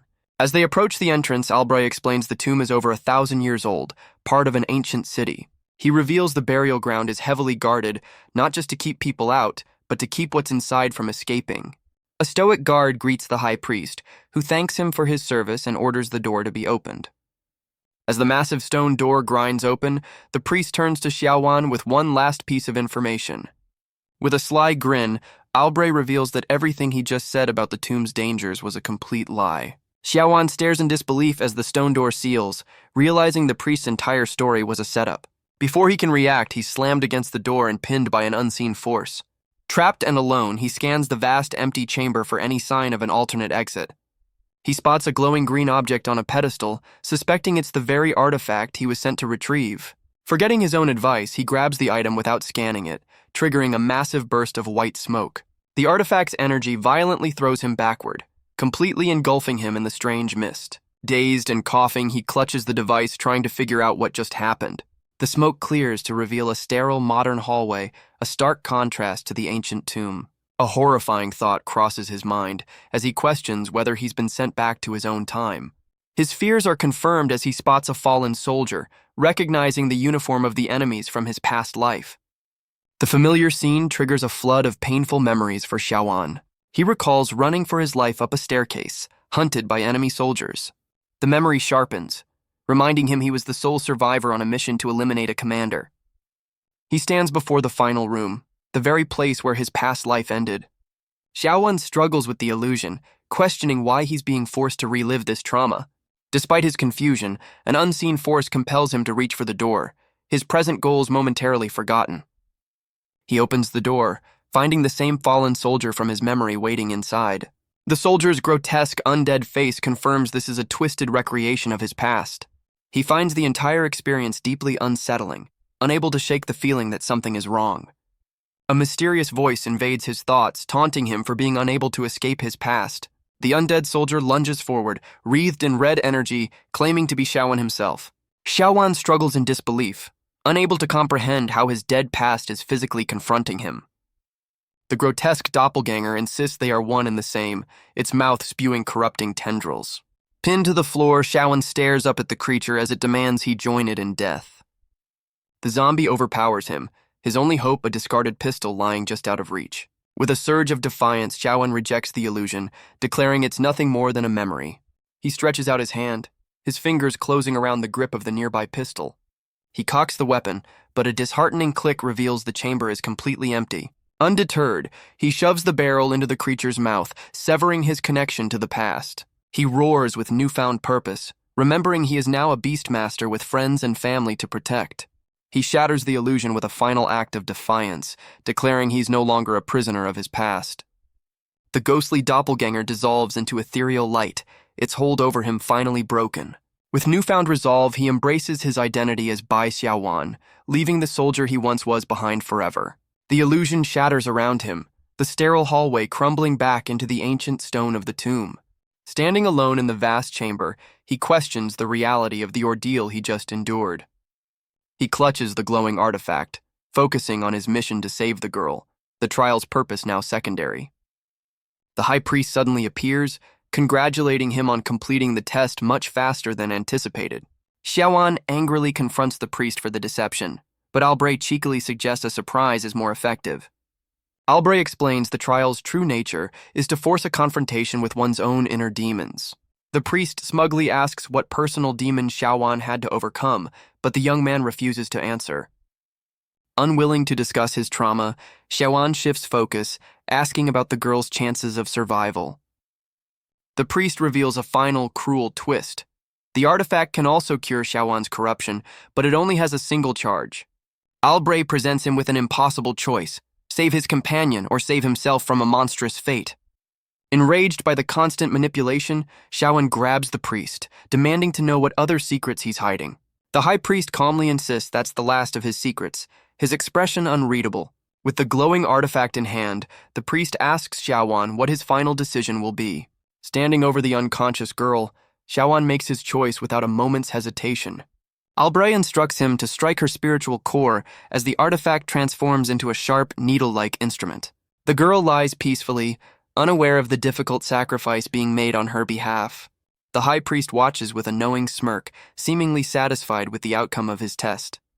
With the glowing artifact in hand, Shiaan concentrates, trying to locate the girl's spiritual core. He carefully finds the precise point on her abdomen, preparing to administer the life-saving cure. But his patient suddenly giggles, reacting as if she's being tickled. Shiaan is left completely stunned as the high priest fails to contain his laughter in the background. Realizing he's been duped again, he whirls around to confront the manipulative priest. Albray comically explains the girl was never in danger, and the whole ordeal was just another test. He then reveals the now conscious girl was actually in on the elaborate prank. She confirms the story, admitting it was her idea to see if he would take responsibility. Flustered and blushing, Shiaan can only stammer that he's relieved she's safe. The priest awkwardly interrupts the moment, announcing they have more pressing issues to address. Albray explains the artifact is a medical terminal, its single-use components providing a lifetime of continuous healing. He clarifies this means Xiaowan's corruption can only be suppressed, forcing him to rely on the device for the rest of his life. Weighing his options, Shiaan accepts this as the only viable solution to his dangerous condition. With a surge of determination, he activates the device, ready to purge the corruption from his system. Glowing blue patterns spread across his skin as the artifact's treatment module begins to load. Crackling energy envelops him, the ancient symbols covering his entire back as the purification process takes hold. The energy coalesces over his spiritual core, a system notification confirming his erosion rate is rapidly decreasing. His corruption is finally suppressed to a manageable level, the device entering standby mode as he regains control. With his own crisis averted, he immediately turns his focus to his spiritual space to check on his whale. Stepping through a portal, he finds himself on a tropical island, calling out for his massive companion. He stands on a strange moonlit shore, completely bewildered by his new surroundings. Attempting to scan the area, his system instead detects the new artifact and prompts him for an update. Annoyed at being treated like a computer, he reluctantly agrees to install the new hardware update.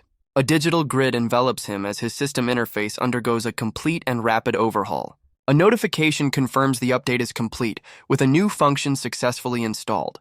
He marvels at the changed interface, unsure if the native's tech or his own ability caused the upgrade. A sudden noise catches his attention, forcing him to turn and face an unseen presence. His massive whale beast erupts from the ocean, its immense form dwarfing him completely. The creature's sudden emergence creates a massive wave, sending Shiaan flying backward. Splashing into the water, he stares at his beast, wondering why it still hasn't recovered from its corruption. He desperately tries to get his companion's attention, shouting his own name to jog its memory. The whale responds with childlike glee, recognizing its master but leaving Shiaan utterly baffled by its strange behavior. Annoyed by the overly affectionate licking, he suspects his beast is unwell and orders his system to run a diagnostic. The Apocalypse Eye prompts him for a detailed report, which he impatiently accepts while trying to escape the creature's tongue.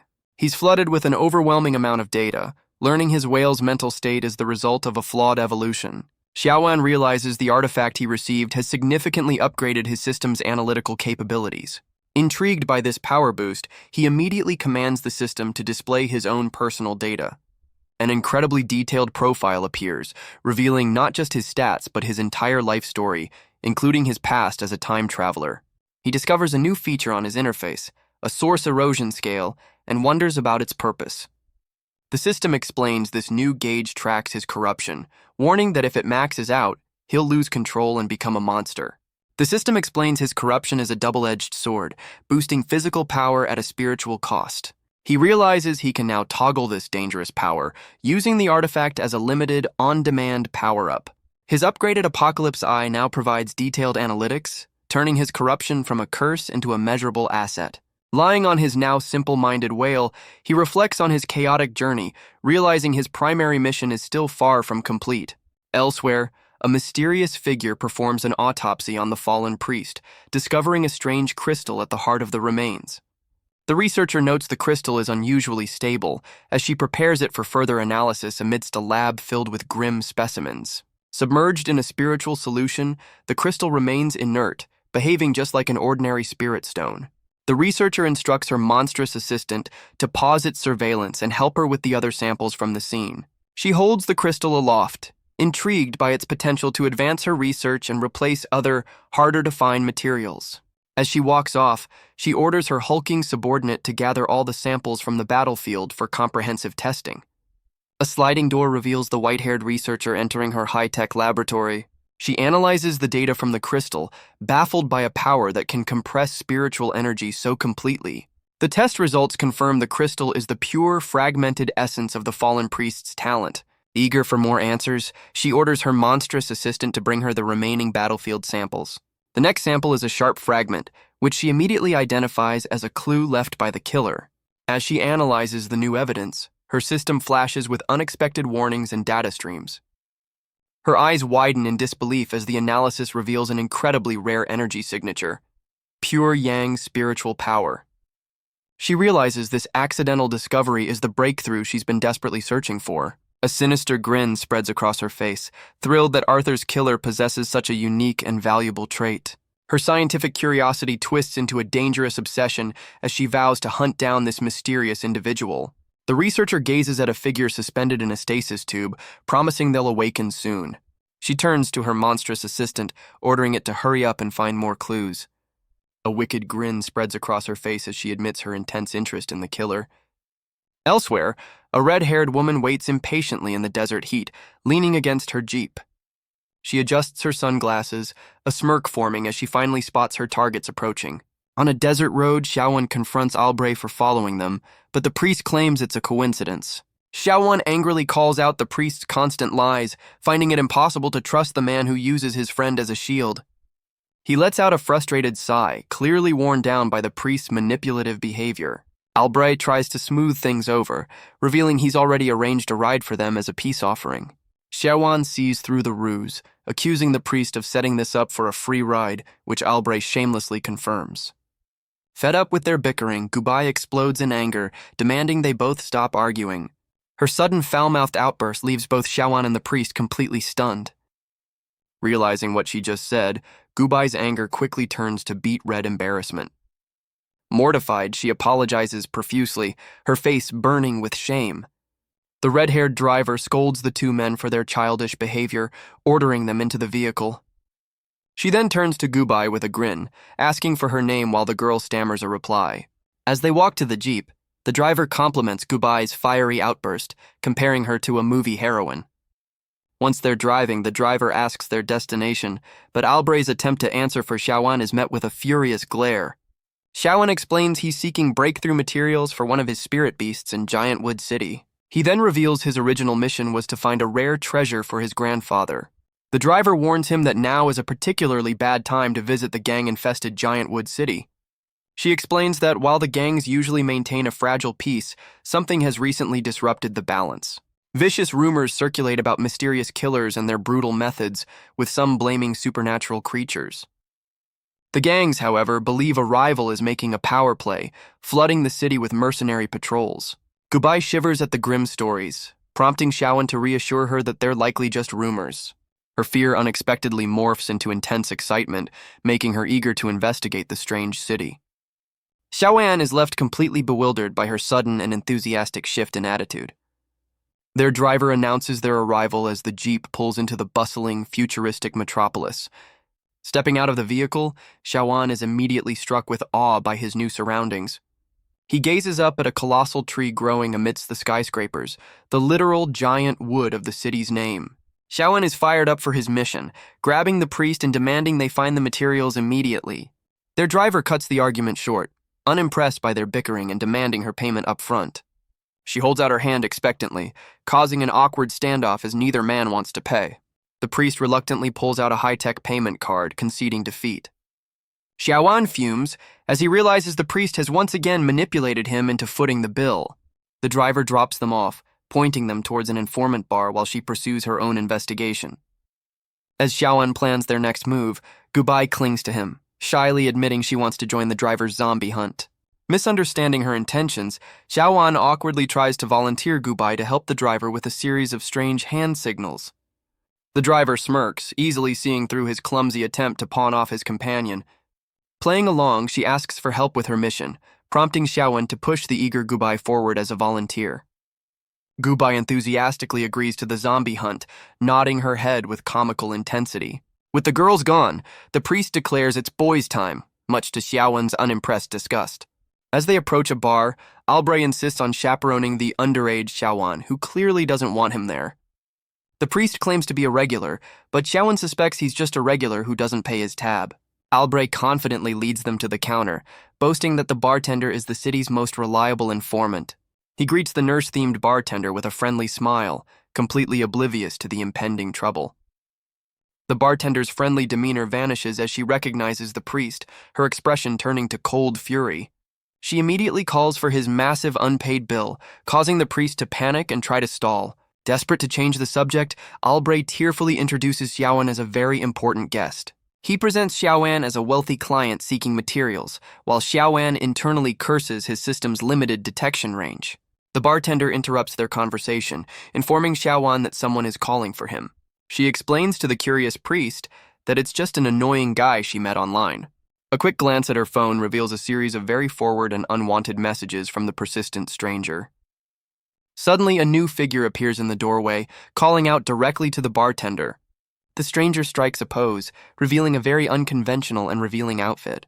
He confidently strides into the bar, making a beeline for the unimpressed bartender.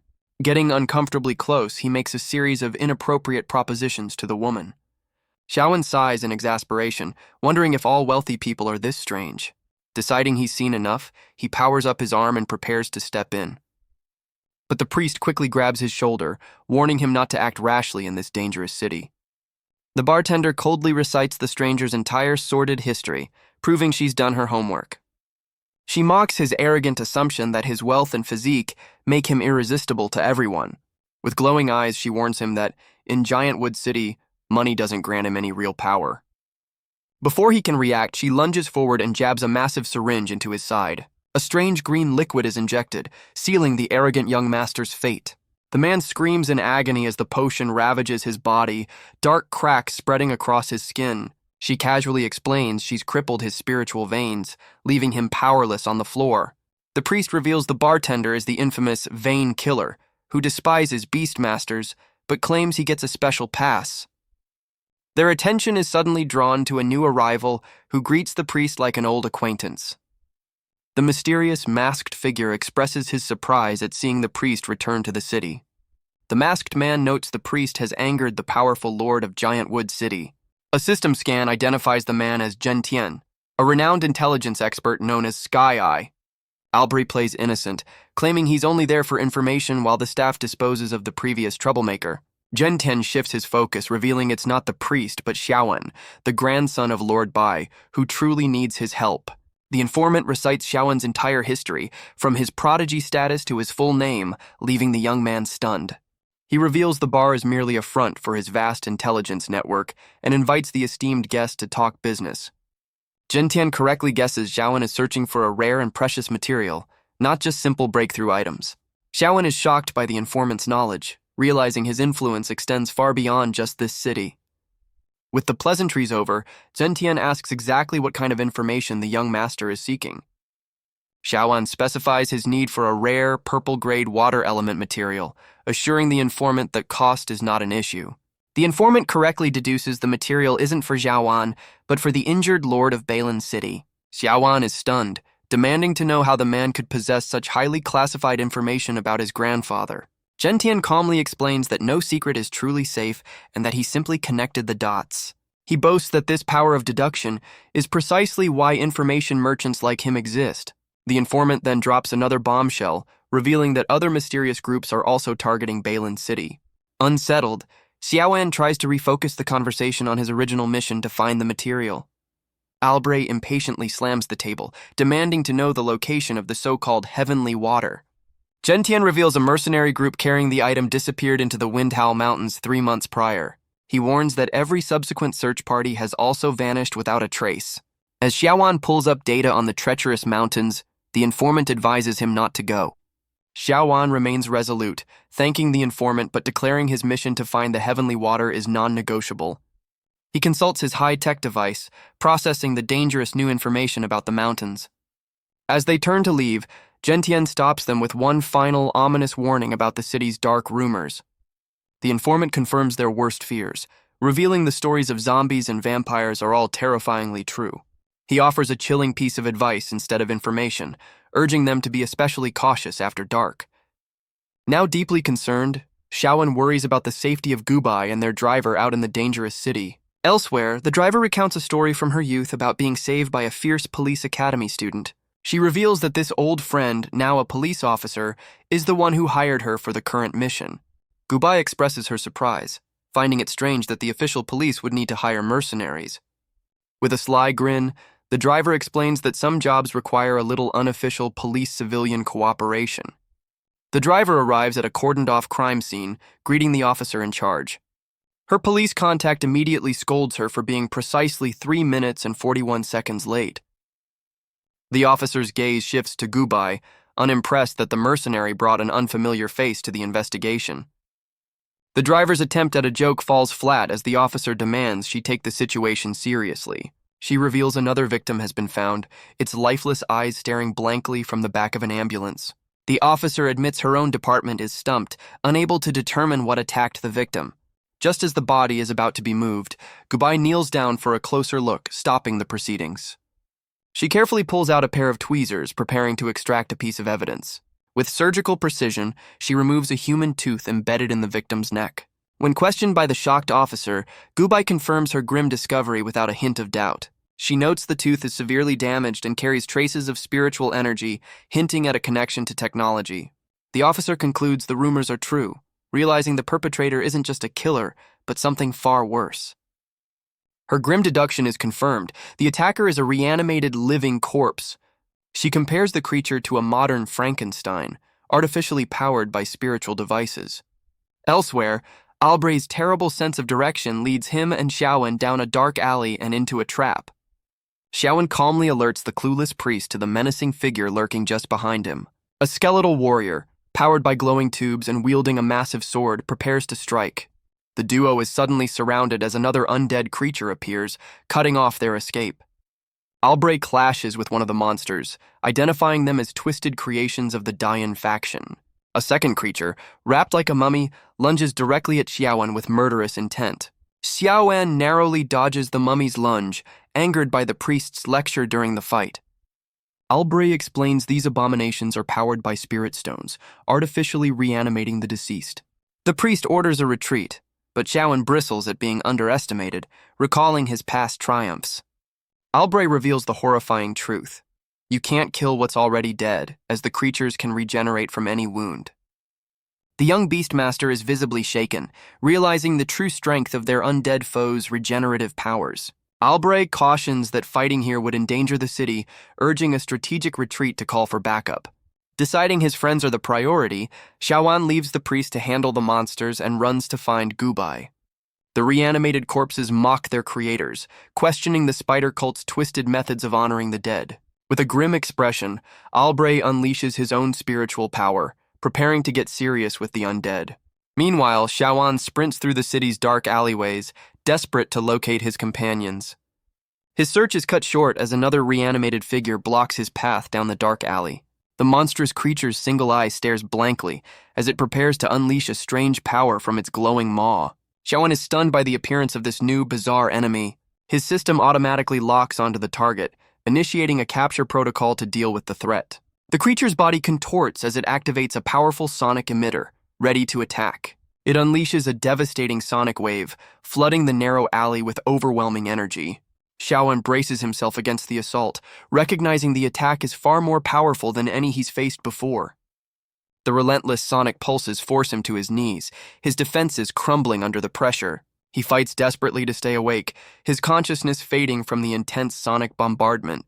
Just as he collapses, a mysterious figure in a white cloak appears before him.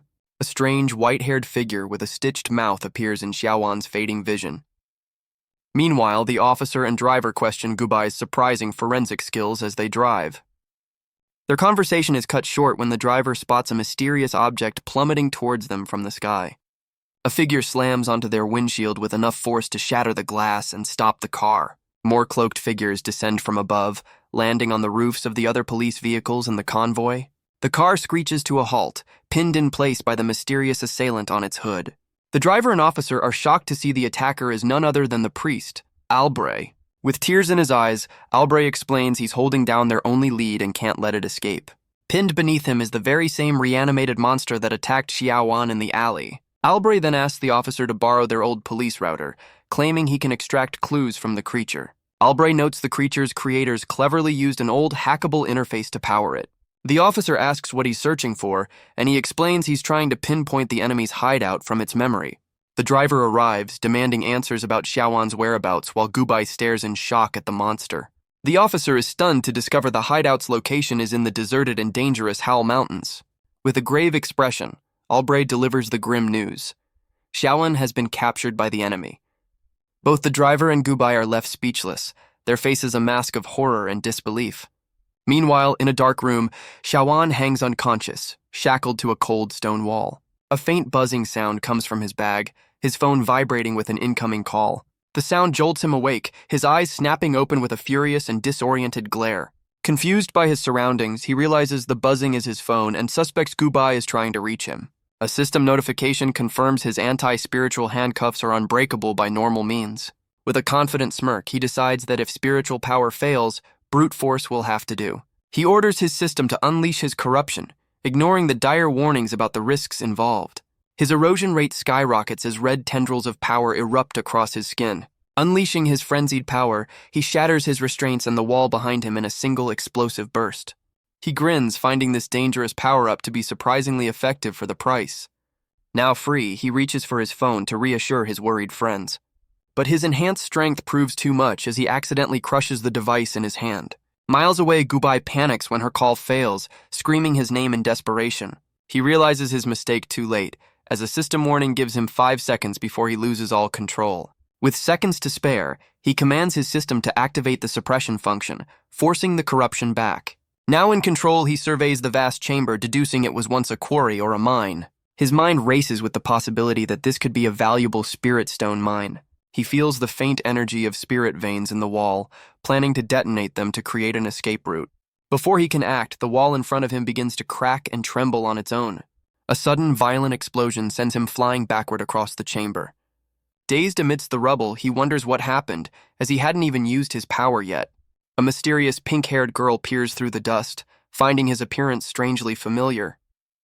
She strikes a pose, casually greeting the little brother from the Bai family, as if they're old friends. Xiaoan stares in disbelief, recognizing the girl and demanding to know why she's there. The pink-haired girl teases the flustered Xiaoan, who awkwardly insists he's happy to see her.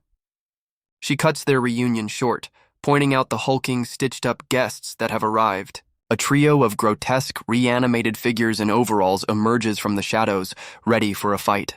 With a confident smirk, she prepares to show Xiaoan her new tricks, summoning her spirit beast. A fiery crimson wing crow materializes, soaring through the air with incredible speed. The flaming bird swoops down, engulfing two of the undead creature's heads in fire. As the crow lands on her shoulder, she declares it's time to show Xiaoan their true strength. She unleashes a powerful ability, her body crackling with intense pink energy as she activates fire spirit possession. Leaping high into the air, she prepares to launch a direct, electrifying assault on the monsters below. Xiaoan desperately shouts a warning, reminding her that these undead foes are incredibly resilient to normal attacks. She smirks, revealing she's well aware of their regenerative abilities and has a plan. Instead of brute force, she places a glowing pink seal directly on the creature's head. The monster swings its weapon down, but she's already moved into a new position beneath it. She dodges the crushing blow just in time, admitting it was a dangerously close call. With a fierce grin, she declares it's her turn and rushes in for a counterattack. She grabs the reanimated creature by the head, ready to unleash her next move. In a surprising show of strength, she flips the massive monster and slams it headfirst into the ground. She announces that a sneak attack deserves punishment, her hand glowing with power over the downed foe.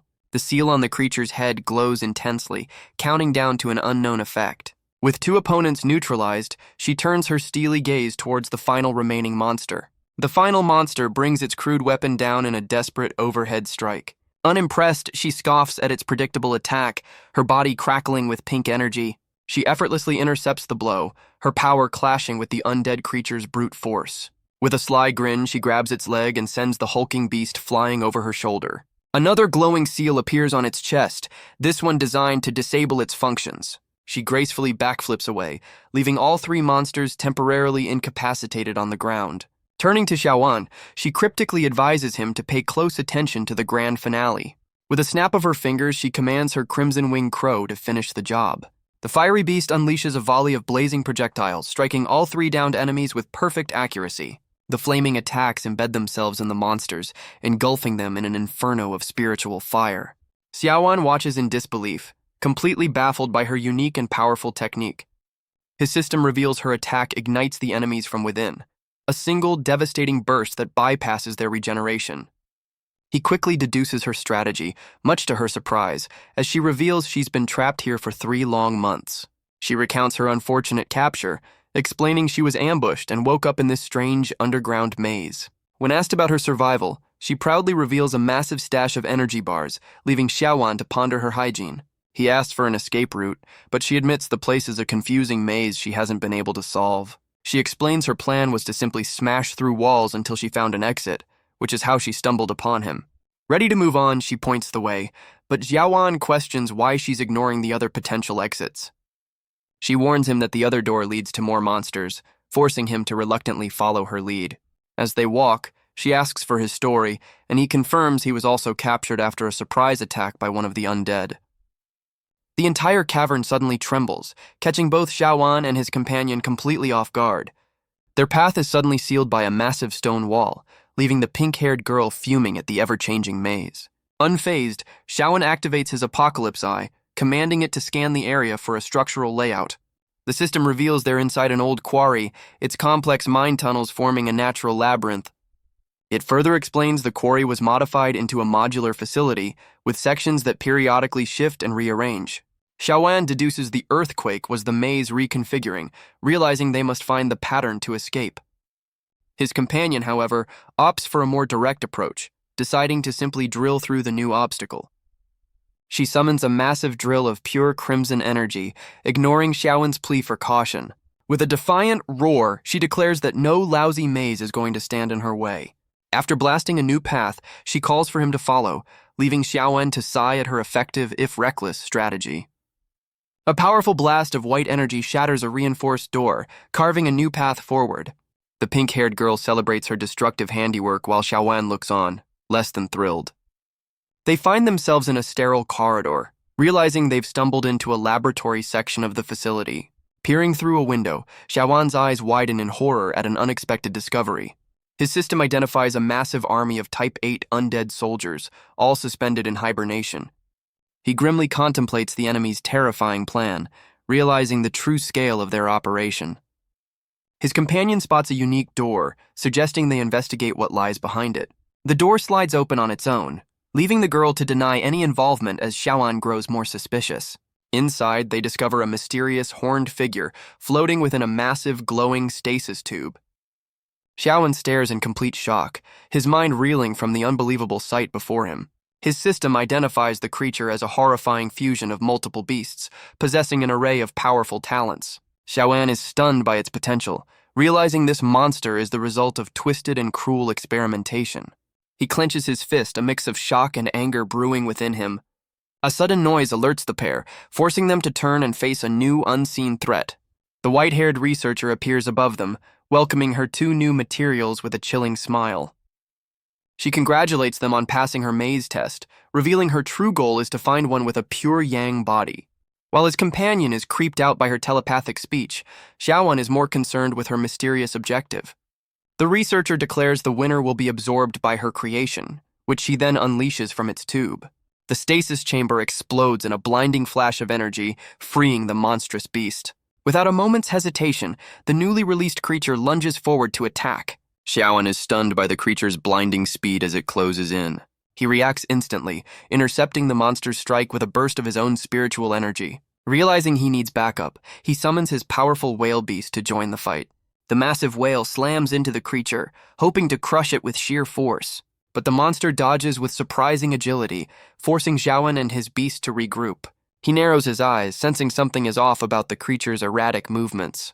The monster suddenly convulses, wreathed in red energy as if it's in immense pain. Seizing the opportunity, Xiaoan commands his whale to unleash a devastating erosion attack. A torrent of corrosive spiritual energy erupts from the whale's mouth, hurtling towards the pained beast. The attack lands, creating a massive explosion of crystallized energy upon impact. Xiaoan stands behind his whale, wondering if their combined assault was enough to finish the job. But as the smoke clears, the creature reveals it has morphed into a massive shield, completely unharmed. He realizes the monster possesses an incredible transformation talent, allowing it to reshape its body for defense.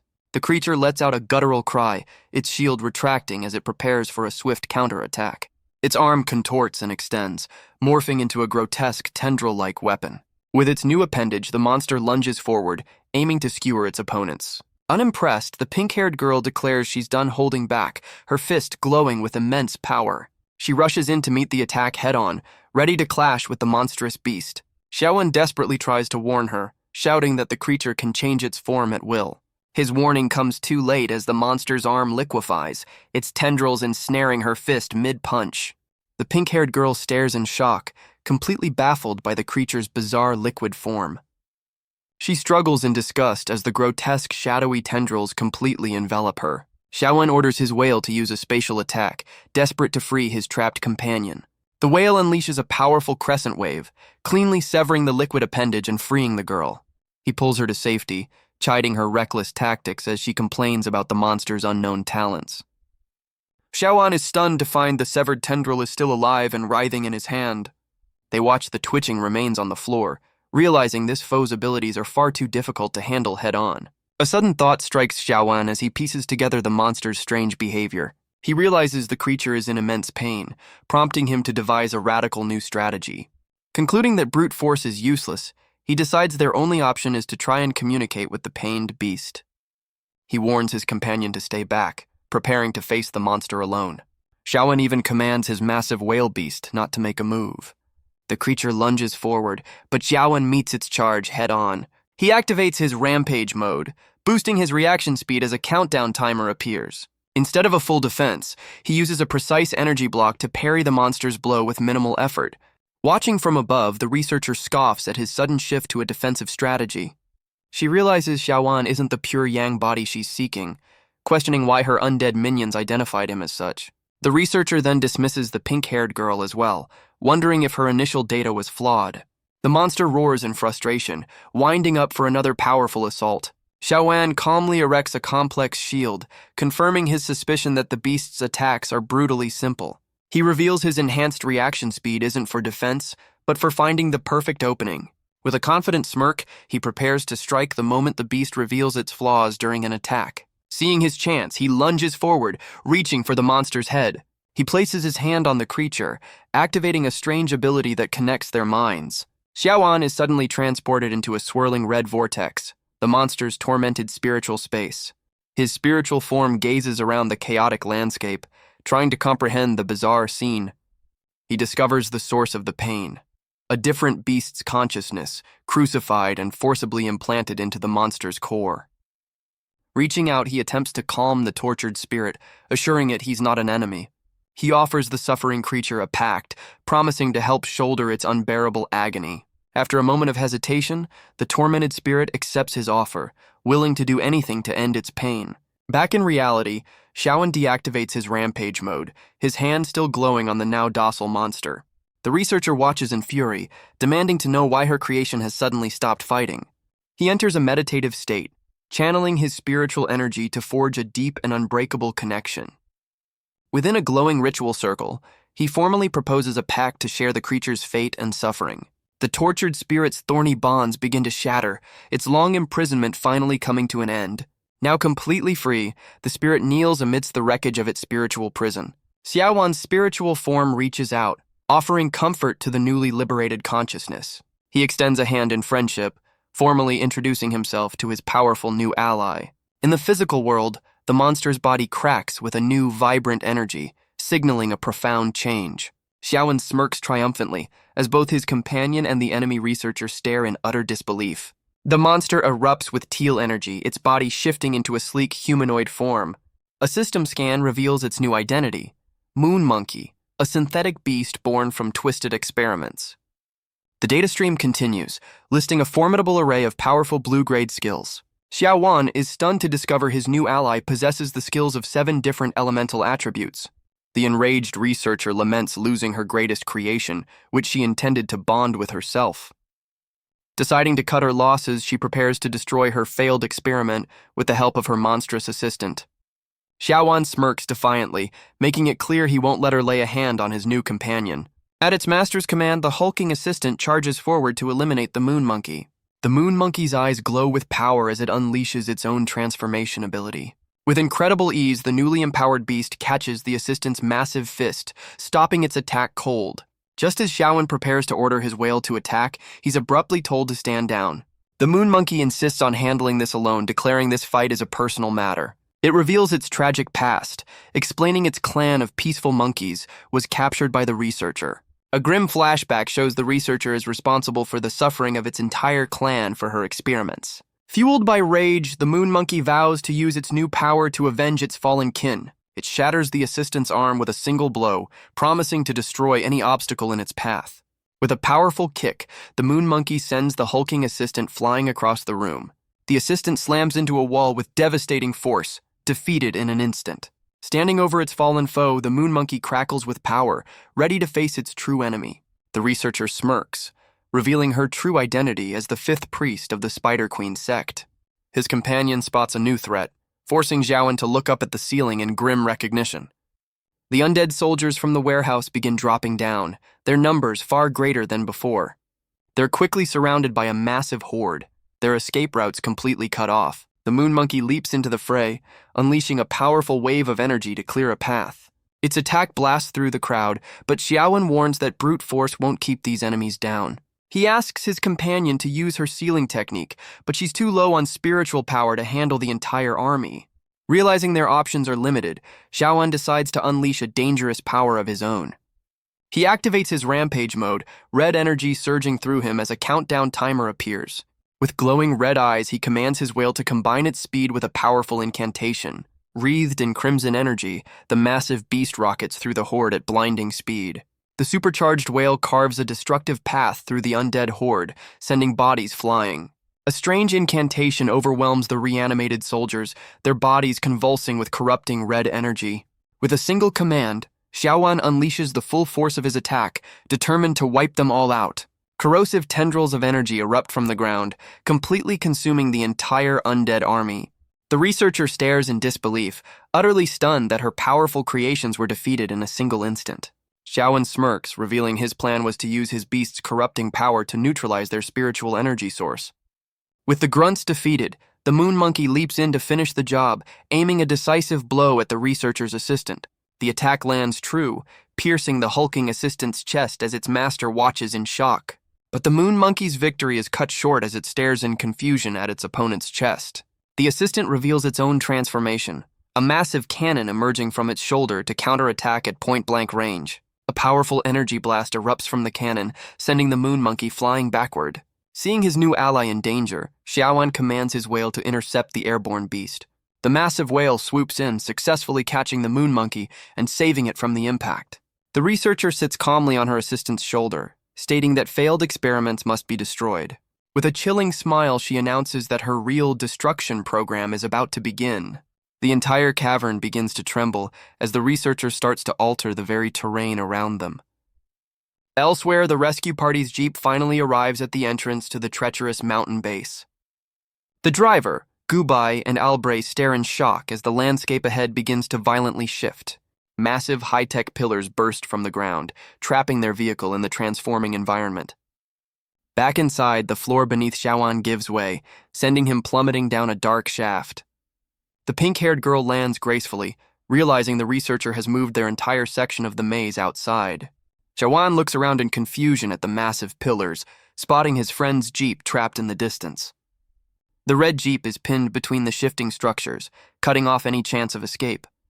From the vehicle, a tearful Gubai cries out his name, overjoyed to see him alive. Shiaan is completely stunned by their sudden and unexpected reunion. Overwhelmed with relief, Gubai rushes forward and throws her arms around him in a tight embrace. The flustered Beastmaster struggles to breathe, caught off guard by her powerful hug. She quickly lets go, embarrassed by her outburst, while he awkwardly checks if she's okay. Meanwhile, the pink-haired girl and the red-haired driver recognize each other as rivals from feuding families. Albray cuts their bickering short, warning them that their family squabbles are irrelevant in the face of their current crisis. The priest grimly announces that the entire underground army of undead has now surfaced. The heroes find themselves trapped between the towering pillars and the overwhelming zombie legion. Shiaan consults his system, which confirms he lacks the spiritual power to defeat the nearly 30,000-strong army. The system, however, reveals a critical weakness. These undead lack regeneration and are vulnerable to physical attacks. Suddenly, a heavily armed mercenary announces his arrival, unleashing a powerful blast from a massive cannon. The energy wave rips through the undead ranks, shattering their crystalline forms on impact. From a high vantage point, a punk-styled woman complains into her phone about the slow delivery service. In a nearby helicopter, her mercenary backup cheekily offers extra services in exchange for a 5-star review. The helicopter lowers a ladder for their escape, much to the driver's annoyance about her abandoned jeep. Meanwhile, the researcher smirks with chilling intent, declaring the start of her great cleansing. A colossal shadowy hand descends from the sky, threatening their only escape route. The mercenary pilot screams in terror, urging his comrades to get clear of the descending threat. The massive hand effortlessly swats the helicopter, sending it spiraling out of control. The punk mercenary watches in horror as her backup is destroyed in a fiery explosion. The red-haired driver stares in disbelief, completely baffled by the sudden appearance of this new enemy. With a chilling smile, the researcher reveals her true weapon and commands it to begin the execution. A hulking abomination named Qing appears, identified by the system as an unkillable beast made from the dead. Unfazed, Shiaan smirks at the new giant, sarcastically noting the enemy's obsession with oversized monsters. The newly arrived mercenaries immediately start bickering, their teamwork already falling apart. Their leader steps forward, delegating tasks and confidently declaring he'll handle the giant threat himself. The priest suddenly grabs the mercenary's arm, stopping his reckless charge. With a rare, serious expression, he warns the man not to underestimate this new enemy. Shiaan is taken aback by the priest's sudden and uncharacteristic seriousness. The priest reveals this monster, named Asmodan, is a diamond-level threat far beyond their previous battles. He explains the creature is one of the infamous Asmodan siblings, a powerful duo from the Sun cult. After her brother's death, the sister used a forbidden art to turn him into the abomination now called Qing. Ignoring the mercenaries' complaints, the priest activates a powerful divine shield. His shield materializes just in time to intercept a devastating energy blast from above. The giant abomination catches the energy sphere, its attack thwarted by the priest's familiar-looking shield. The researcher, now identified as Hussein, scowls in annoyance as her plans are unexpectedly complicated. The mercenary leader unleashes a powerful ability, manifesting a giant spectral hand of green energy. His spectral fist slams into the giant abomination, hoping to crush the beast in a single blow. The mercenary scowls in frustration, realizing his true target, the researcher, managed to evade the attack. Shiaan stares in disbelief, completely baffled by this unfamiliar and powerful technique. A system scan reveals the mercenary's golden-level skill, which materializes his beast's power at a great personal cost. Shiaan contemplates the advanced ability, wondering if he could ever hope to master such a high-level skill himself. With a sinister grin, the researcher decides to get serious, commanding her monster to weaponize its spiritual power. The abomination roars, gathering a massive amount of crackling blue energy within its gaping maw. It unleashes its power, forging a colossal, crackling sword of pure spiritual energy from its own body. The other mercenaries and their beast masters can only stare in horror at the monster's terrifying new weapon. The colossal abomination brings its energy sword down with devastating force, panicking the mercenary below.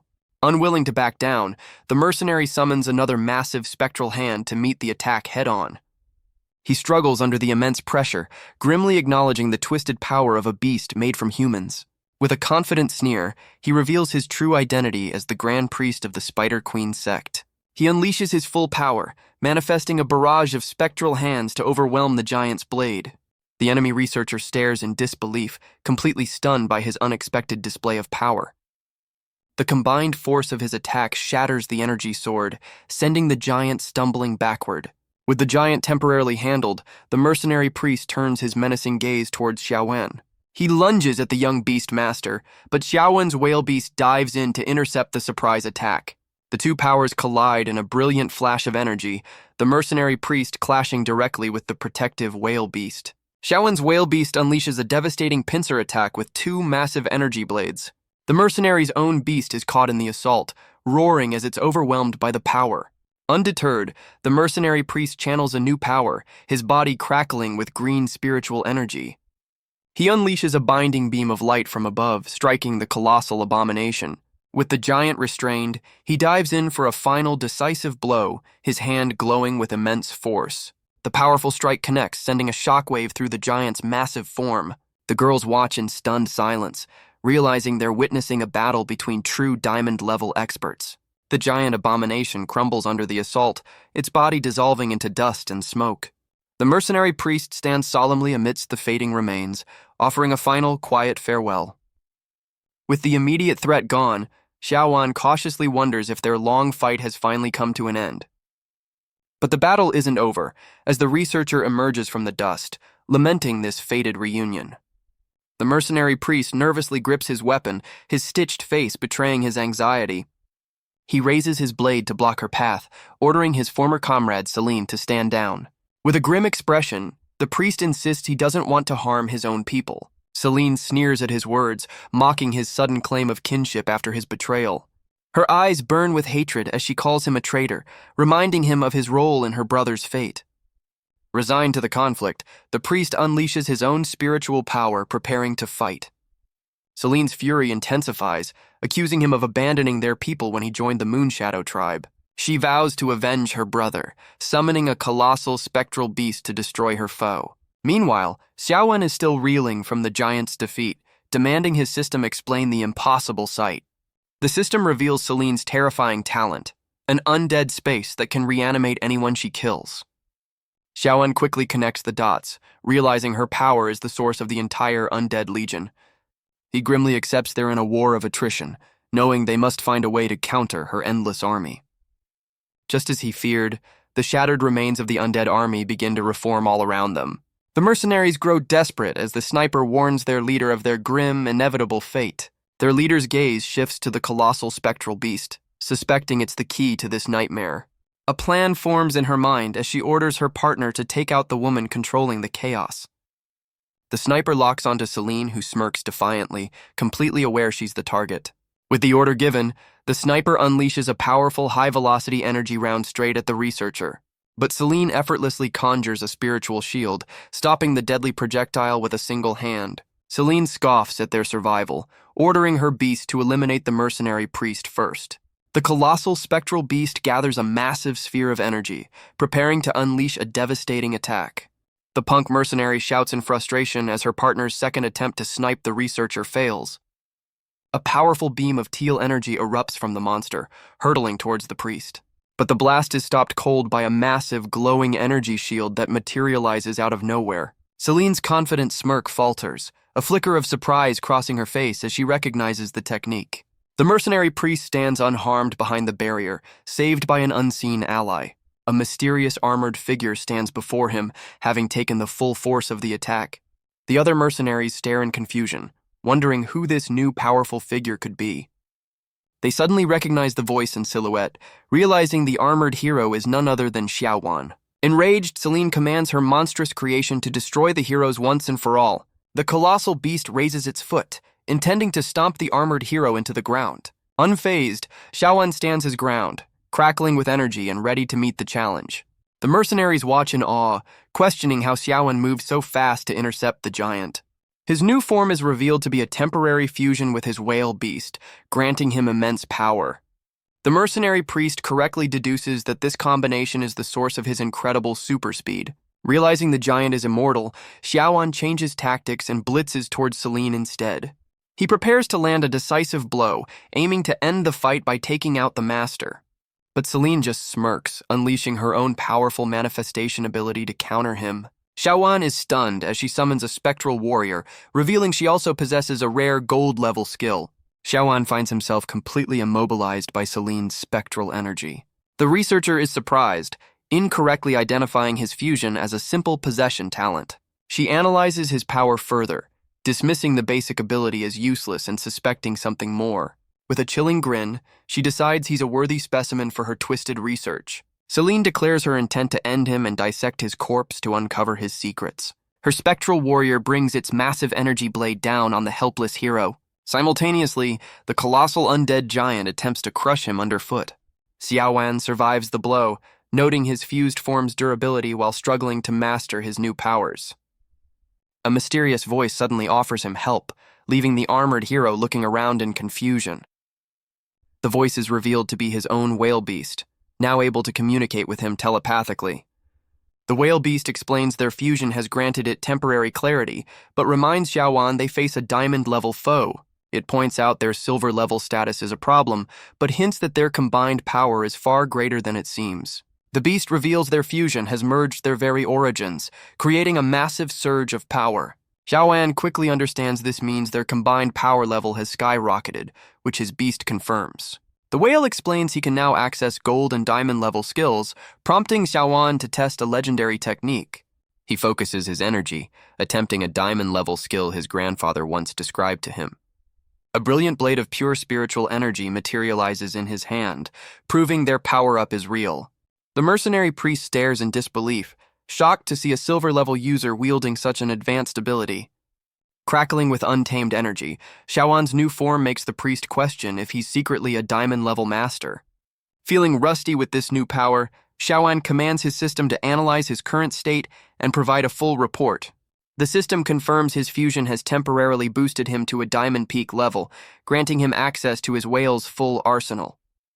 It also reveals his new spiritual sword enhances his existing abilities and unlocks a powerful new water-based skill. Realizing he's reached the pinnacle of power, Shiaan wastes no time and charges into battle against the two colossal threats. He immediately activates a new technique, channeling immense energy to boost his speed beyond its limits. His entire body erupts in a torrent of crackling blue spiritual energy, preparing to move at blinding velocity. He becomes a blur of motion, unleashing his spiritual speed torrent to overwhelm his foes. Unimpressed, Selene scoffs at his power-up and coldly orders her undead giant to eliminate him. The giant's foot comes crashing down, but Xiaowan's energy sword meets the blow, stopping the massive attack cold. Leaping into the air, he unleashes a new corrosive water attack, aiming to bypass the giant's defenses. The powerful wave of nether water slams directly into the giant's face, catching the beast completely off guard. Selene smirks, revealing the attack barely scratched her creation's enhanced body. The giant roars in fury, its body crackling as its master demands to know what kind of attack he used. From atop the beast, Xiaowan explains his netherwater's corrosive power bypasses physical durability. Enraged, Selene unleashes a torrent of spectral energy, dismissing him as a mere lab rat for her grand plan. He scoffs at her obsession, questioning why she would revive a brother he deems nothing more than a terrorist. Her spectral warrior lunges forward with a massive blade as she furiously questions his right to judge her. He effortlessly blocks the blow, lecturing her on the importance of moving on from the past's shadow. Their spiritual weapons clash with explosive force, sending sparks flying from the impact. He continues his verbal assault, equating her brother's cold-blooded actions to her own terrible deeds. He concludes that even if she succeeds, she'll only revive a shell of a man, not the brother she lost. Enraged by his words, Selene brings her spectral blade down with furious intent. She blames the outsider's invasion for the conflict that ultimately led to tragedy. Her eyes burn with hatred as she holds the Moonshadow tribe responsible for her brother's death. She justifies her twisted experiments as righteous vengeance against those she deems traitors. The sheer force of her assault sends Xiaowan flying backward, struggling to maintain his balance. Knocked into the air, he realizes his high-speed abilities are useless without solid ground beneath him. Seizing the opportunity, her colossal undead beast prepares to fire a massive energy blast at the vulnerable hero. The giant unleashes its devastating Sundowner cloud cannon, aiming to obliterate him mid-flight. Selene watches with a chilling smile, already planning to dissect his remains for her research. But in a flash of insight, Xiaowan realizes his new power can use spiritual energy itself as a foothold. Using the giant's cannon as a foothold, he rockets back into the air with his spiritual sword. Selene screams in pure rage, unable to comprehend how to defeat her resilient opponent. Silhouetted against the moon, he reminds her that you can't kill what is already dead. He gathers his power, preparing to unleash a devastating new technique named after the falling moon. With a single fluid motion, he severs the giant's arm with a brilliant slash of energy. He scoffs at her efforts, declaring that their battle is far from over. His body erupts with blinding light as he channels an overwhelming amount of spiritual power. He brings his sword down from above, unleashing a colossal beam of energy that splits the sky. The attack slams into the ground, creating a massive crater and sending dust flying everywhere. The energy beam pins the giant's head as he explains that reviving her brother will only prolong his suffering. He channels his power, preparing to unleash a technique designed to counter her undead creation. With a mighty swing, he unleashes a massive wave of spiritual energy from his sword. The colossal attack, Moon in the Lake, slices cleanly through the giant abomination. Standing over the defeated beast, he offers a final eulogy to the fallen monster. Emerging from the dust, Selene admits she's been thoroughly embarrassed by his display of power. But with a chilling grin, she reveals that her fight is far from finished. He confidently informs her she's out of energy to revive her monstrous brother. She scoffs at his assumption, lunging forward with a dagger to prove she can fight on her own. With a crazed look in her eyes, she prepares to stab him, determined to end the fight herself. But he easily sidesteps her desperate attack, appearing behind her in an instant. Instead of attacking him, Selene turns the dagger on herself, plunging it into her own body. Xiaowan's fused form freezes as his whale beast admits it's terrified of a new presence. Selene's body is taken over by a new consciousness, her eyes glowing as she debates unleashing its full power. A massive, pulsating cocoon of yellow energy bursts forth from her back. A completely new man emerges from the ruptured chrysalis, reborn from Selene's sacrifice. The newcomer is surprised, noting that Selene used a powerful weapon on herself instead of on her enemy. Shrugging off the confusion, he allows a menacing mask to materialize over his face. His transformation continues as a set of sharp, insect-like wings sprout from his back. He muses that Celine's unique talent for hosting him is quite useful after all. Fully formed, he introduces himself as Diego Barrow, the third priest of the Sun Sect. The whale beast frantically warns Shiaan that this new priest is on a completely different level of power. Diego appears in a flash, casually greeting the hero while moving too fast for him to track. The priest effortlessly grabs the armored hero, demonstrating his overwhelming physical superiority. With his captive in tow, Diego rockets high into the night sky, leaving the others behind. He reveals his sinister plan to steal Celine's talent after she had served her purpose. The mercenary priest recognizes the villain's parasitic ability with a look of pure dread. He desperately orders his allies to escape while he tries to provide a distraction. Diego changes his plan on the fly, deciding to steal Shiawan's unique talent first. He plummets back to Earth, slamming the armored hero into the ground with devastating force. The impact shatters the battlefield, burying Shiaan under a mountain of rock and debris. The punk mercenary is caught in the blast, pinned by the shifting Earth. She's sent flying by the shockwave, completely overwhelmed by the raw power. Diego hovers over the crater, dismissing his foe and already planning to use his body as a backup. But from the rubble, a new, menacing red-armored figure begins to emerge. It erupts with corrupting red energy, shocking Diego, who senses a powerful beast core within. The priest coughs, dismissing the loss of what he reveals was merely a clone. Shiawan's new berserker form lunges forward, unleashing a torrent of corrupting power against the clone. His armor shifts again, its color changing as he seems to regain some control. He stands over the clone's dissolving remains, confused by the sudden turn of events. His helmet shatters as he frantically looks for Gubai, realizing she's in trouble. The mercenary priest demands to know Gubai's whereabouts, but her allies can only report she was lost in the chaos. Shiawan's face contorts in horror as he realizes she must have fallen into one of the deep mine shafts. Deep within a collapsed tunnel, something begins to stir amidst the darkness and rubble. A massive insect-like creature with glowing red eyes awakens from its slumber. The golden wasp-like being crackles with immense energy as its form solidifies. It lands gracefully, taking on a humanoid shape and expressing surprise at finding any survivors. From a hidden location, a mysterious figure watches the events unfold, commenting on the mercenary priest's luck. The horned leader of the Sun Sect questions the circumstances of Asmodan's recent defeat. The insectoid priest reports that the traitor, Hussein, has allied himself with Bai Xiaowan. A multi-eyed council member deduces that Hussein is colluding with outsiders to oppose their faction. The council member reveals they've finally pinpointed the Spider Queen's location, but this news brings new complications. The horned leader decides they must act, sending forces to prevent an alliance between the outsiders and the Moonshadow tribe. 6 months later, Shiaan is seen tirelessly digging through a rocky wasteland, comparing his search to finding a needle in a haystack. He strikes the unforgiving ground with his shovel, the tedious task yielding no results. Frustration mounts as he admits he's found no trace of Gubai after months of searching. He acknowledges the ever-present threat of enemies that have been shadowing his every move. As if on cue, a group of crystalline undead creatures emerges from the rocks to confront him. With a steely gaze, he decides to eliminate these pests before continuing his desperate search. His shovel begins to glow with power as he summons his spirit beast, announcing it's time to get to work. A magnificent sunbird named Revan appears, its impressive new stats displayed for all to see. The sunbird unleashes a devastating volley of fiery projectiles from above.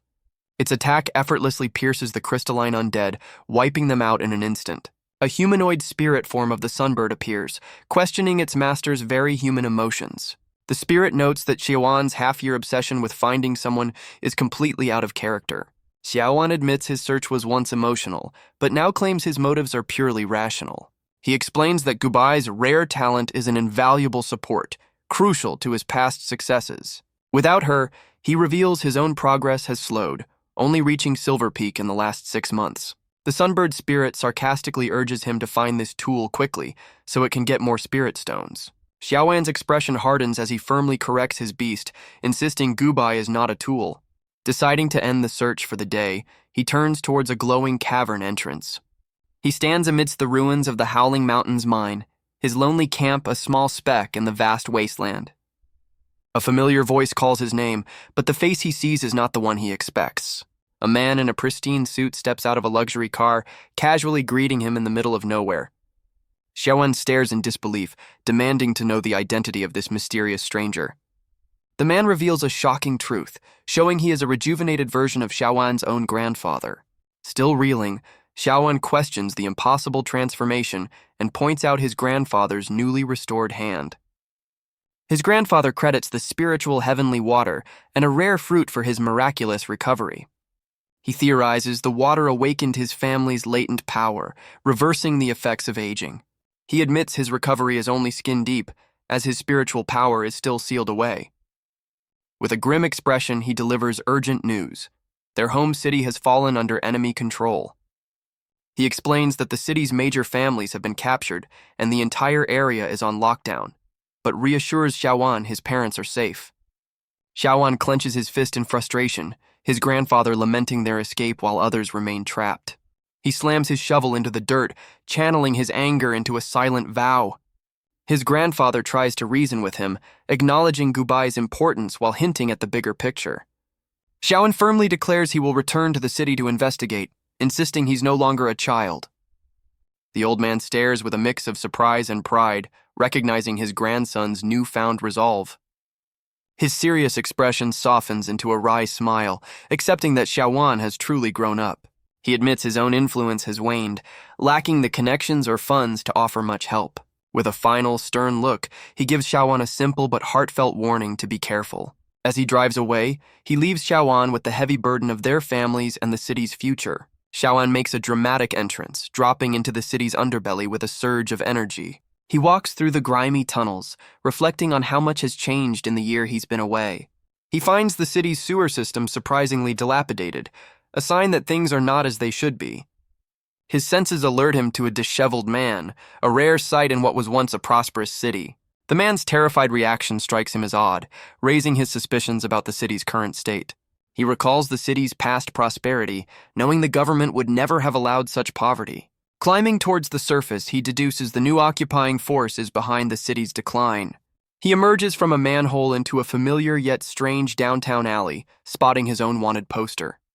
The young beastmaster stares in shock at the transformed cityscape, barely recognizing his home.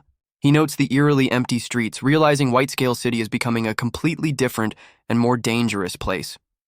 He's shocked to find his own face plastered on a wanted poster in a back alley. A bead of sweat rolls down his face as he processes the gravity of his new fugitive status. The poster frames him as a terrorist collaborator, a ridiculous lie that infuriates him. He realizes with a jolt that the terrified man in the sewer must have recognized him. Overhearing police discussing his bounty, he knows he needs to disappear, and fast. Alone and on the run, he slips through the neon-drenched streets, determined to avoid any trouble. He spots a shady-looking bar, deciding it's the perfect place to lay low and gather intel. Inside the club is a vibrant hub of activity, a stark contrast to the desolate city outside. He figures the chaotic crowd will provide good cover while he tries to get some answers. His attempt to ask for information is immediately derailed when a patron accuses him of an inappropriate advance. As a woman in a bunny outfit confronts the rowdy patron, Shiaan finds her voice strangely familiar. He pieces together her identity, noting the distinctive red hair and bunny ears. A closer look confirms his suspicion. He knows exactly who this fiery woman is. With a powerful kick, she sends the accuser flying across the bar, much to the bartender's weary resignation. She stands over the fallen man, making sure he understands the consequences of his actions. With a furious glare, she makes it clear she's not someone to be trifled with. Shiaan recognizes her as the young lady of the Feng family, a surprising and dangerous reunion. Before he can speak her name aloud, she lunges forward and clamps a hand over his mouth. She warns him with a hushed intensity that speaking her name could get them both killed. She quickly grabs him, telling the bartender she's taking her friend to the basement for a private chat. In the basement, he demands answers, learning all the city's great families are now wanted fugitives. She reveals her disguise is for gathering intel, hinting she's part of a larger resistance group. Their serious conversation is suddenly interrupted by the loud crunching of potato chips. The snacking is accompanied by the frantic clatter of someone typing furiously on a keyboard. A disheveled young man in a hoodie announces he's finished compiling the data she requested. He turns around and freezes in shock, recognizing Shiaan and calling him his brother. Overwhelmed with emotion, the boy rushes forward with open arms for a tearful reunion. Shiaan recoils in horror, the impending hug giving him a traumatic flashback to a similar embrace. He shoves the boy away, complaining about the chip crumbs and his questionable hygiene. Watching the chaotic scene, Feng Huang coolly observes that Shiaan has clearly grown much stronger. She notes his incredible growth, recalling he once struggled to even dodge Yuanping, but can now catch him with ease. While Yuanping is flattered by her attention, Shiaan quickly cuts in, eager to get down to business. The young hacker dives into his work, explaining their mission is to uncover who framed them. He reveals a group of mysterious nameless mercenaries are their prime suspects in the city's takeover. Feng Huang adds with a grim look that both her and Yuan's families have been captured by these very mercenaries. She points to a holographic map, explaining the mercenaries are meeting their commander, giving the team a prime opportunity to strike. Yuanping suddenly pulls up a new document, offering a clue about the person their enemies are meeting. Their outdated equipment can only retrieve a photo, but it's enough to give them a face for their target. Shiaan proposes a new plan, offering to meet the enemy commander himself, which surprises his new allies. He confidently asserts that as the grandson of the city's rightful lord, it's his duty to get involved in his own way. Feng Huang strikes a pose, agreeing to his plan on the condition that their old grudges are forgotten. As Shiaan confidently departs for the mission, she shouts after him in frustration. He arrives at the designated meeting point, a massive neon-lit construction site in the Yazi district. Surveying the seemingly abandoned area, he prepares to find a good hiding spot to observe the meeting. A sinister voice suddenly calls out, interrupting his stealthy approach before he can conceal himself. He looks up to find a spear-wielding woman perched atop a crane, realizing he's already been discovered. With a jolt, he recognizes the menacing figure as the very same woman from the intel photo. The mysterious woman lands before him, her words revealing she is not from this world. With glowing eyes and a chilling smile, she correctly identifies him as a local and proposes a chat. Wary of her intentions, Shiawan's spiritual energy flares as he questions why she has singled him out. The woman playfully mocks his battle readiness, suggesting he's misunderstood her intentions. She challenges him to a fight, prompting a system scan that reveals her identity as Red Smoke Flame, a diamond-level warrior. Embracing her role as a bully, she slams her spear into the ground, ready for a fight. To make things fair, she activates a skill that temporarily downgrades her power to his level. Seeing his chance, Shiaan accepts the duel on the condition that she grants him 3 favors if he wins. She impatiently lunges forward, wreathed in crackling energy, eager to begin the battle. He tries to protest, realizing he hasn't even laid out the terms of their agreement. Ignoring him completely, she unleashes a blindingly fast kick that he struggles to block. The powerful blow connects with his arm, the force of the impact rippling through the air. A look of grim recognition crosses his face as he identifies her formidable attack technique. He summons a precise energy shield, perfectly deflecting her lightning-fast strike. With a confident smirk, she admits she may have underestimated her opponent's skill. Unfazed, she summons a colossal lava spirit, commanding it to crush him completely. Refusing to be outdone, Shiaan calls upon his own powerful beast to join the fight. His massive whale beast materializes, catching the spear-wielding warrior by surprise. She mockingly compliments his skills, but dismisses his beast's speed as inadequate. The lava golem's massive fist connects with the whale, testing its defenses with raw power. His beast is sent flying but quickly repositions, narrowly avoiding the full force of the blow. The whale beast retaliates, unleashing a powerful wave of corrosive nether water. The 2 elemental forces collide in a cataclysmic explosion, shaking the entire construction site. The whale beast telepathically warns its master not to underestimate their powerful new opponent. In response, the lava golem unleashes a relentless barrage of fiery, explosive projectiles. The whale beast is caught in the onslaught, engulfed by the fiery impacts of the attack.